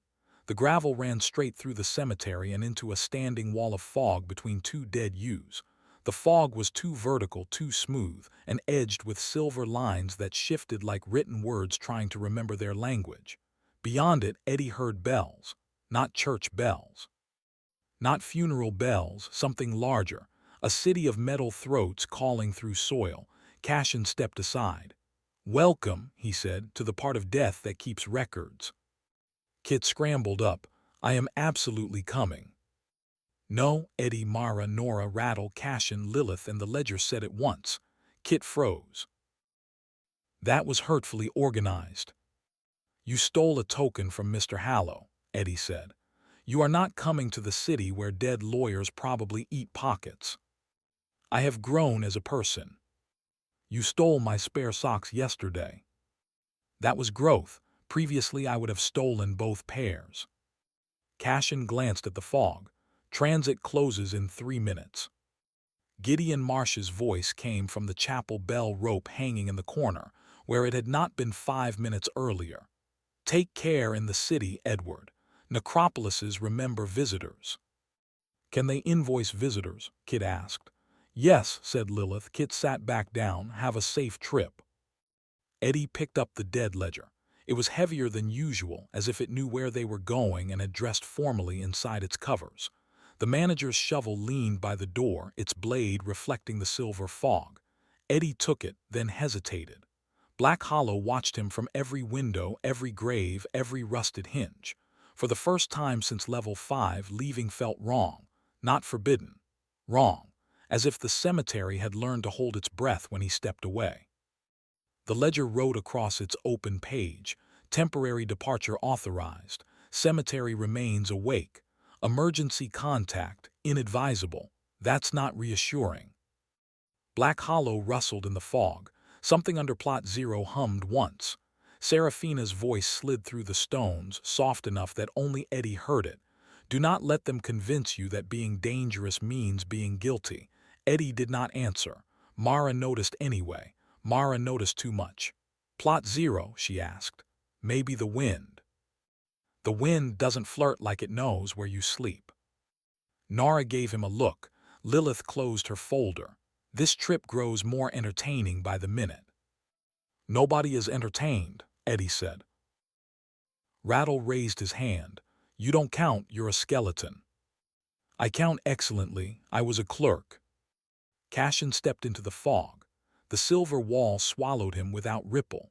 Nora followed, lantern first. Mara went next, one hand on her blade. Rattle gathered 3 folders to his rib cage and entered with the solemnity of a man filing himself. Lilith walked through as though Fog had signed a non-disclosure agreement. Eddie stood at the edge for one last second. Behind him, Black Hollow Cemetery rose in gray layers. Gate, chapel, stones, thorns, last grave. It looked like a place trying to be a home while remembering it had been built as a lock. Hold together, he told it. The dead ledger wrote, likewise. Eddie stepped into the fog. The world folded. It did not feel like walking. It felt like being read. Cold moved over Eddie's skin, then through it, turning pockets of memory like pages. He felt Mrs. Wren's tea room, the yellow paper, his first fake signature, the alley behind the black dog, the cab, the gate, grave 17 breathing, Vivienne's red gloves, Mara's knife at his throat, Lilith's smile, Nora's lantern, Seraphina's whisper, Silas's drawer, his own buried name rising like a bone from mud. Then the fog released him. Eddie stumbled onto black stone. Above him, the sky was not a sky. It was an archive. A vaulted darkness stretched overhead, filled with slow-turning constellations of names. Not stars. Names. Thousands, millions, written in pale fire on strips of drifting cloud, each one trailing dates, places, debts, verdicts, mourners, refusals, corrections. They moved in enormous rings above a city built from cemeteries. The city of cemeteries rose in tiers around a river of black water. It also, because no afterlife authority could resist humiliating the living, had queues. The nearest queue sign hung from a gallows-shaped post and read, Managers with active personal doom, line 3. Beneath it, a smaller plaque had been nailed on at an angle, Managers with romantic complications, see also line 3, line 6, and possibly mediation. Kit stared at the sign with open admiration. Finally, he said, a government that sees you clearly.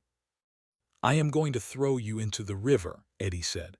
That would require filing a hostile disposal notice, Rattle snapped. And before anyone asks, no, I did not bring the blue form. The blue form is for intentional drowning, not corrective friendship. Nora folded her arms.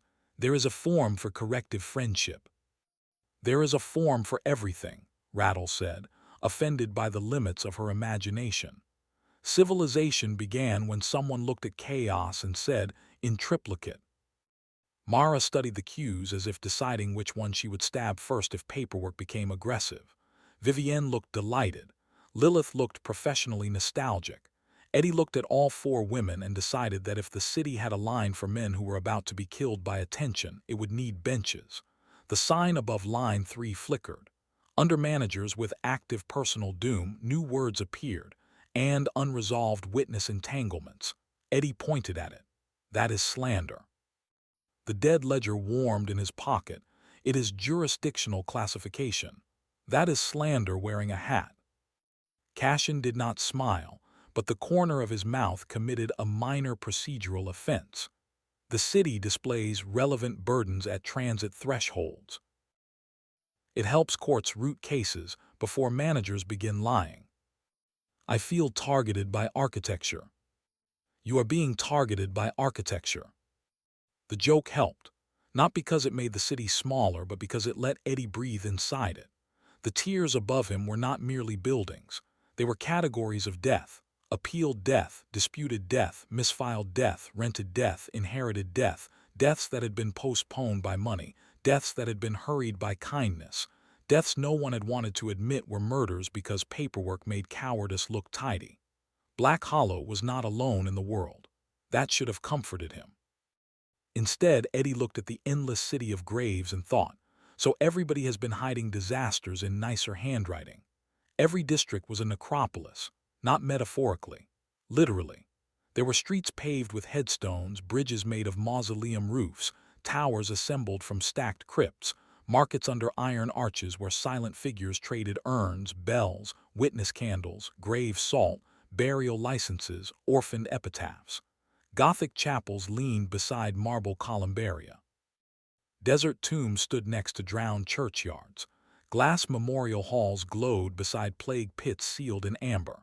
Whole avenues were lined with gates from places Eddie had never heard of and somehow felt he should not say aloud.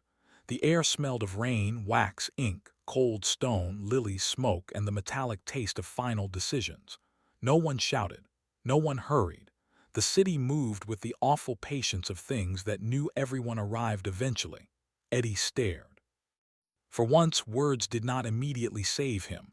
Rattle emerged beside him and dropped one folder.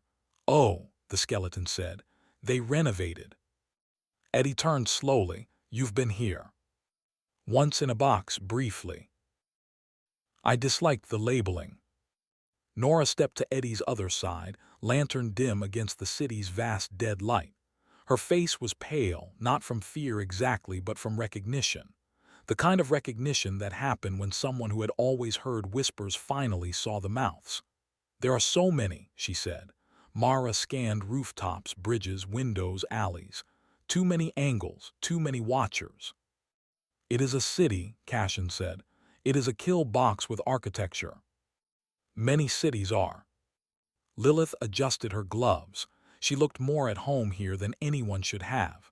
Death's administrative districts have improved. The old ones had dreadful lighting. "Of course you have opinions on Death's interior design," Eddie said. "I have opinions on everything I may one day litigate." A carriage passed them without horses.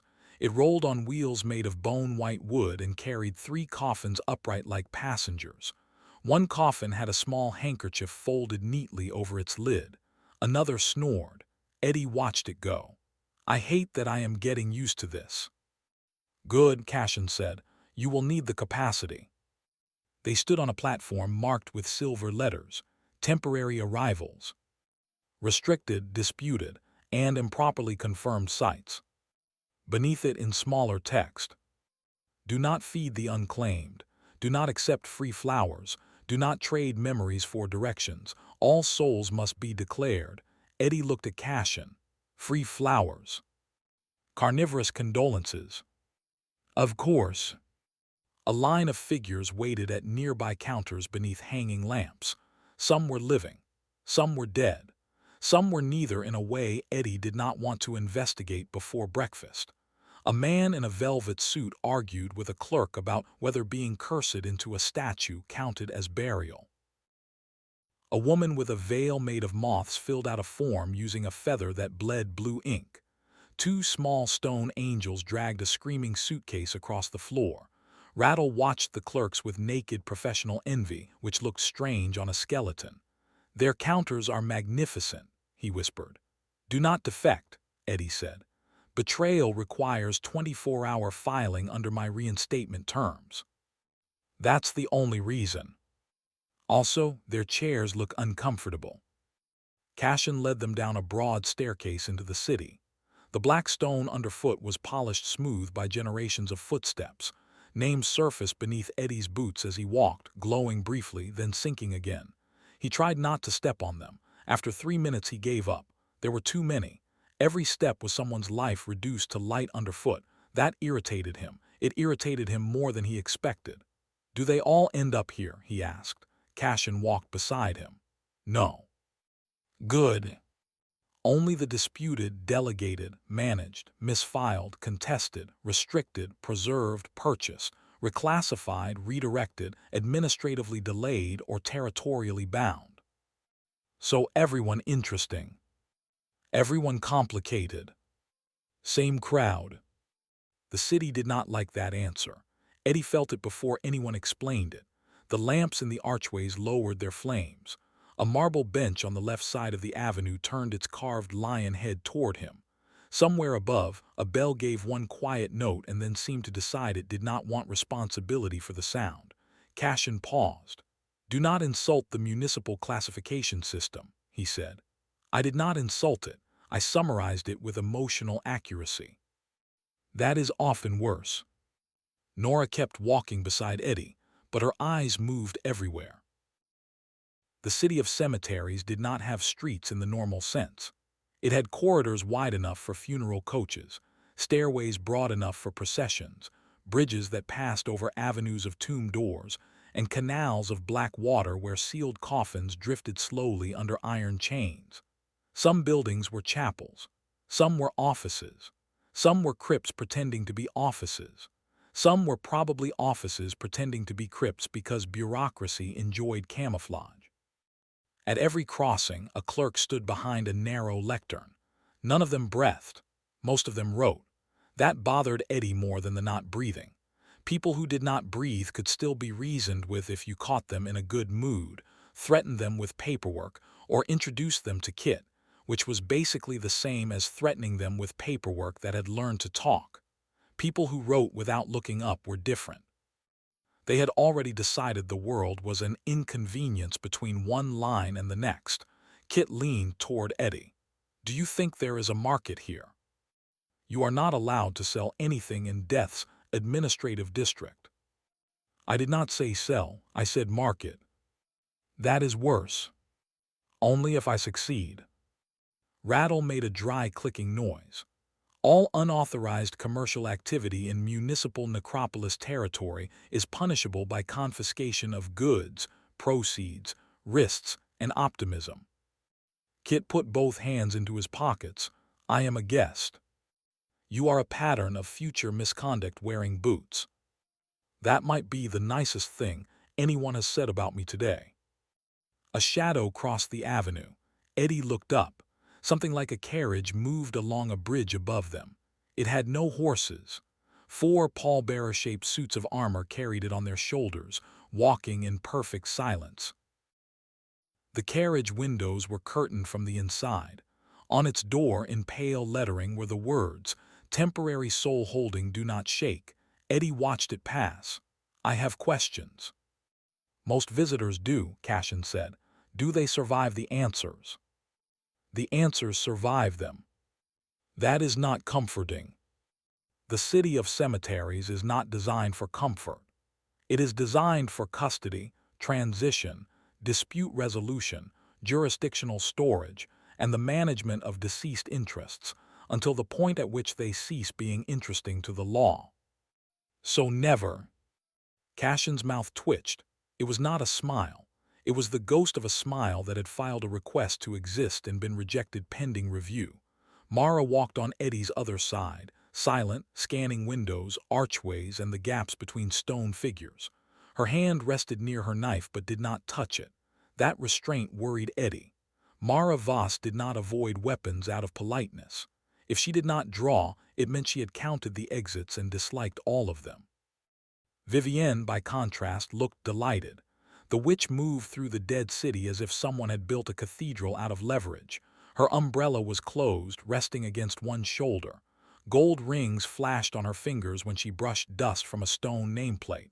The dust moved away from her before she touched it. "This place is obscene," she said softly.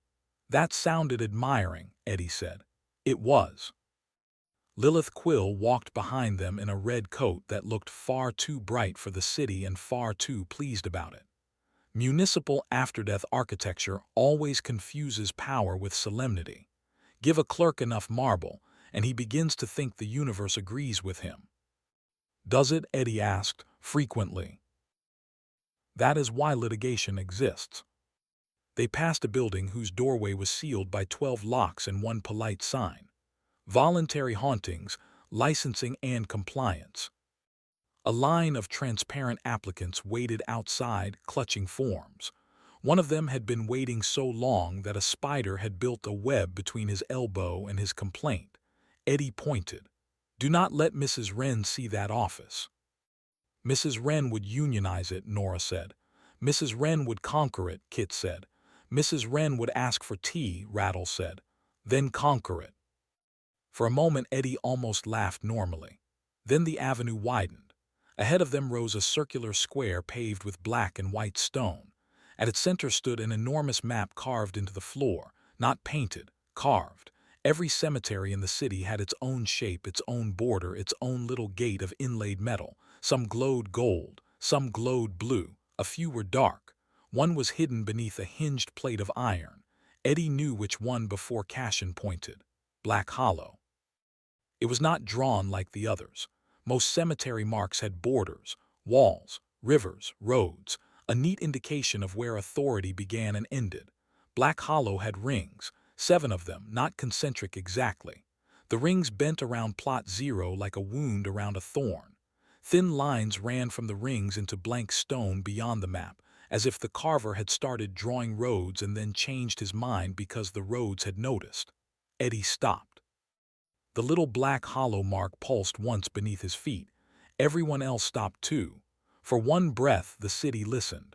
Sister Ash looked down at the map, and for the first time since Eddie had met her, her smile became less decorative. "Someone restored one of the rings," she said. Cashin's shoulders stiffened. "That should not be possible from inside the site." "I did not restore anything," Eddie said. The dead ledger opened against his ribs with a snap sharp enough to make a passing clerk flinch. Managerial denial received. Accuracy, partial. Eddie stared at the words. "Do not start." Recovery is not restoration. That is exactly the kind of thing you say before I get blamed for a building thinking at me. Black Hollow, Ring 4. Partial recovery after manager refused ownership transfer over protected first name. Rattle leaned close enough that one empty eye socket nearly touched the page. "That is new." "New good." "New undocumented." "So not good." "Good things may also be undocumented," Rattle said. "Name one." The skeleton paused. "I object to the premise." Magnus Reed's voice came from across the square before Eddie saw him. Black Hollow always was the impolite one. Nora looked up at the name constellations. "What about people who just die?" Cashin's expression changed. "Barely. Those are not ours to interfere with." That sounded almost kind. It is one of the few things our division does correctly. Mara glanced at him. "You don't like your division." Cashin did not answer. That was an answer. They crossed a bridge over the Black River. The water did not reflect the city. It reflected graves, open, closed, empty, waiting. Eddie saw Black Hollow in it for a second, gate shut, lantern burning in the office. Then the water changed and he saw a cemetery under red desert light, its stones shaped like teeth. Then a flooded churchyard where bells rang underwater. then a snowfield with white crosses disappearing into storm. "Those are the other restricted sites," Cashin said. Eddie had not asked aloud. "How many?" "7. Why does everyone say that like 7 is a bad number?" Lilith gave a small laugh. "Because in law, religion, magic, and murder, 7 is rarely accidental." At the end of the bridge, a man waited. He was enormous, not tall like a nobleman in a portrait, tall like a door that had learned violence. His shoulders filled half the arch behind him. His hair was iron gray, cut close. A scar pulled from his left temple to the corner of his mouth, making his expression look permanently skeptical. He wore a gravekeeper's long coat of dark green-black wool, stitched with copper-warding thread. A shovel rested across his back, wide-bladed and old enough to have opinions. His eyes went to Eddie first, not the ledger, not Cashin, Eddie. "So," the man said, voice like stones in a barrel, "this is the boy who woke Black Hollow." Eddie put one hand to his chest. "I prefer young man who dramatically improved property engagement." The man's expression did not move. "Magnus Reed," Cashin said, "manager of Stonewatch Necropolis, level 9, peer witness for restricted site conduct." Eddie kept his face steady. Level 9. He had nearly died reaching level 5. Magnus looked like level 9 had nearly died reaching him. "Stonewatch," Nora said softly. Magnus looked at her. "You know the name." "My grandmother used to tell stories. The cemetery that never loses a body." "It loses plenty," Magnus said. "It just brings them back." Mara folded her arms, comforting. Magnus's eyes shifted to her. "Hunter." "Manager." "Voss blood." Mara's jaw tightened. "That a problem?" "Usually." "Then try to enjoy the surprise." For the first time, the corner of Magnus's mouth moved. It might have been the beginning of respect. It might have been a warning becoming bored. He looked back at Eddie. "You have no idea what you did." "I get that a lot." "You should get it more." "I'm starting a collection." Magnus stepped closer. The bridge seemed to notice and became slightly more obedient under his boots. "Black Hollow was not sleeping," he said. "It was buried. There is a difference." The city noise dimmed around them. Eddie felt the dead ledger grow heavy under his arm. "Everyone keeps saying that," he said. "Nobody says who buried it." Magnus looked past Eddie toward something far above the city. "We all did." No one spoke. Even Lilith's smile thinned. Then a bell rang 3 times. Cashin checked a silver watch that had no hands. "Orientation review begins in 15 minutes. Magnus grunted. "He's not ready." "No," Cashin said. "He is present. Death often proceeds from there." They left the bridge and entered a district of managerial halls. Each hall belonged to a cemetery. Eddie could tell without being told. The buildings were not offices. They were arguments in stone. One hall was built of white marble veined with gold and covered in names of kings that changed whenever Eddie looked away. Another was a squat black fortress with iron bells hanging from every window. A third was a garden of glass crypts full of floating candles. A fourth appeared to be a shipwreck impaled through a cathedral. A fifth was a plain wooden chapel that made Eddie's skin crawl more than all the others combined. "Managers come here?" he asked. "When summoned," Cashin said. "For audits." "For audits, trials, exchanges, sanctions, succession filings, war declaration, witness transfers, contested awakenings, and tea." "Tea." "Tea can prevent war when properly supervised." Rattle nodded. "Historically verified." "Poor biscuits caused the Eastern Columbarium incident." "Please tell me that isn't real." 16 urns became airborne. They passed a courtyard where gravekeepers stood in small clusters. Eddie felt their attention before he understood its direction. Managers turned to watch him. Some looked human. Some wore bodies like formal clothes. Some had soil in their eyes. Some held shovels, ledgers, rods, bells, keys, lanterns, nooses, pruning shears, rosaries, bones, ribbons, or nothing at all. None of them smiled. Whispers moved. Black Hollow, the Crow boy, level 5, plot 0, alive. Eddie made himself keep walking. He had been stared at before. Debt collectors, police, angry customers, women discovering his lies, corpses evaluating his managerial skills. But this was different. These people did not see an 18-year-old who had talked too much and survived too loudly. They saw a problem wearing a coat. Nora moved closer on his left. Mara moved closer on his right. Lilith drifted a step behind, smiling like she was already billing the room for prejudice. Rattle whispered, "Would you like me to announce your titles?" "I have titles." Manager of Black Hollow, confirmed level 5. Survived primary consumption. Defendant pending. Protected by witness limitation. Associated with multiple romantic liabilities. Do not announce anything. Cowardice filed. They entered the orientation hall. It was round, larger inside than the building had allowed, with 7 high doors spaced around the walls. Each door bore a different symbol. One was a black thorn, one was a silver bell, one was a broken crown, one was an eye covered by a veil, one was a locked cradle, one was a river of names, one was a plain shovel. At the center stood a circular table made from dark stone.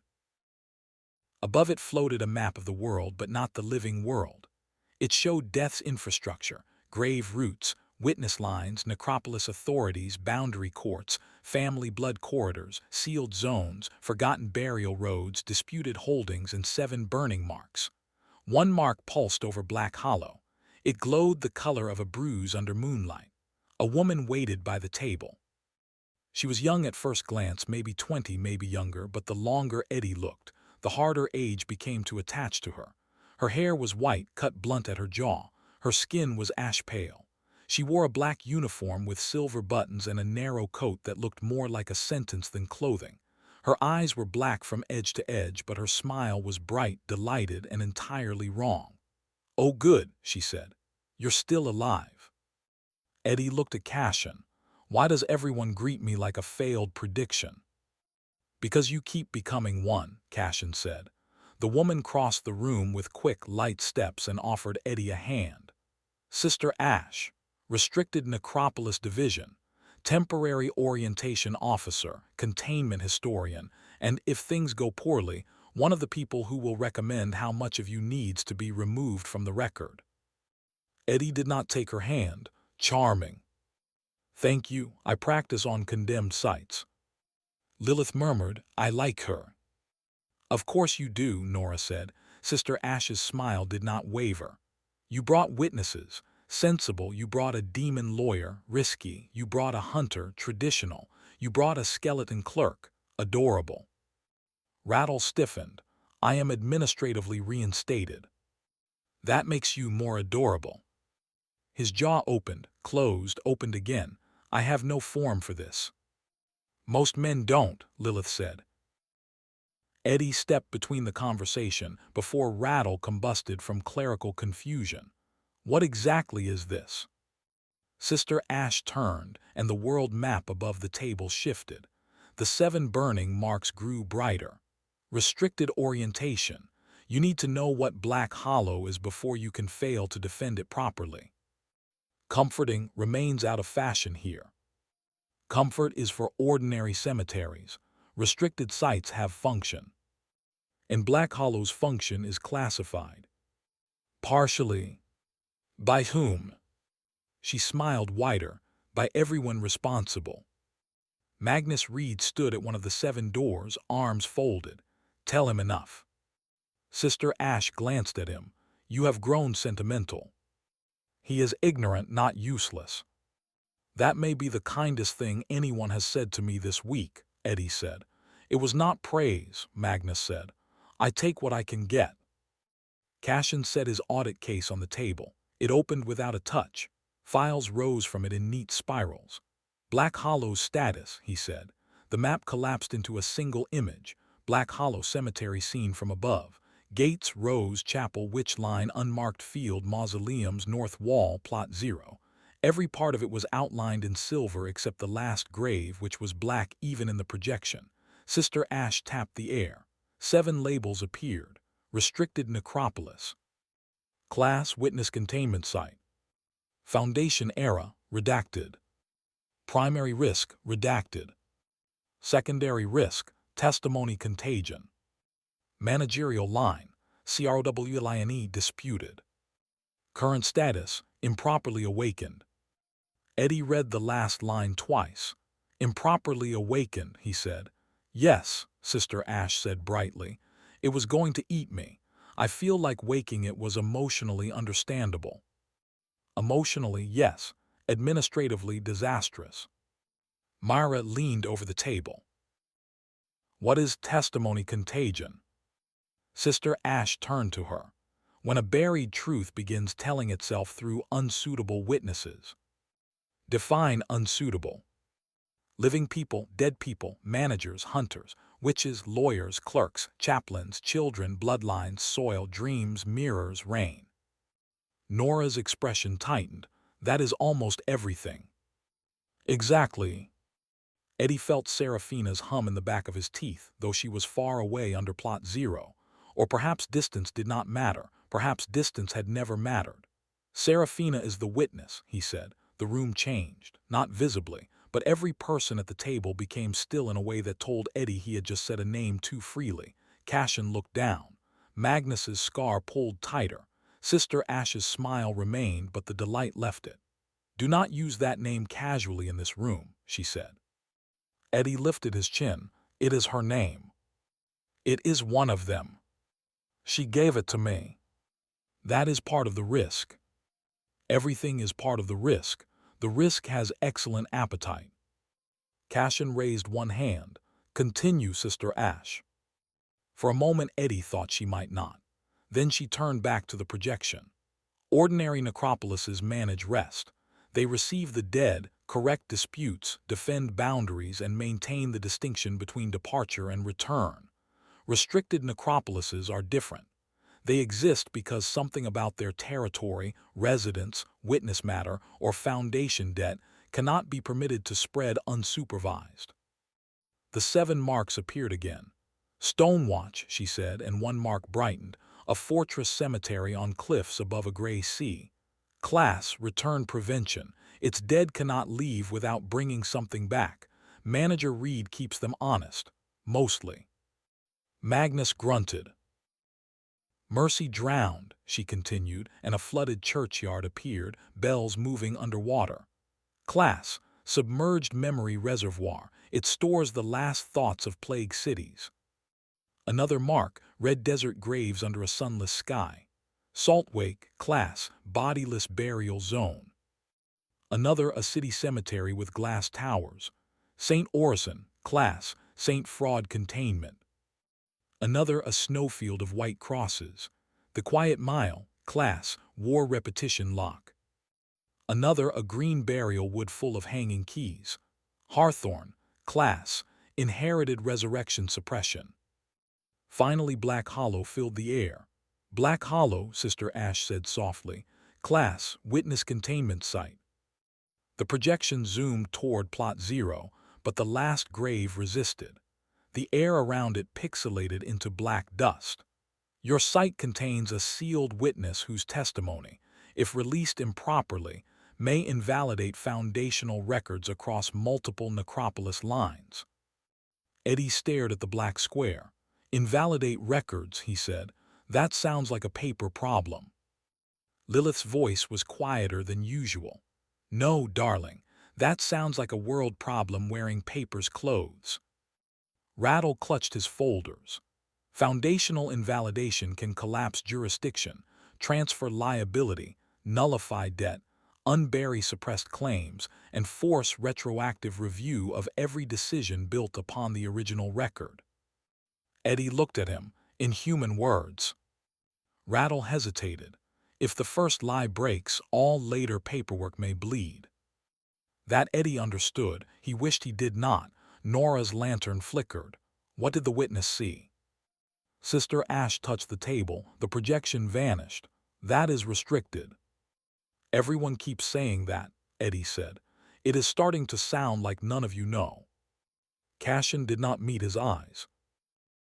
Sister Ash smiled again, but this time it looked practiced. Some of us know pieces. Some of us know official versions. Some of us know what we were told not to ask.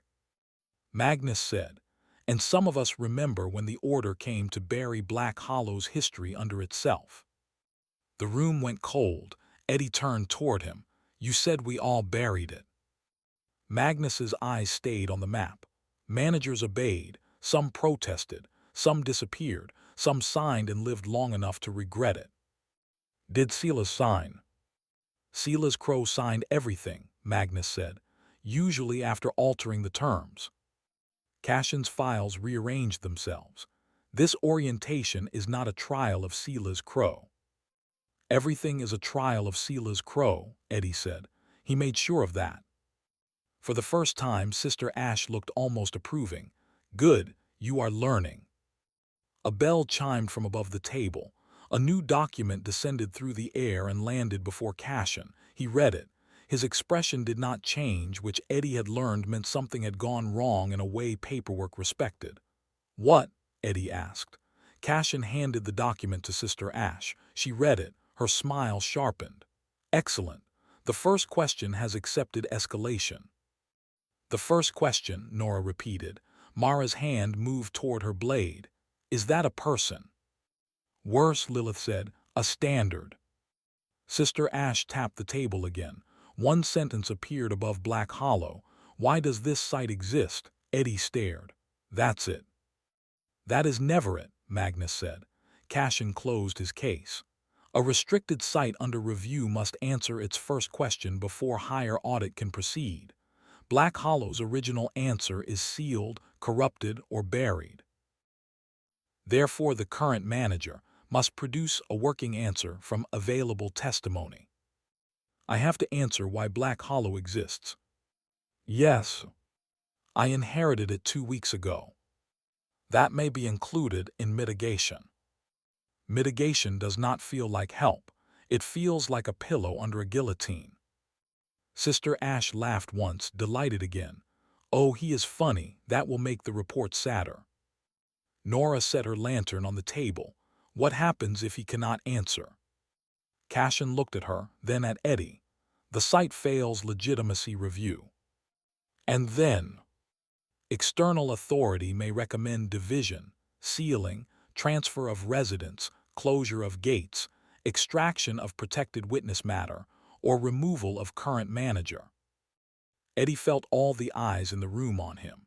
He thought of Black Hollow's gates, of Mrs. Wren's hand coming out of grave 17, of the dead ledger insulting him into survival, of Nora standing in rain with an iron poker, of Mara bleeding at the north wall, of Rattle filing complaints with bones that trembled when Silas's name appeared, of Kit, idiot that he was, bringing trouble because he had seen Eddie's name in someone else's file, of Serafina telling him not to let them convince him danger meant guilt.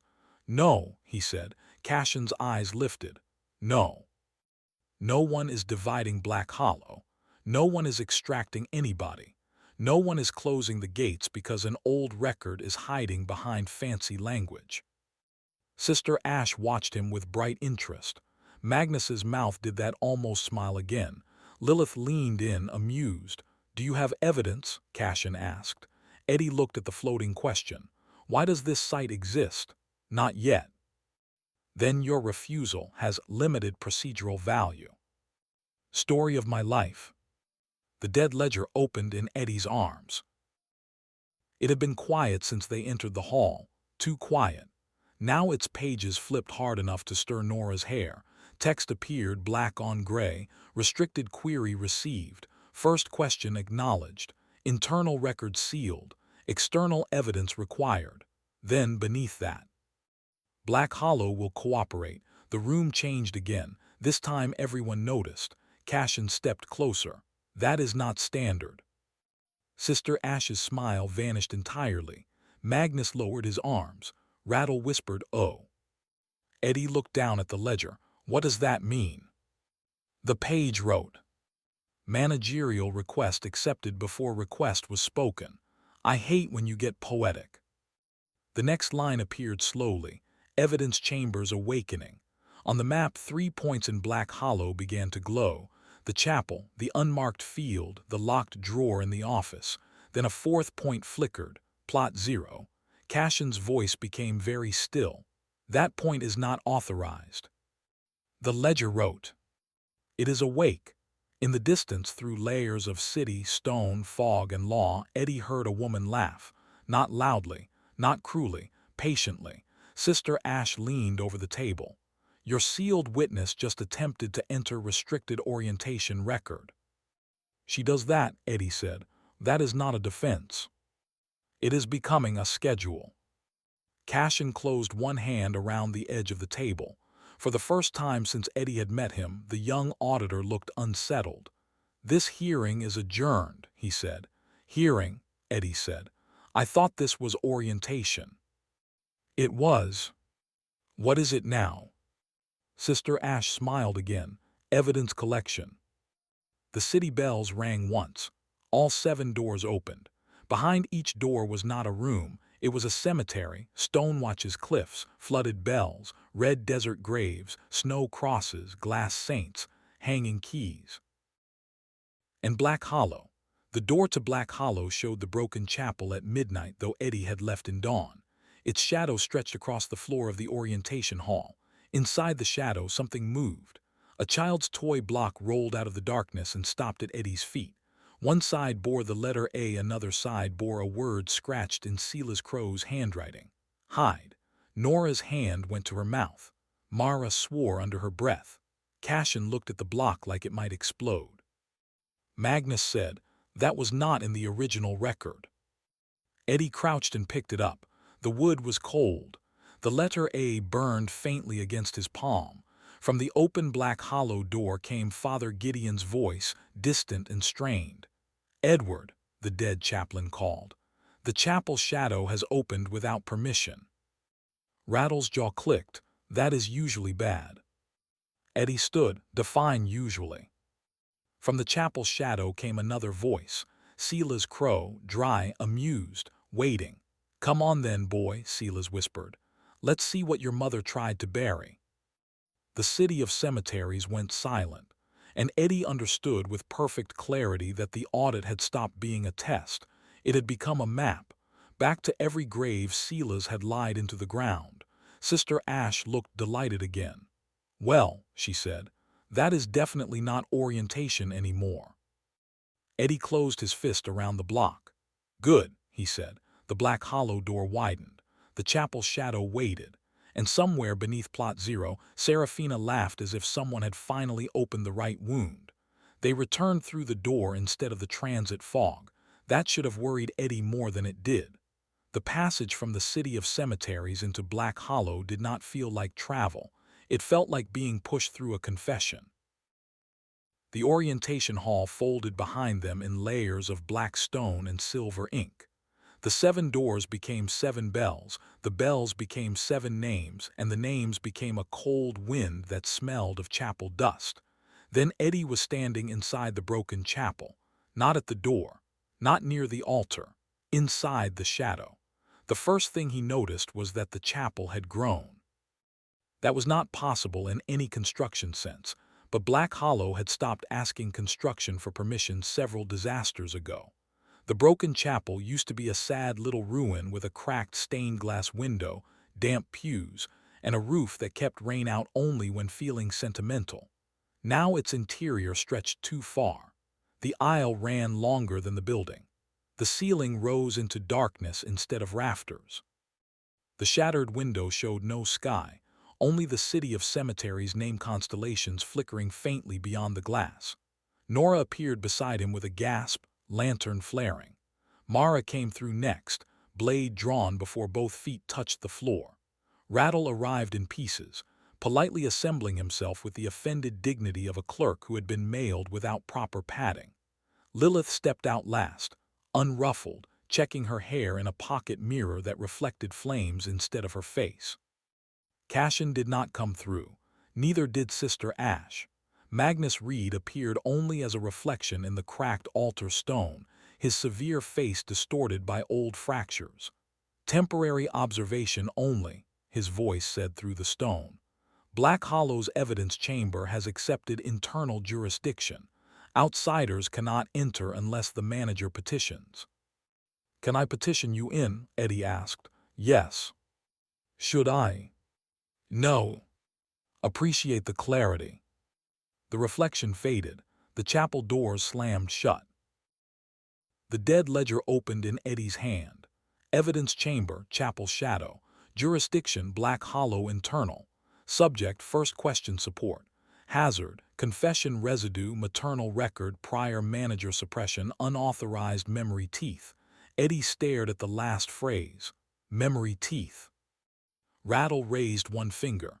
Technically, all memories can bite under pressure. Not helpful. Technically helpful, emotionally unpleasant. Nora lifted the lantern. Its yellow light reached the pews and stopped. Beyond the first row, the chapel was full of shadows sitting where people should have sat. They faced forward. None had faces. Each held something in its lap. A spoon, a ribbon, a folded cloth, a little shoe, a broken rattle, a silver baptism cup, a lock of hair tied with black thread. Eddie's stomach tightened. Mara's voice was low. This isn't a battlefield record. No, Lilith said softly. Family court perhaps, the older kind. The older kind. The kind where no one living admitted there had been a trial. The chapel bell rang once overhead. The shadows turned their heads. Eddie felt every faceless gaze land on him. A voice spoke from the pulpit, not Sela's, not Seraphina, a woman's voice. Young, tired, familiar in a way that made Eddie's hands go cold before his mind caught up. Do not let him name the child.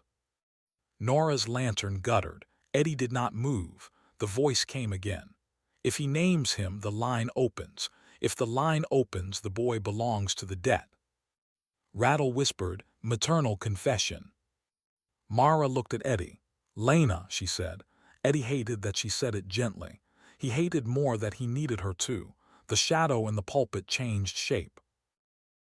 For a moment, Eddie saw a young woman with dark hair plastered to her cheek by rain, one hand pressed to her stomach, the other gripping the edge of the pulpit as if it were the only thing keeping her upright. Her face was blurred, not erased but protected by a fog that smelled like warm bread and grave soil. Then she was gone. The pulpit held only darkness. The dead ledger wrote. Witness fragment, Lena Crowe. Classification, maternal refusal. Integrity, damaged but viable, Eddie swallowed. What did she refuse? The shadows in the pews answered together. The name. The word pressed against the chapel walls. The stained glass cracked a little farther. Silas laughed from somewhere under the floor. Careful, he whispered.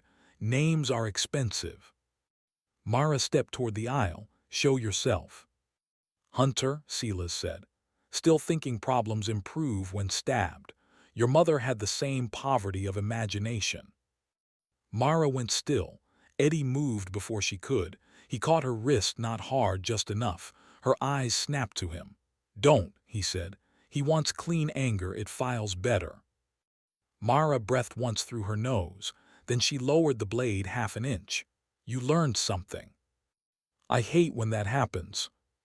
Lilith walked to the first pew and looked at the object in the nearest shadow's lap, the silver baptism cup. She did not touch it. These are naming implements, she said. Objects present when a name could have been witnessed. Nora moved to the little shoe. Why are they here? The ledger wrote. Suppressed naming record stored as devotional residue. In human words, Eddie said. Rattle answered this time, voice unusually quiet. Someone used the chapel as a hiding place for the moments when your name might have become lawful. Eddie looked at the block in his hand. A. Alden, the name he had pulled from the first book's final night, his buried first name, the part Silas had crossed out, the part Lena had tried to protect. But I know it now, Eddie said. Alden. The chapel shuddered. Every shadow flinched. The dead ledger slammed shut, then reopened. Warning. Do not speak recovered names inside damaged naming chamber without anchor declaration. You could have led with that. The floorboard split. Thin black roots pushed up, each one tipped with a little white tooth. memory teeth. There they are, Rattle said. Nobody appreciates identification after the biting starts. The roots crawled toward Eddie. Mara slashed the nearest one. It recoiled, shrieking in Lena's voice. Mara froze. Another root lunged. Nora slammed her lantern down.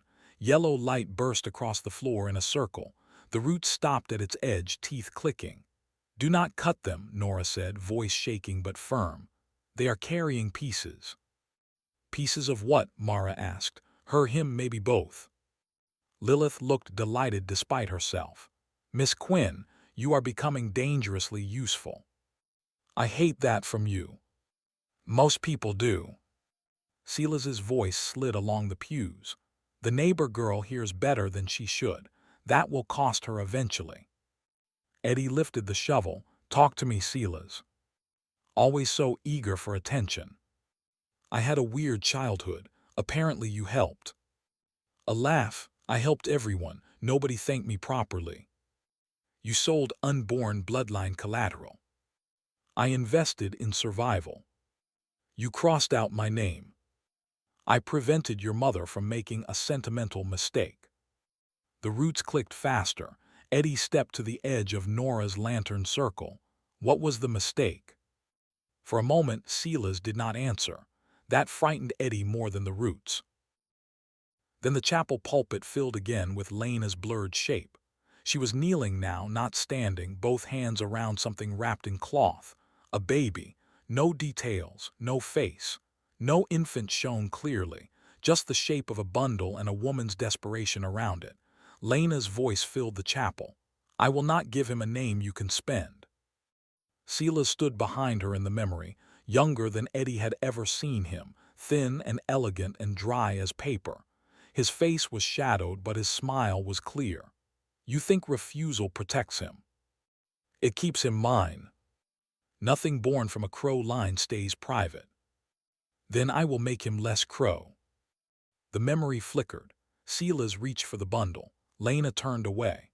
The chapel shadows rose from the pews. The roots screamed. The memory tore. Eddie staggered as pain flashed through his palm. The wooden block had split.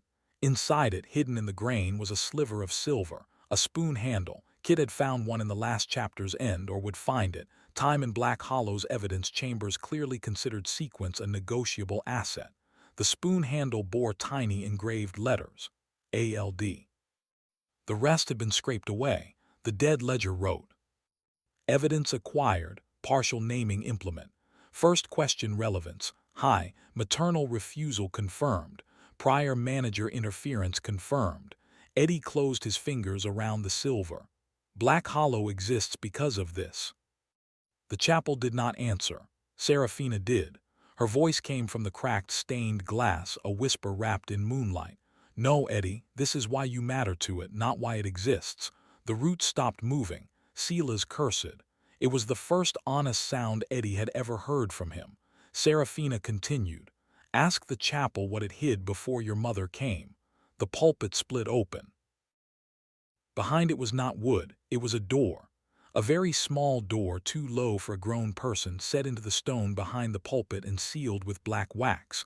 On the wax were 3 marks, a shovel, a closed eye, and a cradle.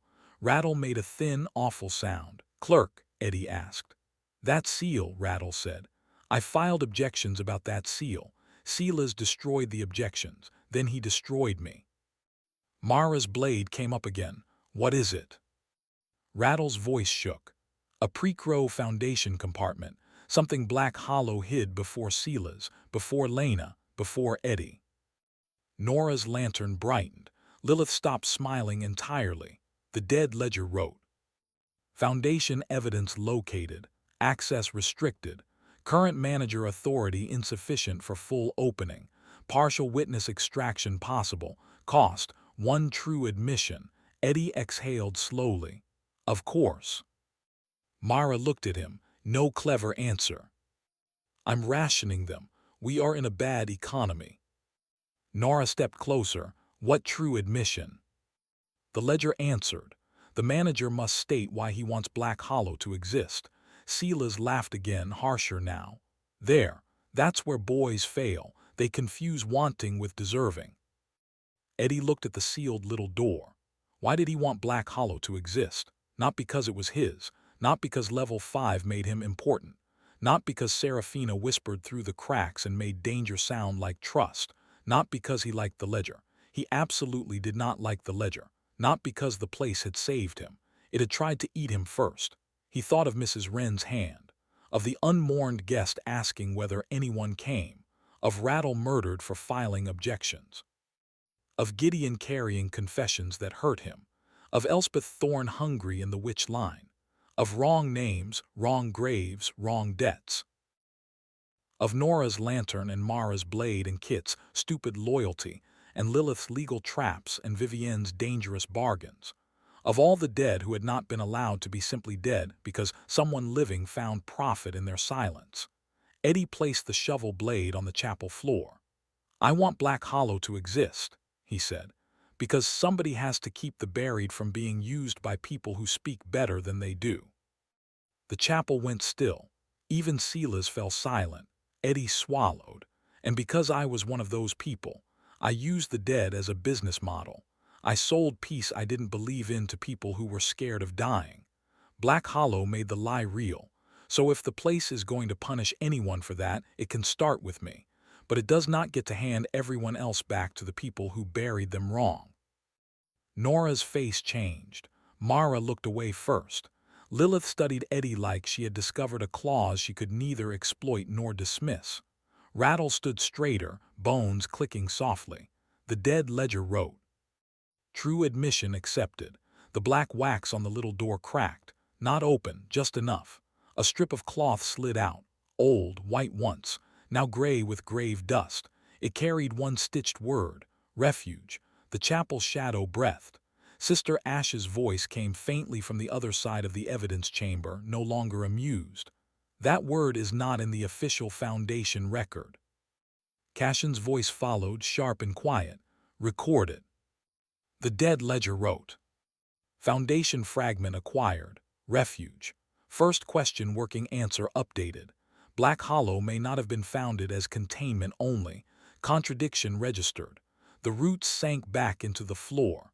The shadows in the pews lowered their objects. Lena's blurred shape appeared one last time in the pulpit. She looked toward Eddie, though her face remained hidden. "I tried," she whispered. Eddie's throat closed. "I know." He did not know if that was true, but someone had to say it. The chapel bell rang. The evidence chamber began to collapse. Mara grabbed Nora. Lilith caught Rattle by the back of his collarbone. Eddie snatched the strip of cloth and the silver spoon handle as the pulpit folded inward. The shadows became pews. The pews became rot. The stained glass returned to rain. The walls shrank back to their ordinary sad proportions. They were in the broken chapel again. Real dawn pressed gray light through the cracked window. Father Gideon stood at the aisle, transparent and pale, one hand on the bell rope. His face looked older than death. "You opened the chapel shadow," he said. "It opened me first," Eddie said. Gideon looked at the cloth in his hand, then he bowed his head. "Refuge," the dead chaplain whispered. Rattle adjusted his visor with trembling fingers. "That changes the first question." "How much?" Nora asked. Cashin appeared in the chapel doorway, Sister Ash beside him. Neither looked pleased. That was becoming Eddie's favorite kind of evidence. Cashin's audit case opened. The silver cloth rose from Eddie's hand and hovered in the air. The spoon handle joined it. The wooden block with a spun slowly between them. Cashin read the forming record. Foundation fragment refuge. Maternal refusal confirmed. Prior manager suppression confirmed. Naming implement damaged. Child contact record disputed. First question answer modified. Sister Ash's black eyes fixed on Eddie. "You realize what you have done." Usually several minutes late. "You introduced a contradiction into Restricted Division Foundation doctrine." "That sounds like a problem for doctrine." A slow smile returned to her face. "It is." Cashin looked at Eddie. "Your site has not passed legitimacy review." "Of course not. But it is no longer failing under the original assumption." Eddie looked at Nora. Nora smiled despite herself. Mara's expression remained hard, but her shoulders loosened. Rattle whispered, "A glorious procedural inconvenience." Lilith sighed, "I may frame that." The dead ledger wrote, "Audit status updated. First failure converted to contested failure. Evidence collection stage opened. Next required evidence, Priscilla's witness from outside Black Hollow." Eddie stared. "Outside Black Hollow?" Cashin closed his case. "Yes." "Where?" Sister Ash answered, delighted again. "The city of cemeteries." Eddie looked at the broken chapel, then at the cloth, then at the door where the city had been. "We just came from there." "Wonderful," Sister Ash said.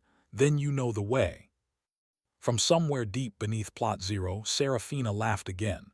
But this time, Eddie heard something beneath the laughter: fear.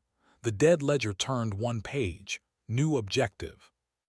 Locate the necropolis that first refused Black Hollow's foundation claim.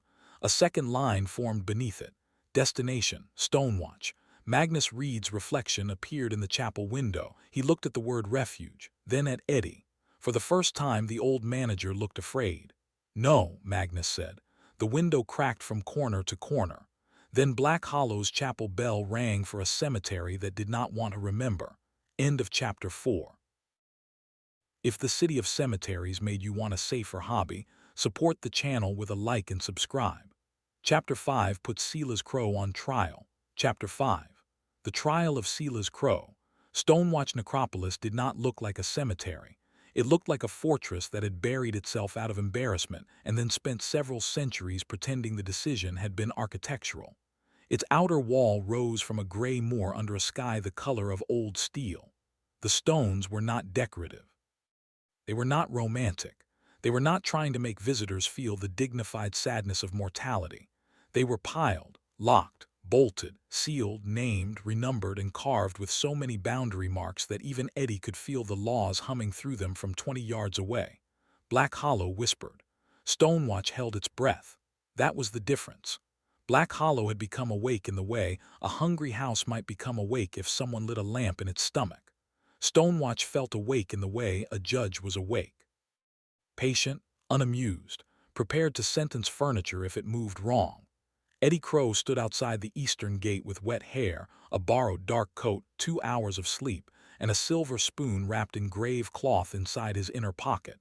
The spoon had not stopped whispering since dawn. "Do not let Silas name him. Do not let Silas name him. Do not let Silas name him." It had the voice of a frightened woman who had tried to keep quiet for 18 years and had finally run out of silence. Eddie pressed one hand to his coat. "If you could maybe whisper less like a haunted teaspoon with abandonment issues," he muttered, "that would help me enter the murder fortress with dignity." The spoon whispered again, "Do not let Silas name him.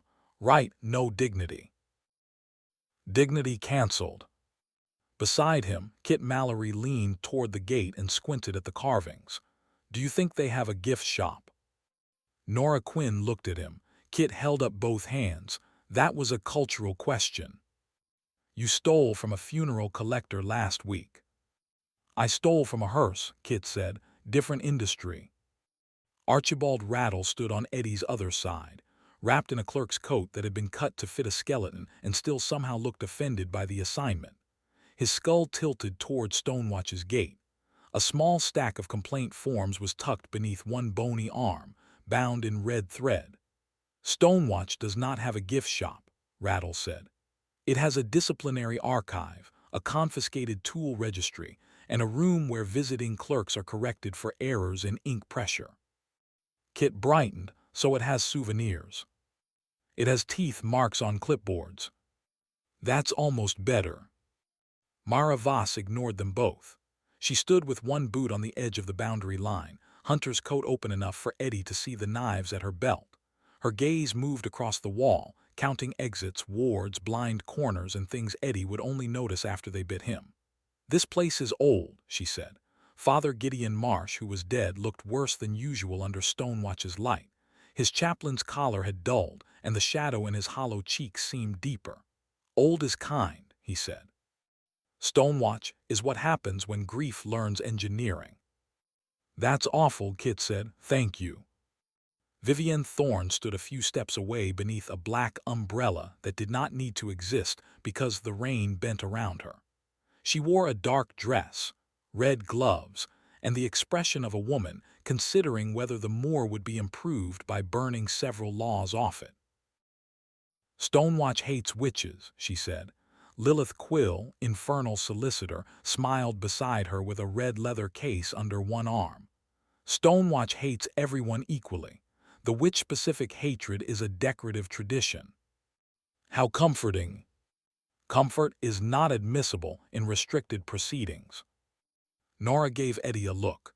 You brought a witch and a demon lawyer to a death audit hearing.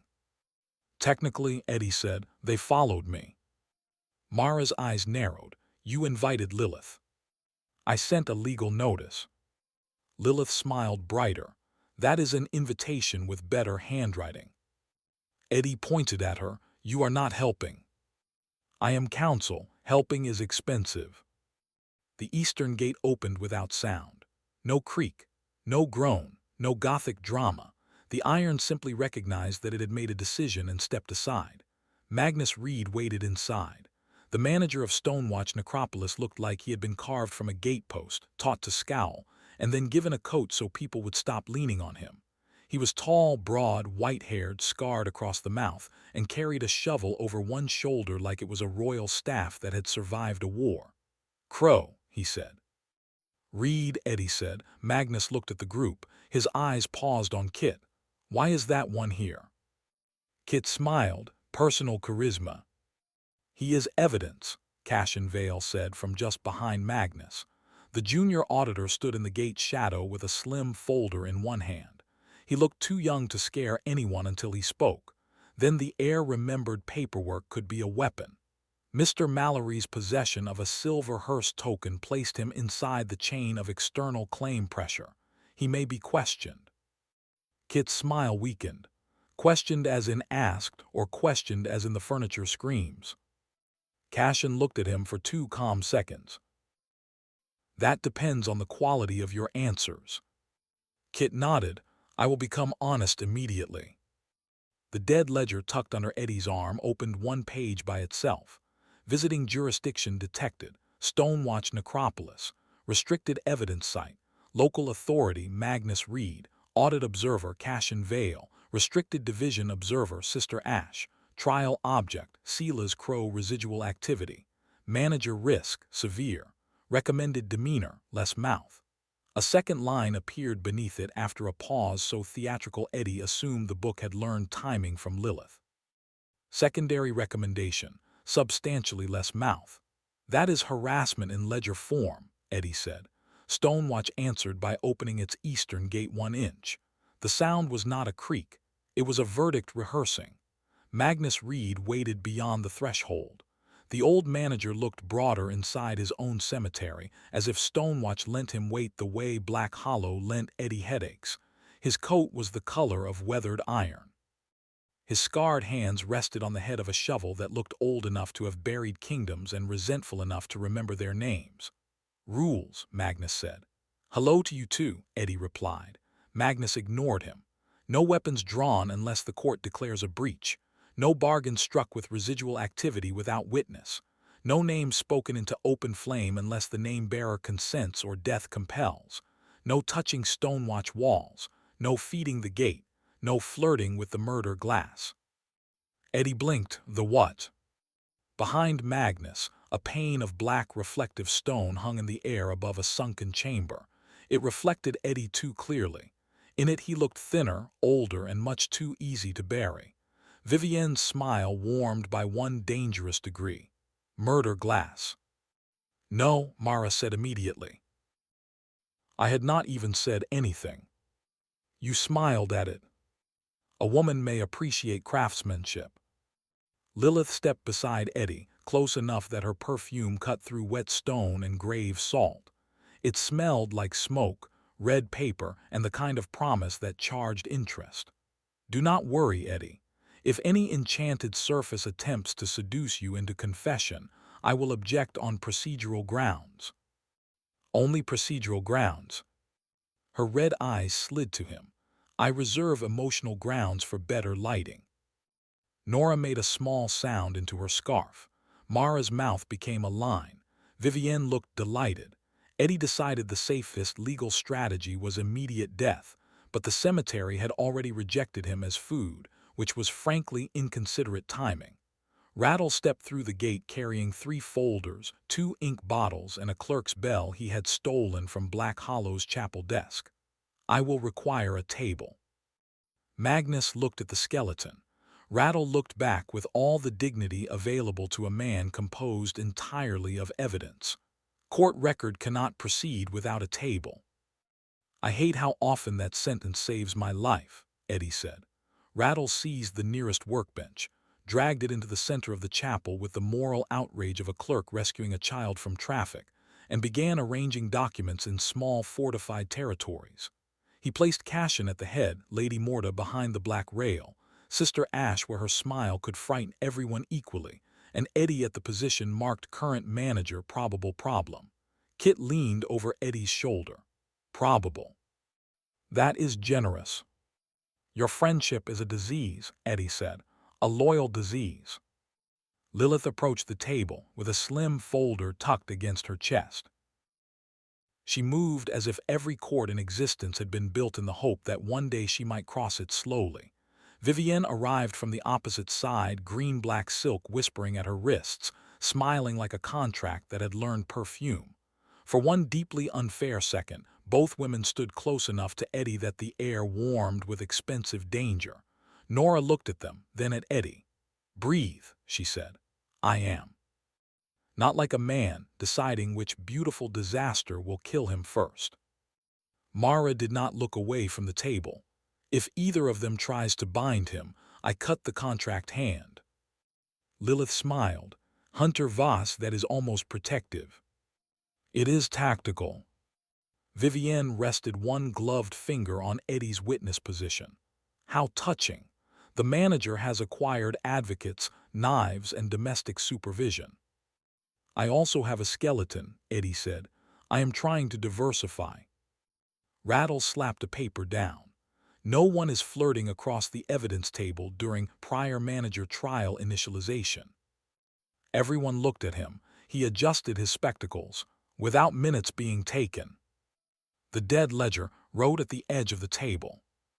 Preceding atmosphere, improper but motivating. Eddie read it and felt against all sense steadier. The room was dangerous. The trial was real. Silas Crowe would speak from whatever remained of him, and the things he had done to Eddie's name, Seraphina's grave, Lena's refusal, and Black Hollow's purpose would finally be dragged into record. But the people around Eddie were not abstract witnesses. They were sharp, inconvenient, impossible, alive or close enough to argue the point. They made the courtroom less clean. They made it harder for anyone to pretend this was only about law. Stonewatch groaned. A slab of gray stone lifted from the floor and settled at the edge of the pit. Rattle nodded. Acceptable. Kit whispered, "Can I request a chair?" The ground produced a narrow stone seat with restraints. Kit stared at it.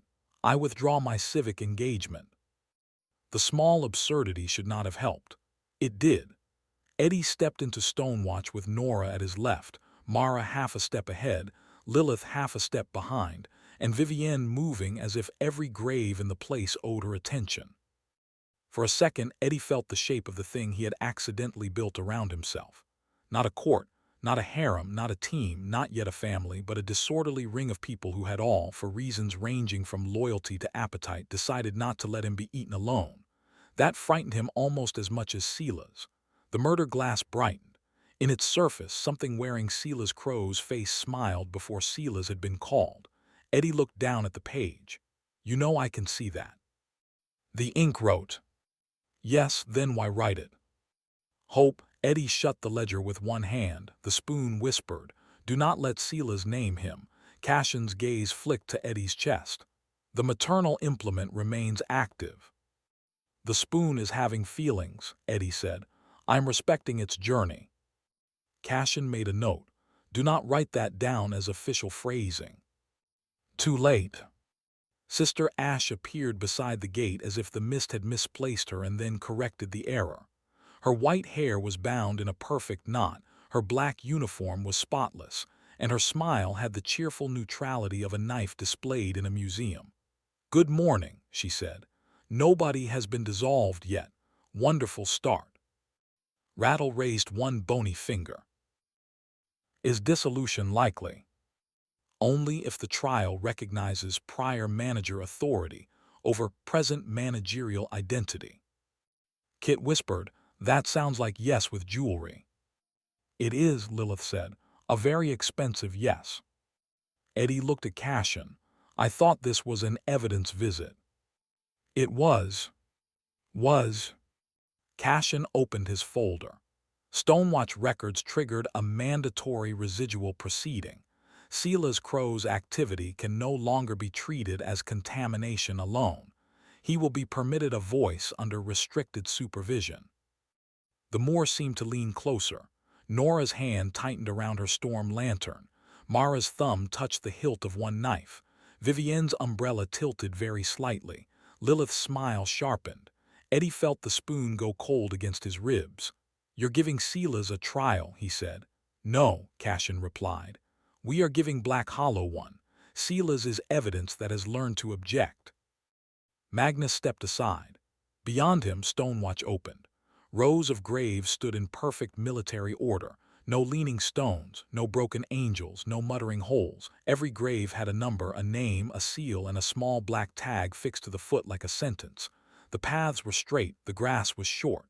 The mausoleum stood square and sealed. Even the fog moved in authorized lanes. Eddie hated it immediately. "This place is terrifying," he said. Magnus looked ahead. "It is functional. Those can overlap. They often should." Stonewatch's central court lay beneath a roofless chapel built in the shape of a square. 4 stone walls, no pews, no altar.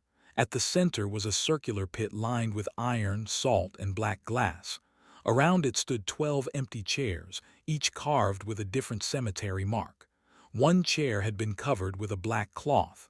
One had been turned backward. One had been burned. The dead ledger opened again. Restricted proceeding chamber. Function, controlled testimony of prior manager residue. Known risk, substitution, name theft, jurisdictional bleed, false martyrdom. Recommended behavior, do not sympathize prematurely. Eddie read the last line twice. That's oddly specific. Father Gideon lowered his eyes. It always is. They entered the chamber. The moment Eddie crossed the threshold, Black Hollow felt farther away. Not gone, never gone. Black Hollow sat inside him now, somewhere between his ribs and the part of his brain that made bad choices sound romantic. But here, under Stonewatch's authority, the connection narrowed to a thread. His palms prickled. Serafina did not speak. That was worse. For weeks, the woman under Plot Zero had been a danger made of whispers, laughter, red thread, sealed testimony, and the kind of intimacy that felt like a bad legal decision with excellent eyes.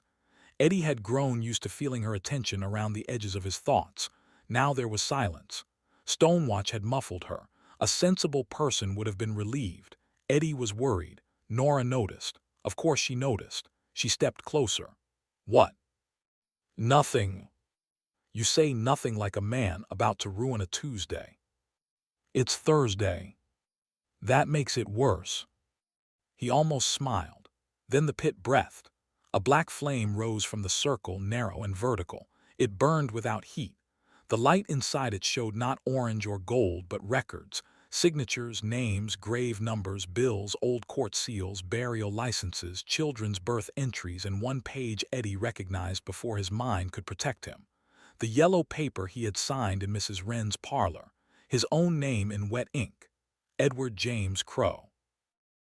And under it, smaller, buried beneath scratched-out lines. Alden. The flame snapped shut around the word. Sister Ash clapped once. The sound was bright and wrong. Proceeding begins. Cashin stood at the edge of the pit. Restricted division, preliminary matter. Silas Crowe, residual activity. Stonewatch held evidence, Black Hollow legitimacy review. Present parties will identify themselves for the court. Magnus Reed spoke first.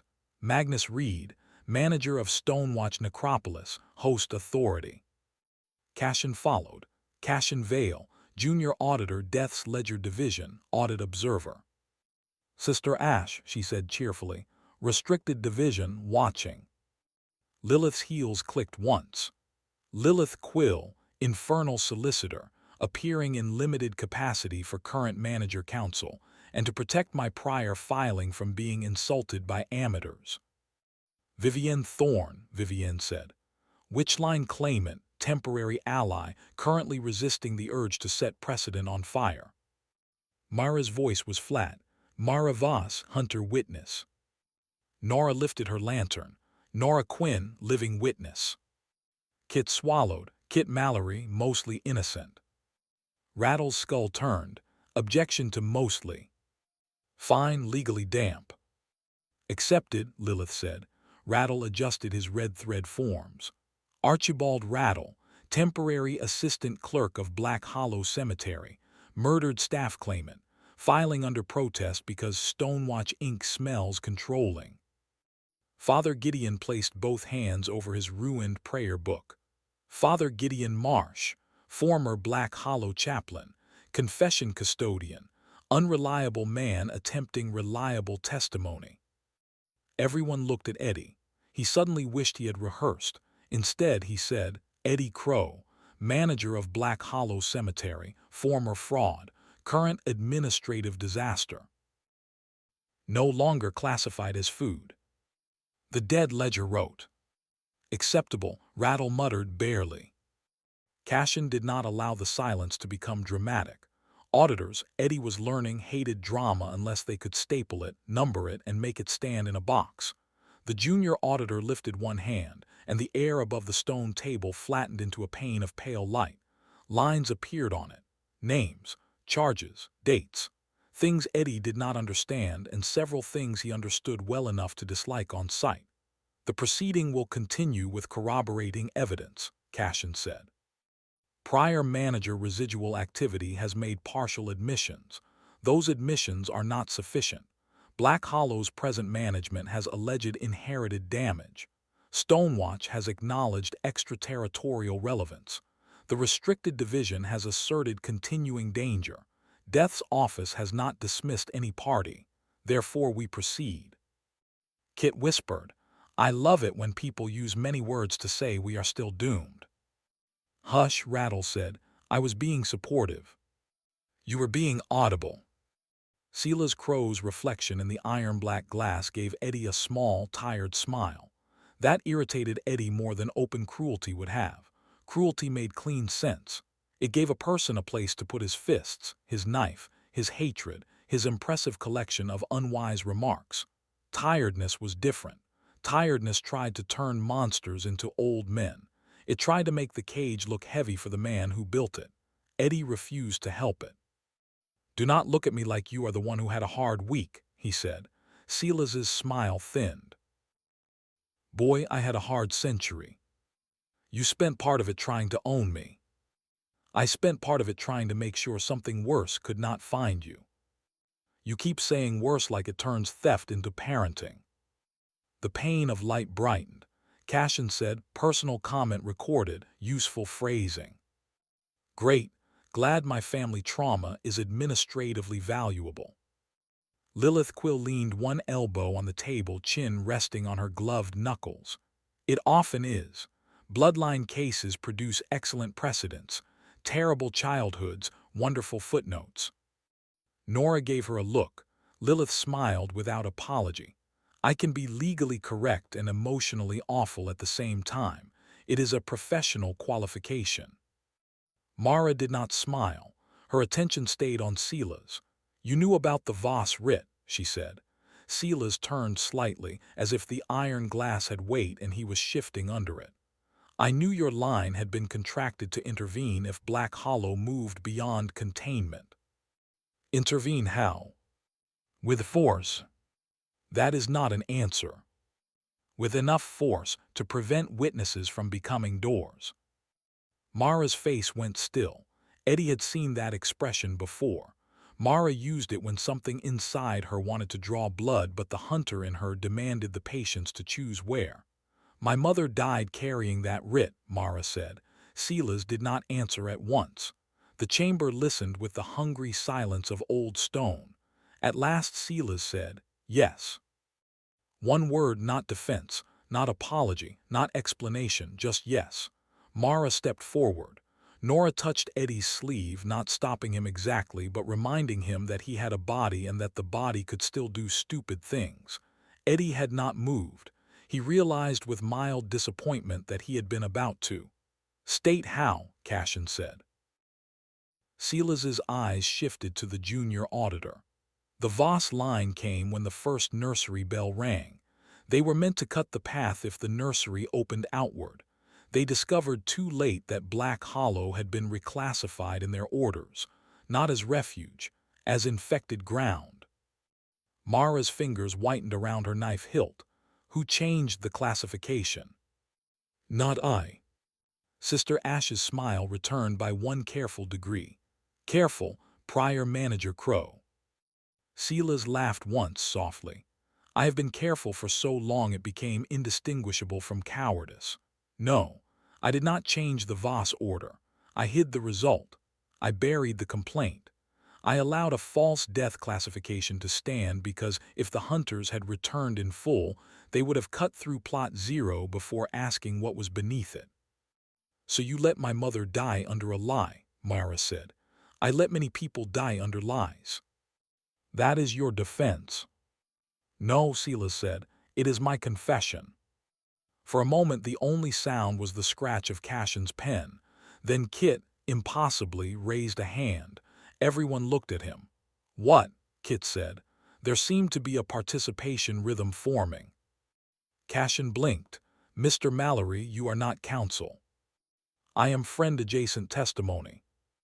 That is not a recognized category. It should be. Friends hear the things people say when they stop editing themselves. Also, I am very good at noticing when a liar is lying badly, because that is my cultural heritage. Rattle made a note. Friend-adjacent testimony proposed. Grounds, irritating but possibly useful. Eddie turned to Kit. You do not have to do this. Yes, I do. Nobody lets me help with the important terrible things because apparently my first instinct is monetization. Which is hurtful because sometimes my first instinct is escape. Kit looked at him then, and for once the grin was not there.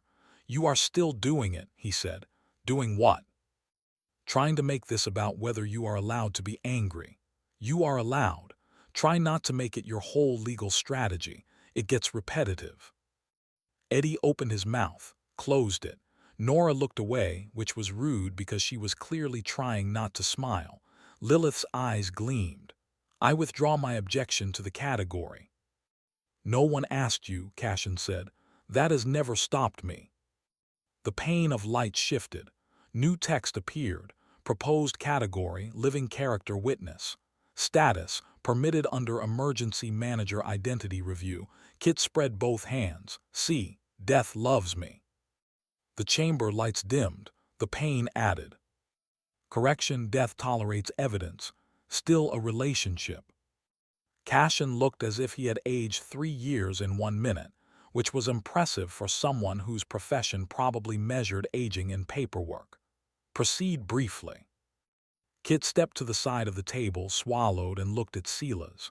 You keep saying you protected Eddie from something worse. Fine, maybe you did. But you also made sure he could not know what protection was, who gave it, what it cost, or whether he could refuse it. That is not protection. That is a trap with a sentimental plaque. Silas studied him. And you are? Kit Mallory. Professional bad influence. Occasional accomplice. Currently one of the people who followed your stolen heir into death's paperwork district because friendship has made me stupid. Heir. Kit shrugged, seemed dramatic. The word heir did not vanish. It stayed in the chamber. The walls heard it.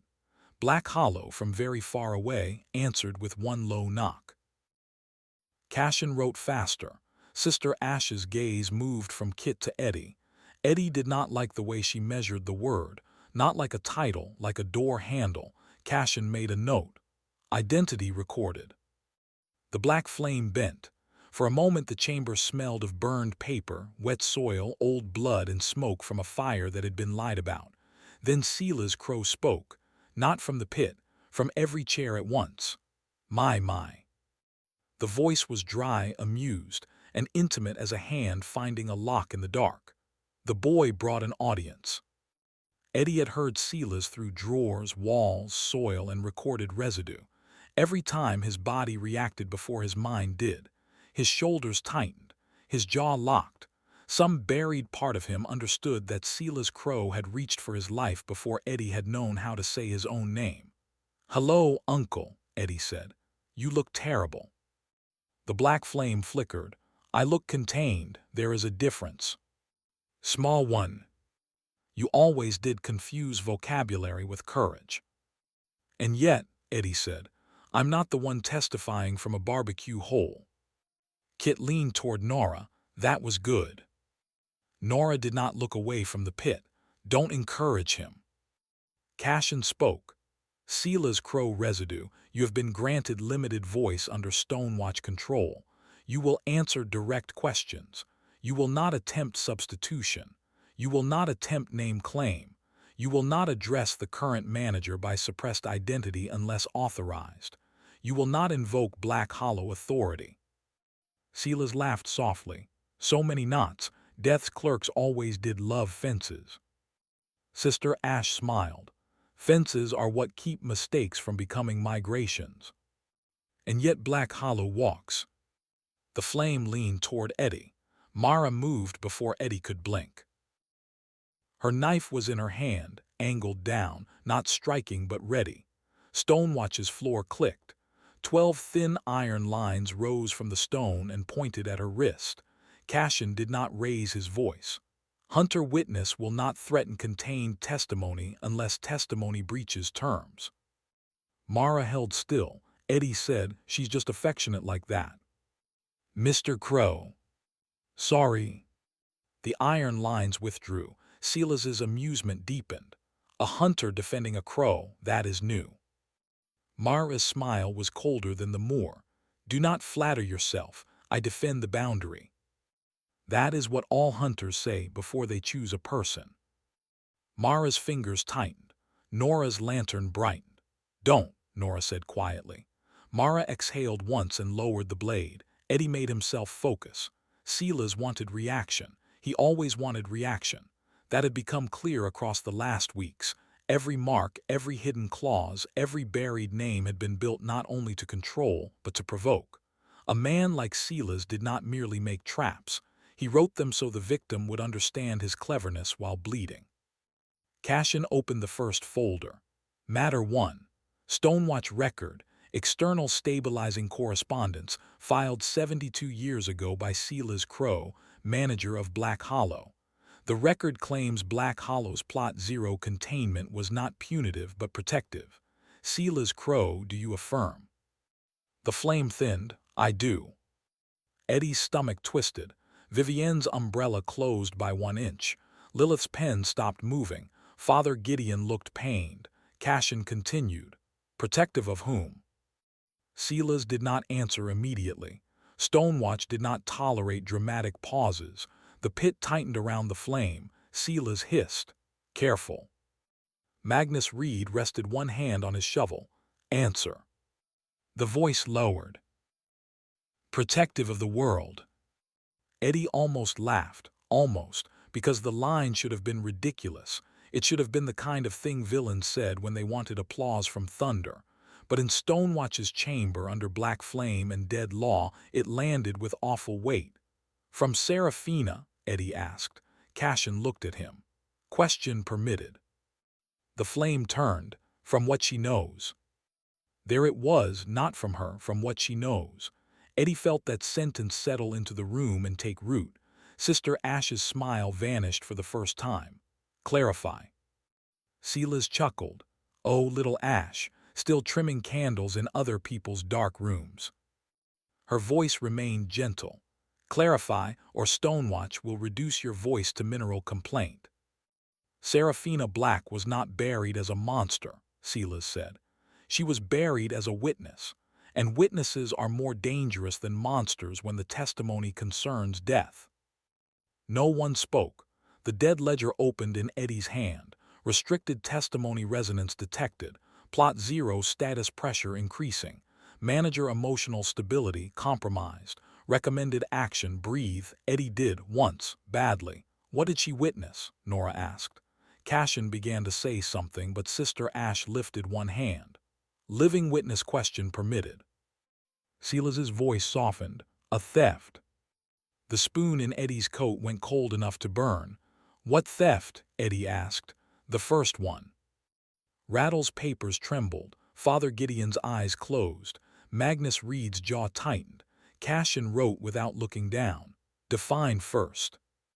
Silas laughed again, and this time there was no amusement in it. Do you think Black Hollow began with my mistakes? Child, I inherited a wound and taught it manners. Eddie took one step toward the pit. Nora touched his sleeve. Not stopping him, reminding him he had won. You sold my blood, Eddie said. I mortgaged a line that had already been placed against the door. You crossed out my name. I hid it. You tried to own me before I was born. I tried to keep you from being found before you could survive being seen. The words hit harder than Eddie expected. For one dangerous second they sounded almost reasonable. That was the problem with Silas. He did not lie like a fool. He lied by dragging truth behind him until it looked like evidence. Lilith stepped forward. I request partition. Cashin looked at her. Grounds. Silas Crowe has introduced a justification defense that risks contaminating direct bloodline injury with restricted containment necessity. The current manager is 18, underslept, and emotionally flammable. Objection, Eddie said. Lilith's smile did not move. To which word? Several.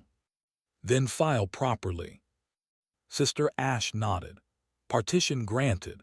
Silas Crowe will separate protective action claims from personal injury claims. The pit tightened again.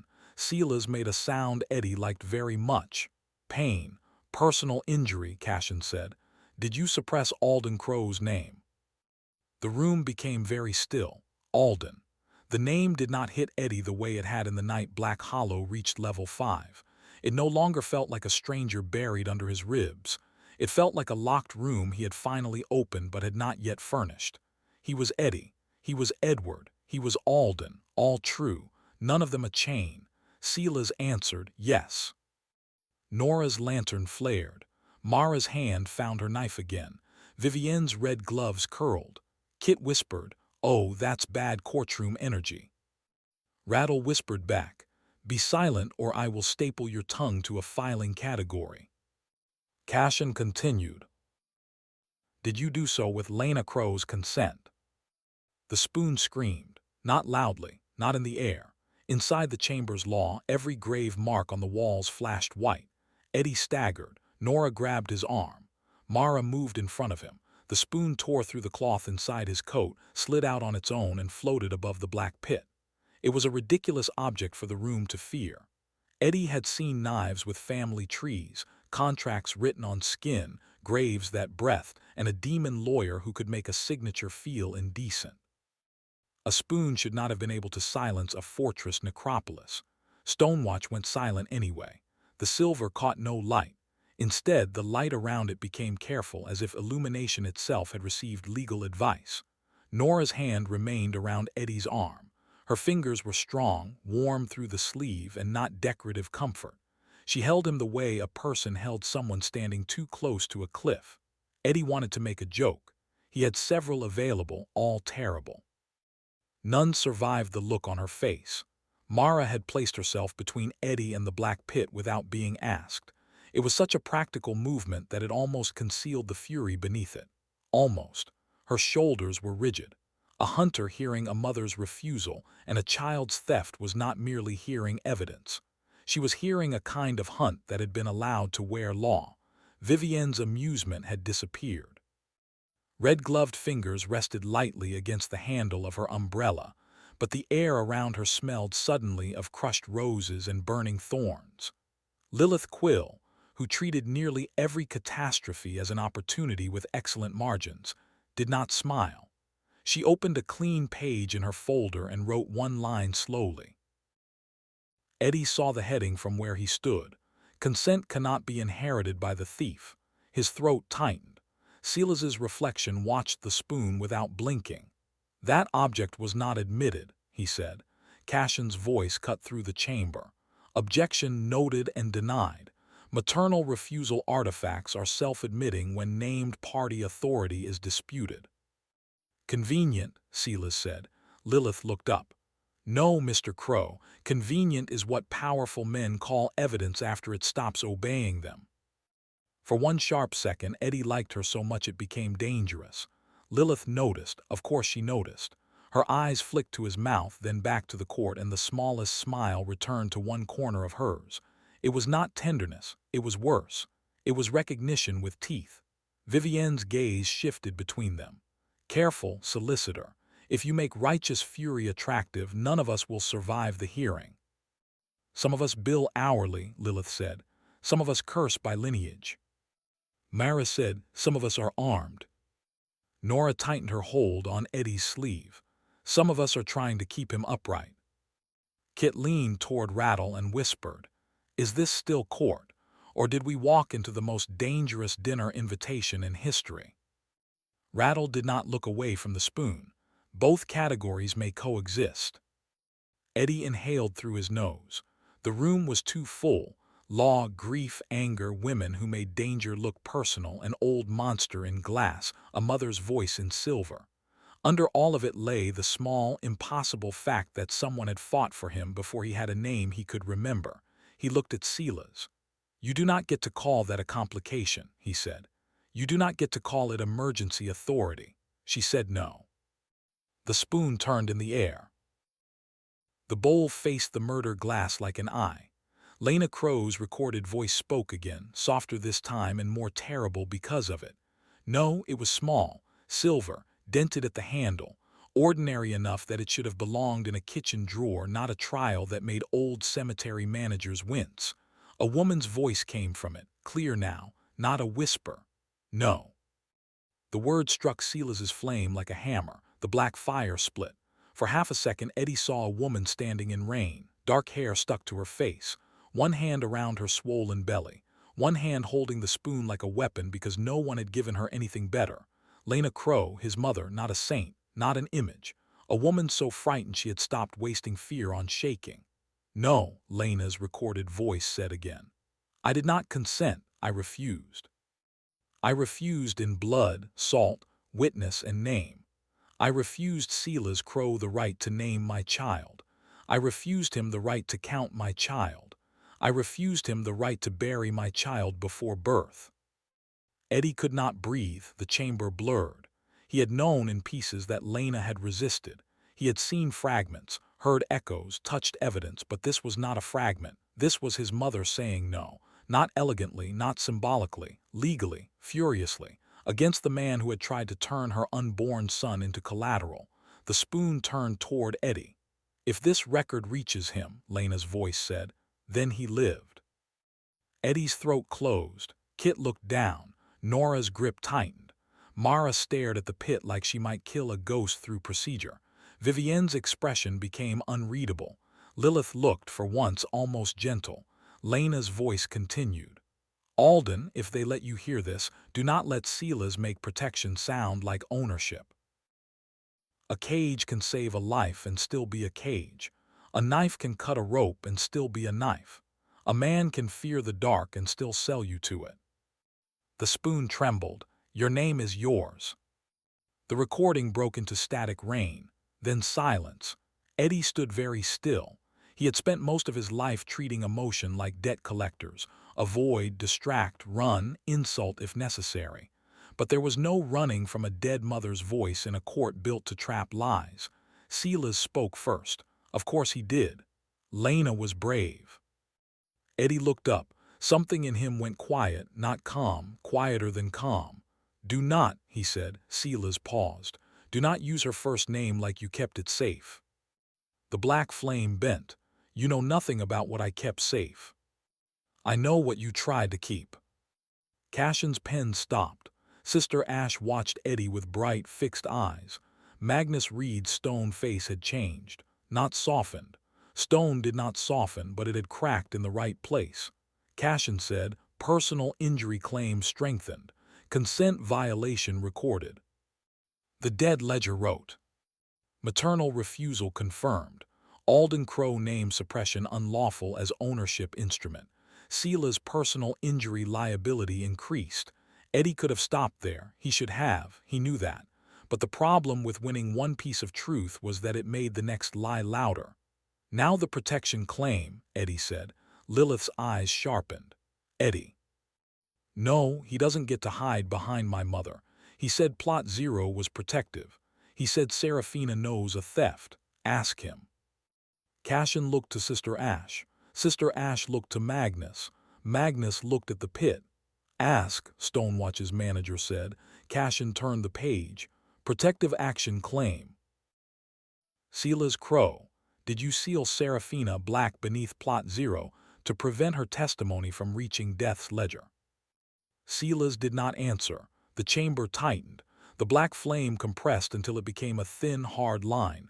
Answer, Cashin said. Silas's voice came out strained. No. The ledger trembled. The spoon shook. Father Gideon whispered a prayer without words. Cashin's expression did not change. Did you seal Serafina Black to prevent someone else from reaching her? The flame shuddered. Yes. Eddie felt the floor shift under him, not literally, worse, logically. Vivienne spoke before anyone else. Who? Sister Ash said, question permitted. Silas laughed softly. You think I buried her because I feared what she could do. I buried her because I had seen what came when she spoke. Mara's voice was low. Name it. It has had many names. Pick one. The flame bent toward Mara. The audit above death. Cashin went pale. That frightened Eddie more than anything Silas had said so far. Cashin Vale, who could watch a cemetery chew on jurisdiction without blinking, went pale. Sister Ash stopped smiling again. Magnus Reed took one step back. Even Lilith's eyes changed. No, Cashin said. Silas sounded pleased. There it is. That category is sealed, beyond restricted classification. And yet, Silas said, Black Hollow remembers. The chamber walls began to hum, not with Stonewatch's law, with something under it, older, deeper. The black flame grew tall. For a moment, Eddie saw not Stonewatch but Black Hollow's Plot Zero from above. The last grave, the sealed stone, the red circles, the cracked line, the woman beneath it, and beyond her, far beyond her, shapes pressing against a boundary that was not a wall but a question. Serafina's voice slipped through the sealed distance, not loud enough. Careful, Eddie. Every mark in Stonewatch flashed. Cashin snapped. External sealed witness intrusion. Chamber lock. The pit slammed shut. The room went dark. For 3 heartbeats no one moved. Then emergency lamps burned blue along the walls. Stonewatch's voice spoke. It did not sound like the dead ledger. It sounded like Stone learning speech under duress. Unauthorized restricted category contact. Proceeding paused. Containment review escalated. Sister Ash inhaled very slowly. Well, Kit said into the silence. That seems administratively spicy. Rattle turned his skull toward him. I will end you with a paperweight. Understood. Cashin closed his folder. His hand was steady, his face was not. Proceeding paused, he said, not concluded. Eddie looked at him. What is the audit above death? You are not cleared for that category. It's my cemetery. That is becoming the problem. Cashin. The auditor's eyes met his. For the first time, Cashin looked young, not weak, young. There are audits for cemeteries, he said quietly. There are audits for necropolises. There are audits for managers. There are even audits for death's divisions. He swallowed. The audit above death is not supposed to exist inside any living jurisdiction. Lilith whispered something in a language Eddie did not know. Vivienne's umbrella began to smoke at the handle. Mara looked at Eddie. Translation. Father Gideon answered, something judged death. The room did not like that sentence. The blue lamps dimmed. The spoon in the air turned slowly, point toward the sealed pit. Lena's voice, weak now, returned. Do not let Sila's name him. Then another voice came through the spoon. Not Lena, not Serafina. A child's voice, very small, very distant. Do not let them count me. Eddie stopped breathing. The spoon fell. He caught it before it hit the floor. Cold shot up his arm. The dead ledger opened violently. New evidence category detected. Maternal confession expanded. Uncounted child reference detected. First name case linked to restricted category. Audit above death. Manager authority insufficient for full review. Required Black Hollow Chapel Shadow. The same phrase from the first failure docket. The next evidence location. The Chapel Shadow. Magnus Reed swore under his breath. That worried Eddie. Magnus looked like a man who considered swearing a waste of oxygen unless a mountain had personally insulted him. What is the Chapel Shadow? Nora asked. Rattle answered before anyone else could. His voice had gone thin enough to rattle between his teeth. A non-indexed record cast. Not a room. Not a ghost. A place where a cemetery keeps the shape of documents it was ordered to destroy but refused to forget. So Black Hollow has a secret archive, Kit said. No, Rattle said. A secret archive is a cabinet with ambition. A chapel shadow is disobedient memory attached to consecrated architecture. I liked cabinet with ambition better. Cashin did not smile. If Black Hollow retained a chapel shadow, then Sila's either failed to erase his own records or deliberately stored them beyond manager reach. Both, Silas said from the murder glass. Everyone turned. His reflection looked worse now, less charming, more worn. The old cruelty remained, but cracks had opened in it, and through the cracks Eddie saw something he hated almost as much as the cruelty, fear that had lived too long to still be honest. You hid the records from yourself? Eddie asked. From what I became when I used them, Silas said. That is almost a confession. It is an explanation. Mara's voice cut flat. Explanations do not absolve harm. No, Silas said. They tell the next fool where the trap starts. The chamber held its breath again. Serafina's voice rose faintly from impossible distance, carried by Plot Zero and Stonewatch's murder glass together. He is telling the truth badly. Eddie closed his eyes for 1 second. That is unfortunately his strongest category. A ripple went through the women around him. Nora's hand steadied him. Mara's shoulder brushed his. Vivienne's umbrella tip touched the stone with a soft click, and Lilith's red eyes remained on Sila's as if she were already drafting the indictment that would make him regret language. Serafina continued, voice softer. The chapel shadow remembers first names. It also remembers the hands that crossed them out. Silas looked down. That was the first time Eddie had seen him avoid a witness. Cashin wrote quickly. Then the proceeding cannot conclude here. Because of missing evidence, Eddie asked.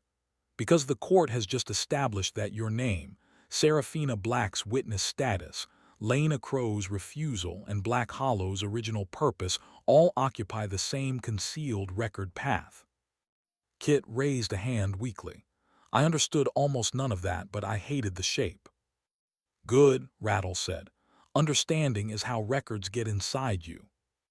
Eddie looked toward the road home and felt Black Hollow in the distance, waiting with its broken chapel and its shadow full of stolen words. The cemetery was not just hungry, it was ashamed. That realization landed hard enough to make him want to apologize to the building, which was exactly the kind of emotional nonsense that got a man classified as management. Eddie looked at Cashin. We need to go back. Cashin's jaw tightened. The proceeding is paused pending division clearance. No, the proceeding is paused because Silas almost said something and everyone got scared. That means we're going exactly where the scare points. Magnus Reed spoke from the edge of the light. That is reckless. Eddie turned. Yes, but is it wrong? Magnus did not answer. That was answer enough. Sister Ash's smile returned slowly, but it was different now. Smaller, less cheerful. If you pursue Chapel Shadow evidence after restricted escalation, the audit may classify Black Hollow as actively unfolding. What happens then? Several departments arrive. How many is several? Enough to make Mr. Mallory look like a manageable problem. Kit nodded solemnly. That is a lot. Nora stepped beside Eddie. If the evidence is there, we get it. Mara looked at her, then at Eddie. Not alone. Vivienne said, certainly not without witch-line precautions. Lilith closed her case. And not without counsel, because if you touch evidence tied to something above death while under audit, I would prefer to invoice you before you become a theological stain. Rattle lifted his forms. Temporary assistant clerk requests 3 more folders, a reinforced pen, and permission to swear at superior jurisdictions. Father Gideon looked toward the pit. I know the chapel shadow. Everyone turned. Gideon did not look proud of the admission. Of course you do, Eddie said. Why would anyone mention that before now? Because remembering it required the spoon. That is a terrible sentence. Yes. Cashin opened a new page. State your knowledge. Gideon folded his hands. Black Hollow's chapel casts 2 shadows, one from light, one from confession. The second shadow only appears when someone has hidden a first name, a burial, or a child from the ledger. Silas used it to store what he could not lawfully destroy. Eddie's grip tightened around the spoon, and you helped him. The dead chaplain closed his eyes. I told myself I was preserving confessions. Were you? Sometimes. And the other times? Gideon opened his eyes. I was afraid.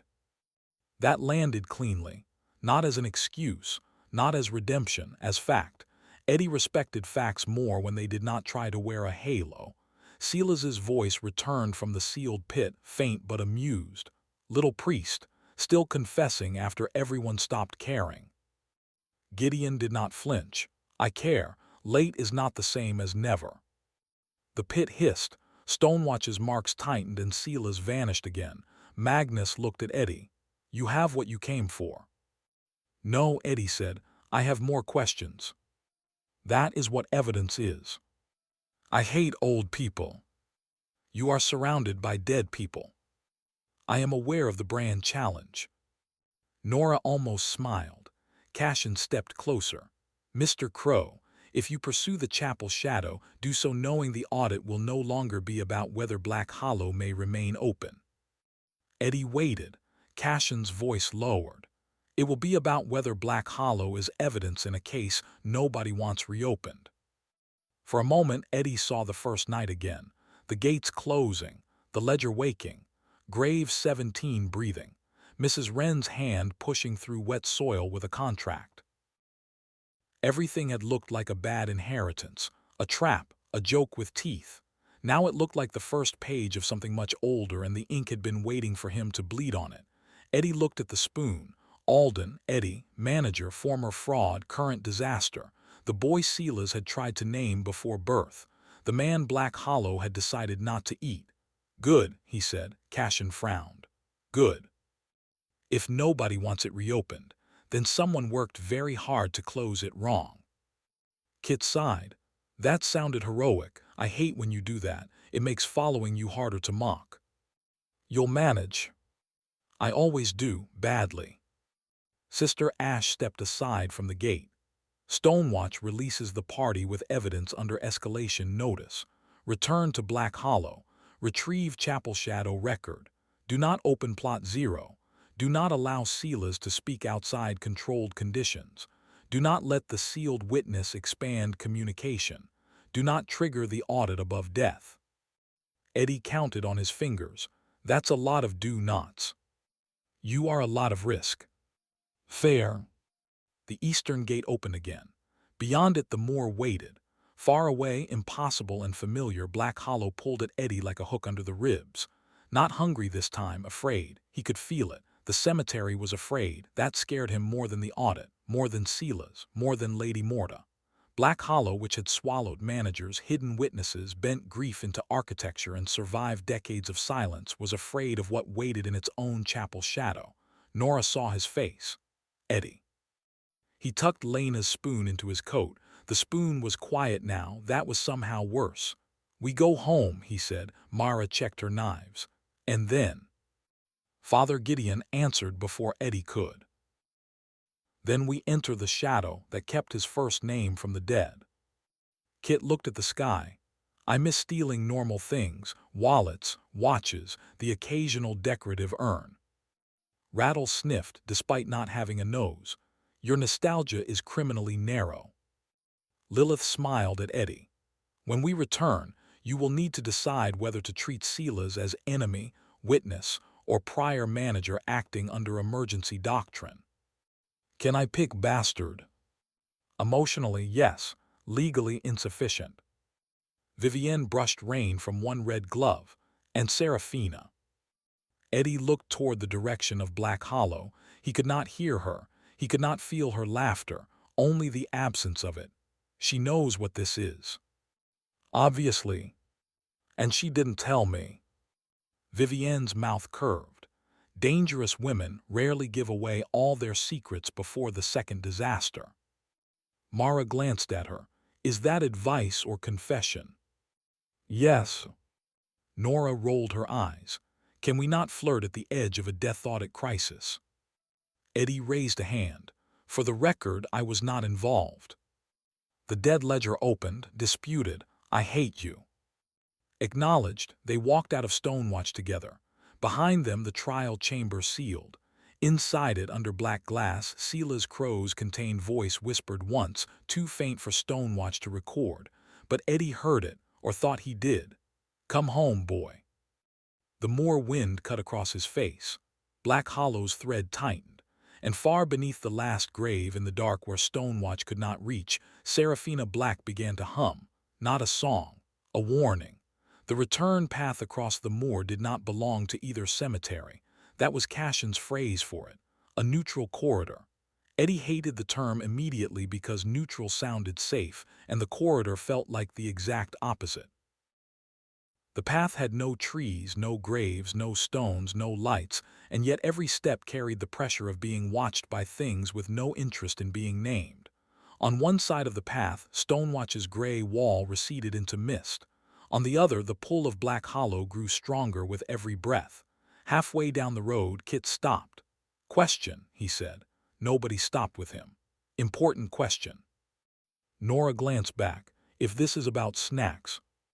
"It is not about snacks. Although the absence of snacks at a death trial feels hostile. My question is, if Silas was maybe protecting something, does that mean Eddie has to feel bad about hating him?" That did make the others stop. Eddie looked at Kit. Kit shrugged, uncomfortable now that he had asked something real. "What? I contain depth. It's just badly stored." Father Gideon answered first. "Hatred does not become false because the hated man feared something real." Mara said, "A bad motive can still point at a real threat. A real threat does not clean the motive." Vivienne looked at Eddie through the mist. "If Silas saved anyone, he will try to make that salvation expensive. Men like him cannot protect without keeping the receipt." Lilith's smile was thin. "That is not gender-specific, it is contract-specific." Nora moved closer to Eddie. "You don't have to decide what he is today." Eddie stared at the road ahead. For once there was no joke ready. That annoyed him. Jokes were useful. Jokes were little doors in the walls of awful rooms. He had survived on them, sold things with them, escaped fists with them, made women roll their eyes instead of watching him panic. Jokes turned terror into furniture, but some rooms had no doors. His mother had said no. Silas had heard it. Silas had done it anyway. That remained true. Silas had also feared something called the audit above death. That might also be true. Two truths standing in the same room did not make each other polite. "I don't know what I feel," Eddie said finally. Everyone seemed startled by the honesty. So was he. Rattle made a small clicking sound with his teeth. That is acceptable. Emotional records may be filed as pending, provided no party attempts premature closure. Kit blinked. That was almost comforting. Do not tell anyone. Cashin, who had been silent at the rear of the group, spoke. A pending emotional record is often safer than a false verdict. Eddie turned. Is that audit wisdom? It is personal experience disguised as procedure. That earned Cashin several looks. The junior auditor seemed to regret saying it immediately. Good, Eddie thought. Let him. Everyone else had to suffer personal growth. Auditors should not be exempt. Sister Ash walked as if the moor had been built for her shoes. The danger, Mr. Crowe, is not that Silas may have acted against a larger threat. The danger is that the larger threat may persuade you Silas's methods are necessary. Restricted necropolises are full of managers who began by saying never. Magnus Reed behind her gave a low grunt. Eddie looked at him. Was that agreement or indigestion? Agreement. Good to know you have range. Magnus ignored that. Stonewatch was not always Stonewatch. My predecessor believed order could fix grief. He was right for 12 years. Then he tried to order grief before it happened. Nora frowned. What does that mean? He began recording deaths in advance. Even Kit went quiet. Magnus looked toward his distant wall. He said prevention, he said mercy. He said statistics saved more than mourning. He was right twice, wrong once. The one wrong became a row of 97 empty graves filled with living names. The more wind moved through the group. What happened to him? Eddie asked. Magnus's hand rested on his shovel. Stonewatch corrected management. Kit whispered, that means shovel. Yes, Rattle whispered back. Try to keep up. Sister Ash smiled. This is why the restricted division exists, not to punish strange cemeteries for being strange, to prevent useful horror from becoming policy. Eddie did not like how much sense that made. He also did not like that black hollow with its living deeds, sealed witnesses, claims, wrong dead, and hungry gates could absolutely become useful horror if someone clever enough decided the results justified the price. Someone like Silas. Someone like if he was not careful, Eddie. The dead ledger opened again. Self-recognition event detected. Manager growth, inconvenient. Eddie laughed despite himself. You know, you could say one supportive thing without seasoning it in insult. The ink wrote, no fair. Ahead the road darkened. Black Hollow's gate had appeared in the distance. It was not physically possible. The path between Stonewatch and Black Hollow should have taken hours, but cemetery roads did not respect ordinary distance when evidence had been admitted. The gate rose through the mist like a memory getting tired of waiting. The ravens above the arch watched them return. One tilted its stone head. Kit pointed. I still think those move when we're not looking. The raven blinked. Kit made a small noise. I withdraw the joke. The gate opened. Black Hollow breathed out. Warm, damp, rotten, relieved. Home. Eddie stepped across the threshold and felt the cemetery crash back into him at full force. Thousands of dead records, complaints. Half-dreaming graves, chapel stone, broken windows, Rattle's clerk post, Gideon's old confessions, plot zero like a red knot under everything, and fear, still fear. The cemetery's fear had not faded, it had been waiting. The dead ledger snapped open so hard its cover hit Eddie's thumb. Ouch. Welcome back, manager. Chapel shadow evidence available. Warning, chapel shadow evidence may alter prior chapter assumptions. Current audit scope, resident trust, witchline cooperation, hunter enforcement, infernal council strategy, and your already questionable sleep schedule. Eddie rubbed his thumb. You missed me. No, that's what missing someone sounds like when you have attachment issues. Rattle sniffed. The ledger has standards. The ledger lives in a cemetery and insults my hygiene. Its standards are local. Nora lifted her lantern toward the broken chapel. The building waited at the center of Black Hollow. By daylight it was merely ruined, cracked roof, broken window, old door, stained stone. At night under the moon it looked like a mouth that had once known prayers and now preferred secrets. Behind it the ordinary shadow fell long and black. Beside it, at an angle no moon could cast, another shadow waited, thin, tall, wrong. Father Gideon crossed himself. Mara drew a knife. Vivienne's red glove tightened around her umbrella handle. Lilith opened her case with a sigh. Kit whispered, "Is that the chapel shadow?" Eddie looked at the second shadow. It looked back. "No," he said, "that's the one that kept my name." The shadow smiled. The dead ledger wrote one final line before shutting itself. Next required evidence, chapel shadow, estimated risk, inherited. Eddie looked at the road home. "Wonderful," he said, "family outing." End of chapter 5. Silas Crowe has finally spoken, and somehow everyone is worse informed and more endangered. Leave a like, subscribe, and continue with Chapter 6. The Woman Below Plot 0. Chapter 6. The Woman Below Plot 0. The silver spoon did not look dangerous. That made Eddie Crowe distrust it immediately. He had learned, with the bruised and repeatedly updated wisdom of an 18-year-old who had recently survived being classified as cemetery food, that the most dangerous things in Black Hollow rarely introduced themselves with teeth. Teeth were honest. Teeth were a contract with limited clauses. If something had teeth, it meant one thing: it wanted to bite you. Eddie respected that. The silver spoon sat in Kit Mallory's palm like a harmless thing pulled from an old drawer. Small, tarnished, cold, with a bent handle and a dark stain near the bowl that refused to catch the lantern light. It should have belonged in a kitchen, not on the altar steps of the broken chapel, not after midnight, not while 42 suppressed records scratched under the stones like buried fingernails. And absolutely not after whispering, in a voice Eddie had never heard but somehow knew in the softest part of his ribs. Do not let Silas name him. Nobody moved. The chapel's shadow clung to the walls like damp cloth. Rain tapped through the broken roof.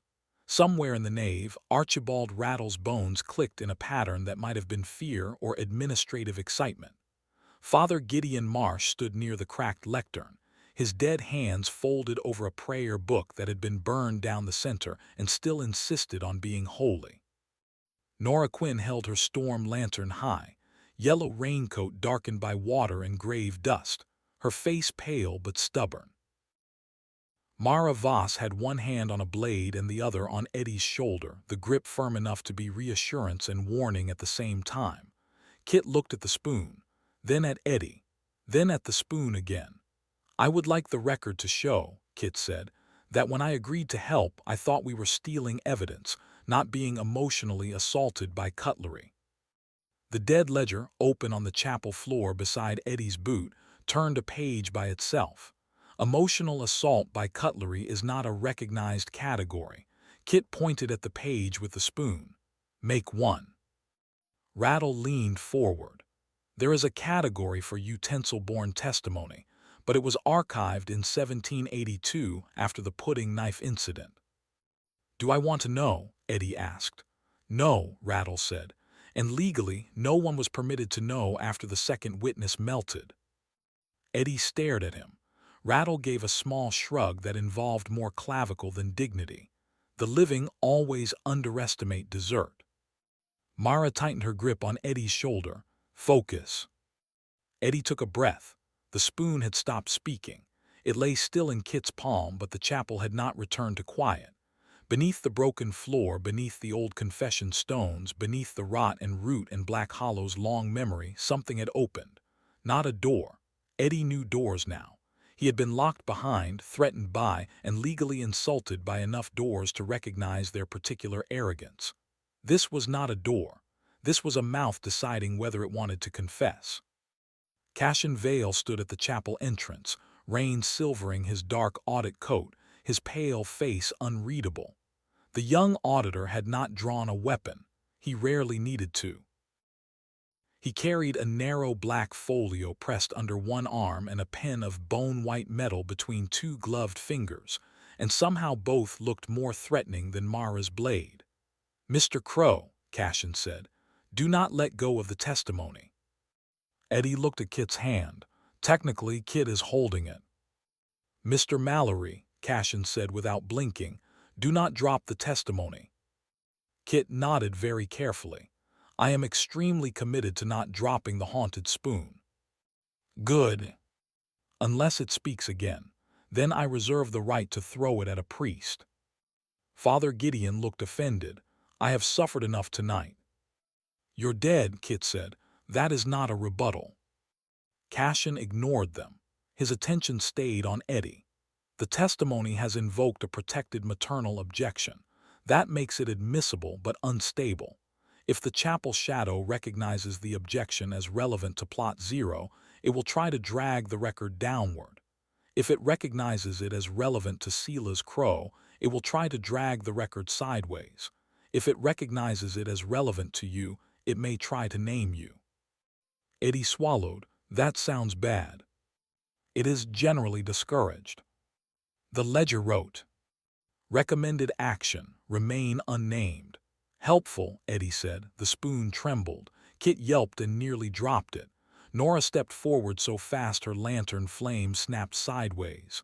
"Don't," she said. Kit froze. "I was not planning to drop it. I was planning to reconsider every life choice that led to holding it." The spoon whispered again, not to Kit this time, to Eddie. "Alden." The chapel went colder. Eddie heard Mara breathe in sharply. He felt Nora look at him. Even Rattle stopped clicking. The name did not hit like a shout. It hit like a hand pressed to the back of his neck by someone he should have remembered. Alden. Not Edward, written by courts and contracts. Not Eddie, built from jokes, lies, and quick exits. Alden, the name Sela's had crossed out and buried before Eddie had been old enough to answer to anything. Eddie had recovered it in pieces. He had not yet learned how to stand under its full weight. "I'm here," he said. The ledger's page snapped flat. Name acknowledgement detected. "Was I not supposed to do that?" Eddie asked. Cashin's pen paused.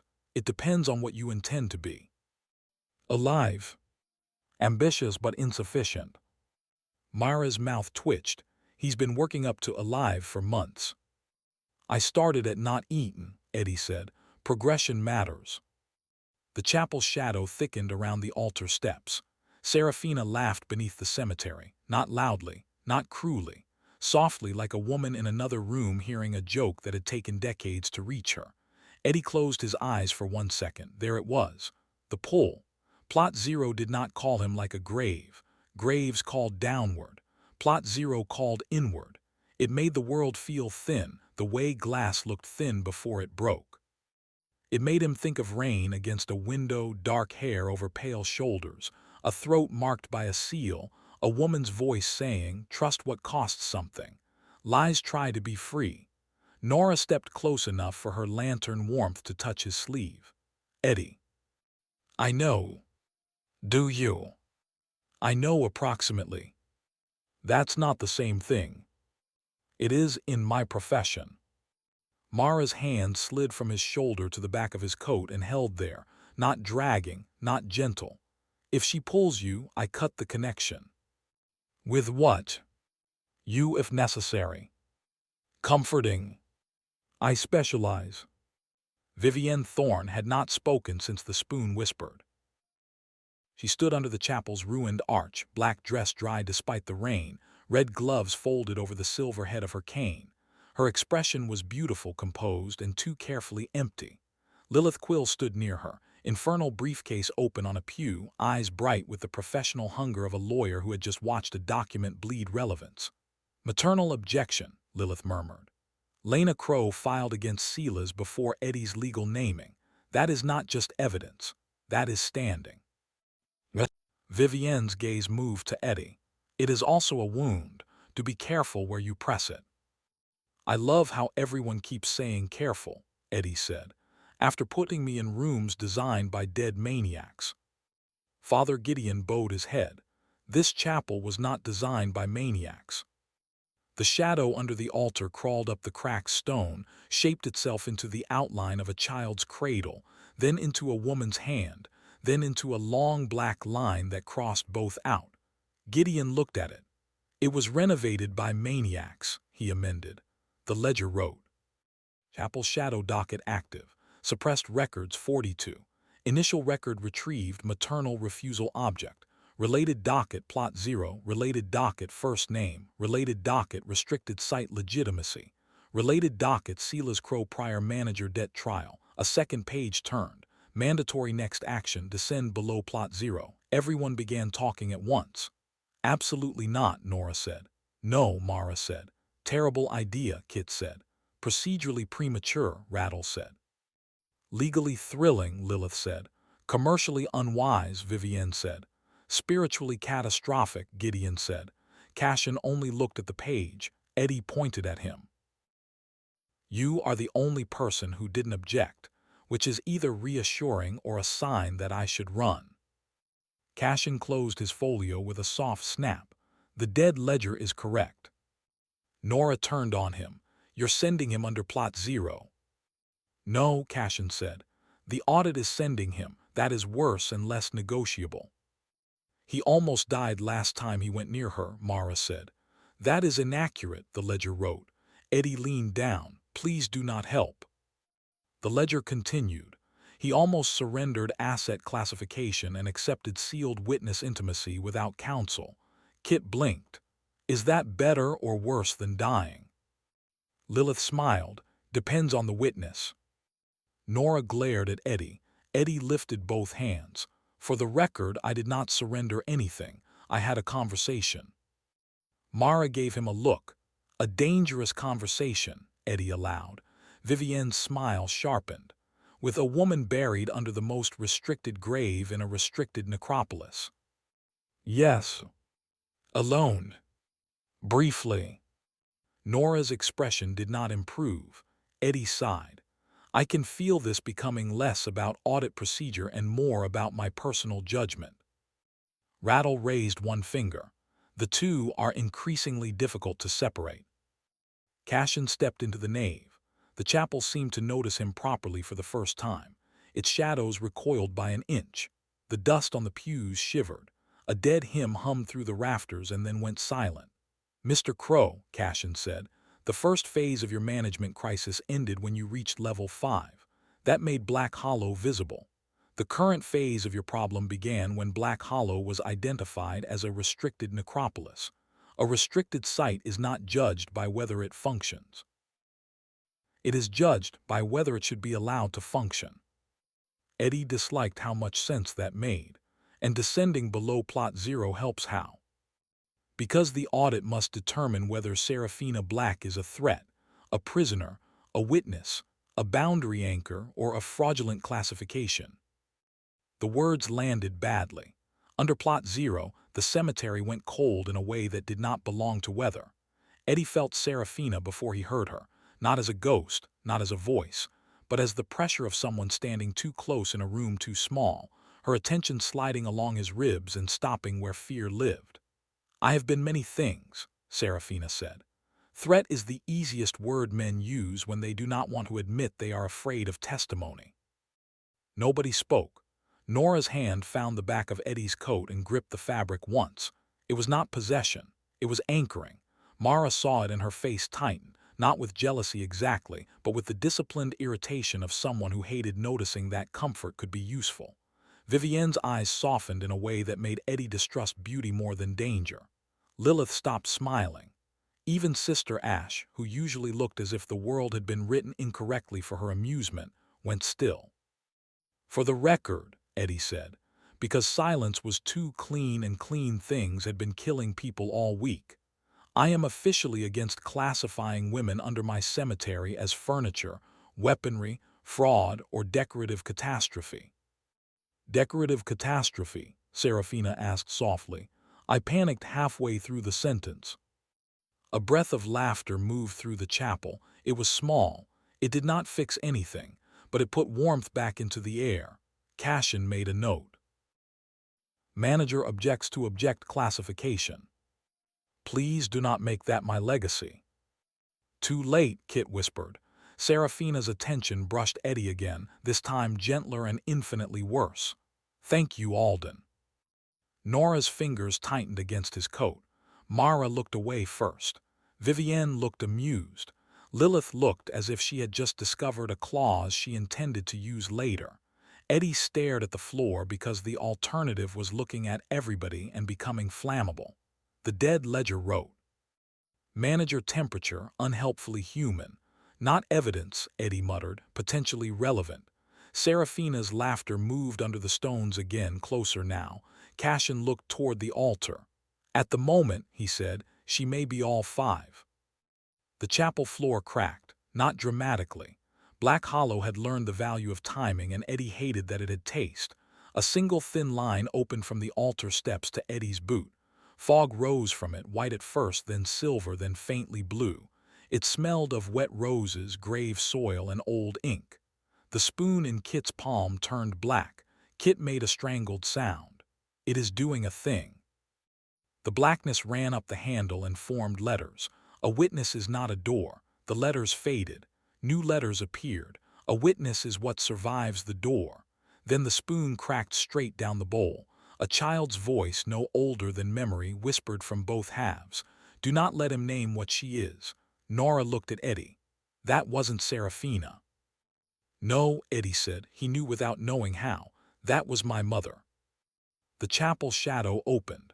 The descent below plot 0 did not begin with stairs. It began with the memory of stairs. Eddie had expected stone steps because Black Hollow enjoyed architecture with a grudge. Instead, the cracked floor widened into a black seam, and inside the seam floated images of steps that might have existed once or might have been promised by someone who died before building them. Each step appeared only when Eddie looked at where his foot needed to land. Behind him, the chapel remained visible. Nora's lantern, Mara's blade, Kit clutching two halves of a spoon like sacred cutlery, Rattle already producing forms from somewhere inside his rib cage, Gideon whispering a prayer without confidence, Lilith and Vivienne watching each other watch Eddie. Cassian stood beside the seam. Only the manager, the auditor, and one living witness may descend. "No," Mara said immediately. The seam deepened. The ledger wrote, "Audit descent restriction confirmed. Personnel, current manager, audit representative, living witness with boundary recognition." Nora's lantern flared. Eddie looked at her. Nora looked back. "Of course it's me," she said. Mara's jaw tightened. "I'm the one with weapons." "Yes," Nora said. "And this thing keeps choosing me because apparently death respects lanterns more than knives." "It respects witnesses," Cassian said. "I hate that too," Mara said. Nora handed Mara the iron poker. Mara stared at it. "What am I supposed to do with this?" "Feel included." For one dangerous second, Mara looked like she might smile. Then she pointed the poker at Eddie. "If you come back possessed, compromised, renamed, romantically bound, legally attached, emotionally manipulated, or missing any important organs, I will be annoyed." "That's a very broad list." "You require broad lists." Lilith snapped her briefcase shut. "If he returns legally attached, do not kill him before I review the terms." Vivienne tilted her head. "If he returns emotionally manipulated, do not kill him before I see by whom." Kit raised a hand. "If he returns missing organs, can I call dibs on anything decorative?"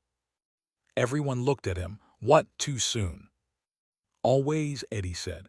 Rattle shuffled forward, his skull tilted in formal distress. "Manager, before descent I must lodge a staff concern." "Now." "All good bureaucracy occurs at the worst possible time." "Fine concern." Rattle held out a narrow black tag.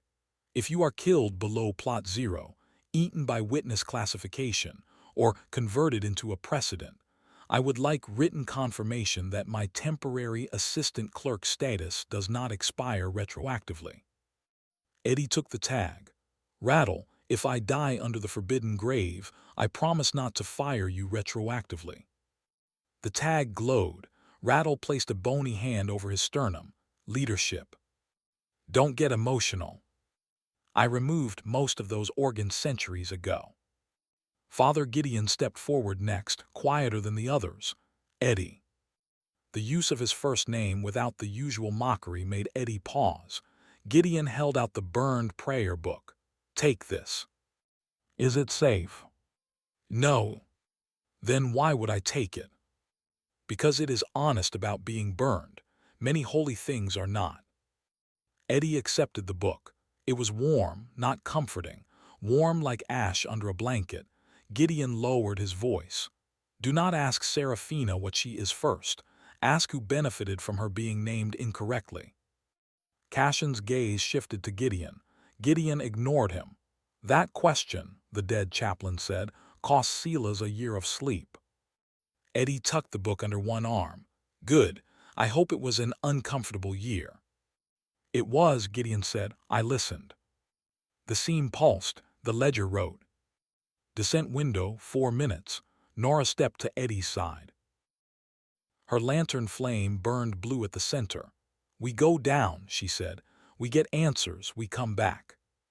That's the plan. No flirting with sealed witnesses.